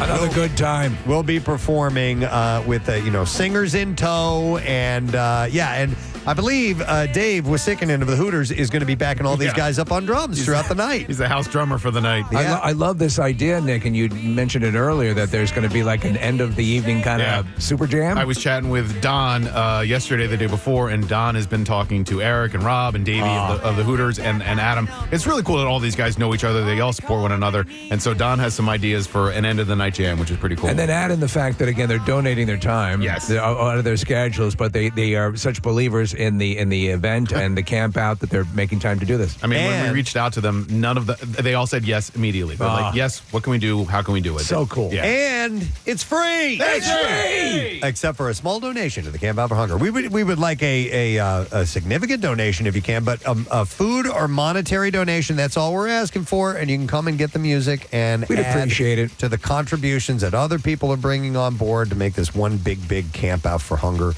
this year. So that's going to be on Tuesday, December 3rd, 8 to 10 p.m. inside Xfinity Live at the Victory Beer Hall. So you got lots of yummy beers to partake upon while you're there. Think about that room. Think about the intimacy of seeing this show that way. It's going to be terrific. Yeah, and it's our first time doing this, so we have no idea what kind of crowd to expect, what kind of capacity. So we'll do our best. If it turns out to be a massive crowd, that'll be a beautiful thing. So we would love it to be a huge. We want this to be a perennial. You can go to WMMR.com/campout for all of this year's Camp Out info. A couple other quick things. Here's a follow-up story. Police, excuse me, I have a runny nose. How are you feeling, by the way? Kind of crappy, but you wanted to get your Camp Out cold out, get it of the done way ahead of time, and I'm doing that very thing. Police in Laredo, Texas are calling BS on the $1 million tequila heist story that broke earlier this week. Initial report said that 2 trucks carrying $1 million in Santo tequila produced by Sammy Hagar and Guy Fieri had been hijacked. Officials in Laredo say the actual value of the tequila shipment was more like $400,000 and that the trucks weren't hijacked at all. Instead, they say the trucks went to a different destination, possibly California, by mistake. Okay, so it was more accidental and less thievery. Crime. Yeah. Okay. So now I haven't heard any word from Sammy or Guy's camp to corroborate this info, but the police are saying that it was not a theft. Of Sammy any type. did say penultimate. He said penultimate, and he used it properly. No, but I'm curious as to what exactly happened and whether or not they were out of money, because there was also a bottle that supposedly was worth $10,000 or more. And they were putting that reward figure on reclaiming that bottle. Correct. Yes. So what the hell, man? We'll find out. A new Coheed and Cambria album is on the way, but it's going to be a few months. The Father of Make Believe is scheduled to release on March 14th through Virgin Music Group. That'll be the 10th studio album from the band, and it'll keep the narrative of the Armory Wars / Vaxxus universe going.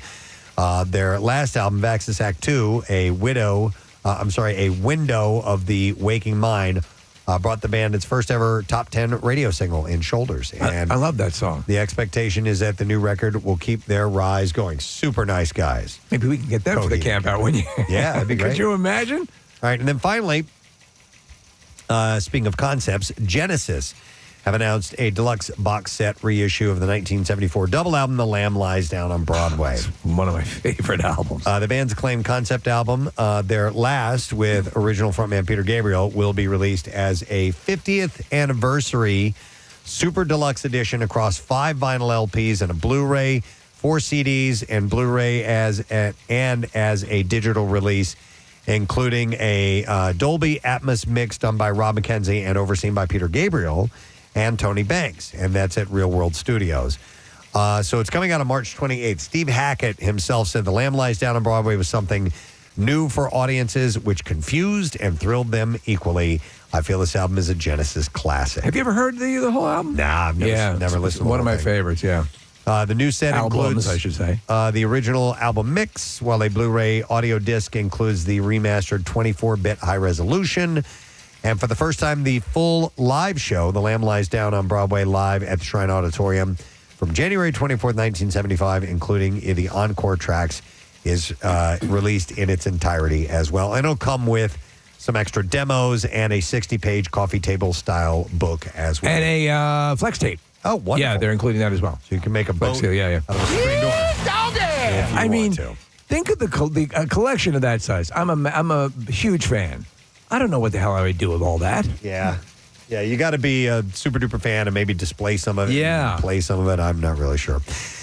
That is what I have in music news. That means we have one more break that we will take. And when we come back, we'll get the letter of the day for the Word of the Week prize. And then you're in the capable hands of Pierre Robert. We'll be right back. Preston and Steve on 90. I'm really ginger, and I've got a brother here, and he's also equally as ginger as me. Case, what do we have for him? We've got a case of Yard's Rival IPA right now. Am I actually winning? Is this real? We'll give it to you. You're just being sarcastic right now? This is actually the citizenship test you never took. So. Should we do one more? One more. Yes. Case, which one should we? You know what? The one that you have, I love. Okay. All right. Let's try this last one for Barnes.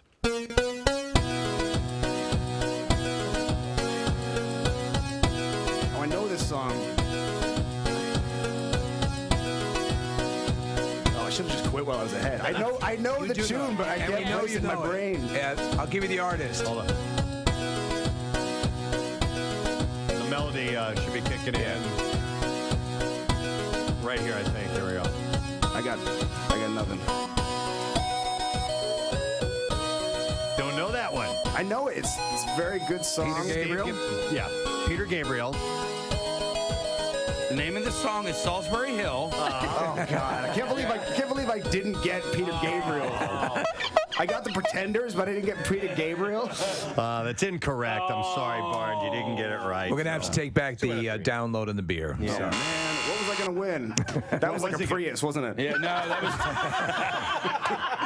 was. It was. Yeah. And unfortunately, I can't believe I know that song. That's all right. It's because you brought me in here like early in the morning. You did it deliberately, didn't you? Just to shame me in front of all these people on the radio. You didn't get a chance to, get ready for it and practice. I'm a musician. I'm not meant to be up at these hours. It's fundamentally against our DNA. I wanted to ask you about writing because I was reading an article in Rolling Stone about you that said you have a difficult writing while you have a difficult time writing when you're happy. It's better when there are things going on in your life. That's why I pay a troupe of men to sort of beat me consistently in the studio. You want to be in a constant state of misery. Yeah, exactly. Blunt objects mainly. Things they find outside in the street, sticks, stones. Yeah, but sharp. No. But the doorknobs songs in a sack. Doorknobs in a sack. Just got to keep me on my toes, I don't want to get too comfortable. Oranges in a sock. Yeah, it's surprising that you're going with doorknobs instead of something a little bit more malleable. Listen, I don't tell them how to do their jobs, okay? Hey, we're the professional beaters. Let us do what we do. Are you an only child? Me? Yeah. No, what makes you say that?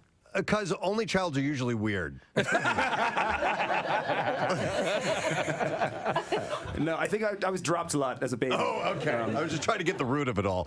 No, you have a great sense of humor. That's what I keep telling everybody.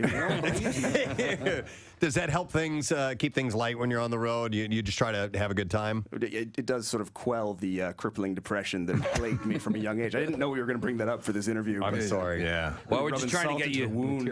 Maybe it's inspiring you to write a new song. Possibly. You never know. All right. So what's another song you're going to play for us this morning? Wait, I have to play two? Yes, it's two. Now do it. I got the one. I thought that was the deal. We got a sack of doorknobs right out there ready to go. All right. I'll play Fire. All right, which is a song of mine. that I wrote. Okay. With my mind. Okay. Ladies and gentlemen, once again, this is Barnes Courtney. Yeah. Lonely shadows following me. Lonely ghosts come a-calling. Lonely voices talking to me. Now I'm gone, I'm gone, I'm gone. My mother told me, son, let it be. Sold my soul to the calling. Sold my soul to sweet melody. Now I'm gone, I'm gone, I'm gone. Lord, give me that fire. Lord, give me that fire. Lord, give me that fire. Burn, burn, burn. Oh, 1,000 faces staring at me. 1,000 times I've fallen. 1,000 faces dead at my feet. Now I'm gone, I'm gone, I'm gone. My mother told me, son, let it be. Sold my soul to the calling. Sold my soul to sweet melody. Now I'm gone, I'm gone, I'm gone. Lord, give me that fire. Lord, give me that fire. Lord, give me that fire. Burn, burn, burn. Oh, send devils come a-calling, calling my name out, lost in the fire.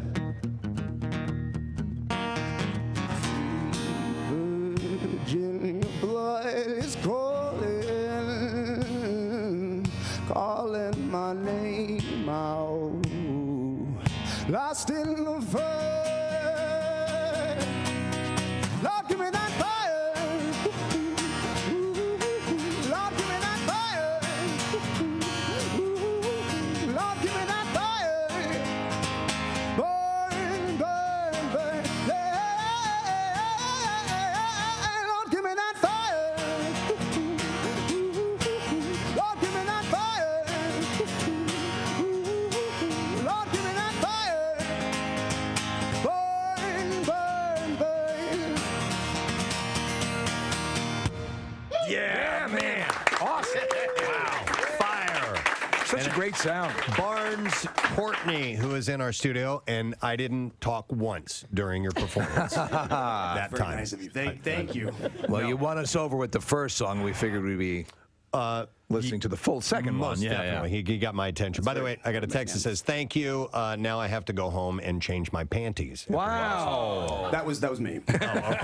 A day after the season 13 finale of America's Got Talent, finalist Michael Ketterer was arrested for domestic violence. Whoa. Well, it shows the system works because he only came in 5th place. What did he do? Was he a singer or what? He packed luggage. No, I don't know. Michael Ketterer is I his think he was name, a and singer. I don't know what he did. We're looking at a picture of him with his arms open at a microphone, so that leads to believe that he He may did a have John been McCain impression. a singer and impersonated John McCain. So those are the two things you can clearly get from this photograph here. He's going to be playing a Vegas It's casino. uncanny. Yeah. He just does John McCain and that's it? Yeah. What would it be like if John McCain sang the songbook of Air Supply? A loving tribute to To one of our nation's patriotic heroes and American- the kings of soft rock. I don't even have any air supply. One of our nation's heroes. You're probably doing so here. lost without you. I'm sorry. That I knew you were right for leaving me so long. That's Very specific talent. It was the greatest John McCain Air Supply show I'd ever seen. And I'm bringing back my whole family.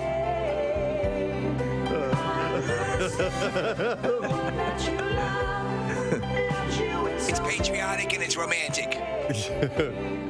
All right. So anyhow, I guess he was a singer and a John John McCain impersonated. So let me go to here and more broken ribs. I have it says Walper. Is your name Walper? Walter. Walper. Honestly, wouldn't you at least say Walper? Is this Judge Wapner calling in? You got a nickname now, Walter. Oh my God! Yeah, you hear what happened to old Walper. That's not even a mistype. I'm looking at the T and the P are like nowhere near each other on the keyboard. Walper. Name's Walper. Let me get that straight. Your actual name is Walper. And what happened to you? So what happened to you, Walter? All right. Well, All right. I've broken my hand. Yeah. I've fractured all my ribs. Were these fights over your weird name, Walper? It's not my name. His guy's name's Walper. I'm gonna punch you. But at least you got a great nickname today. Walper. Well, hang in there, brother, okay? From Touchstone Pictures, the inspiring story of a man named Walper. I've seen him. He's got some medical issues, but the worst thing is his name is Walper. And then a young therapist came into his life. Hi, I'm Kathy Romano. We're going to change that P to a T. Simple as that. And then his life turned around. I'm the head of a Fortune 500 company. 93.3 WMMR. Some new music. The band's called Return to Dust. The song is called Belly Up. I like the feel of that tune. The drummer in the band is Slash's son, London, and that band is coming to the Camp Out for Hunger. They will be there on Wednesday of the live broadcast, and they are going to perform while we're there. I think it's pretty cool. In the morning, yeah. Most definitely looking forward to meeting them, and I like that song. 10:41. This is a Thursday morning, so we are right on the edge of No Sad Bro. Friday is on its way. And we had a great announcement earlier this morning. In case you missed it, we are doing this year at Camp Out for Hunger what we're calling Camp Out Unplugged. We wanted to do a musical performance in the evening of some type. So we called in some friends, and they are going to be performing live at Victory Beer Hall for a free show. We just asked for a donation, and everybody said yes immediately. So Don McCloskey is coming, Adam Weiner of Low Cut Connie, and Eric, Rob, and David of the Hooters.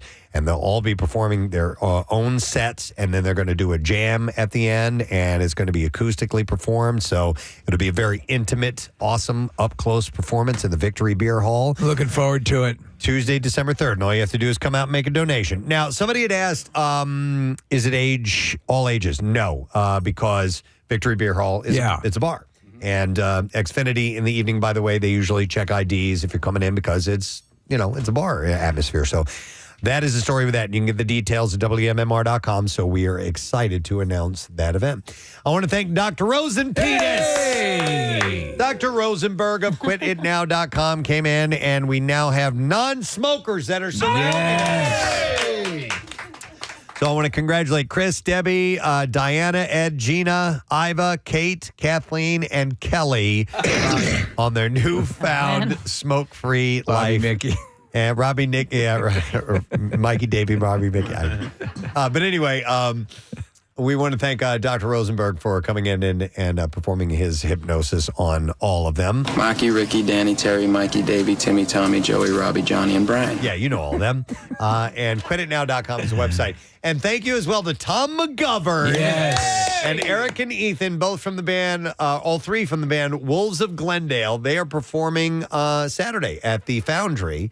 And they're hilarious. Yeah. They're wonderful, yeah. They're a comedy rock band, and they do everything but take themselves seriously. Yes, I love that. So you can check out their website, wolvesofglendale.com. Should be a lot of fun. And Tom's the guy who created Sucking on a Chili Dog. He's the guy who... Sucking on a chili dog. Sucking on a chili dog. So we thank those guys for popping on this morning. Pierre Robert is here. Hey, man.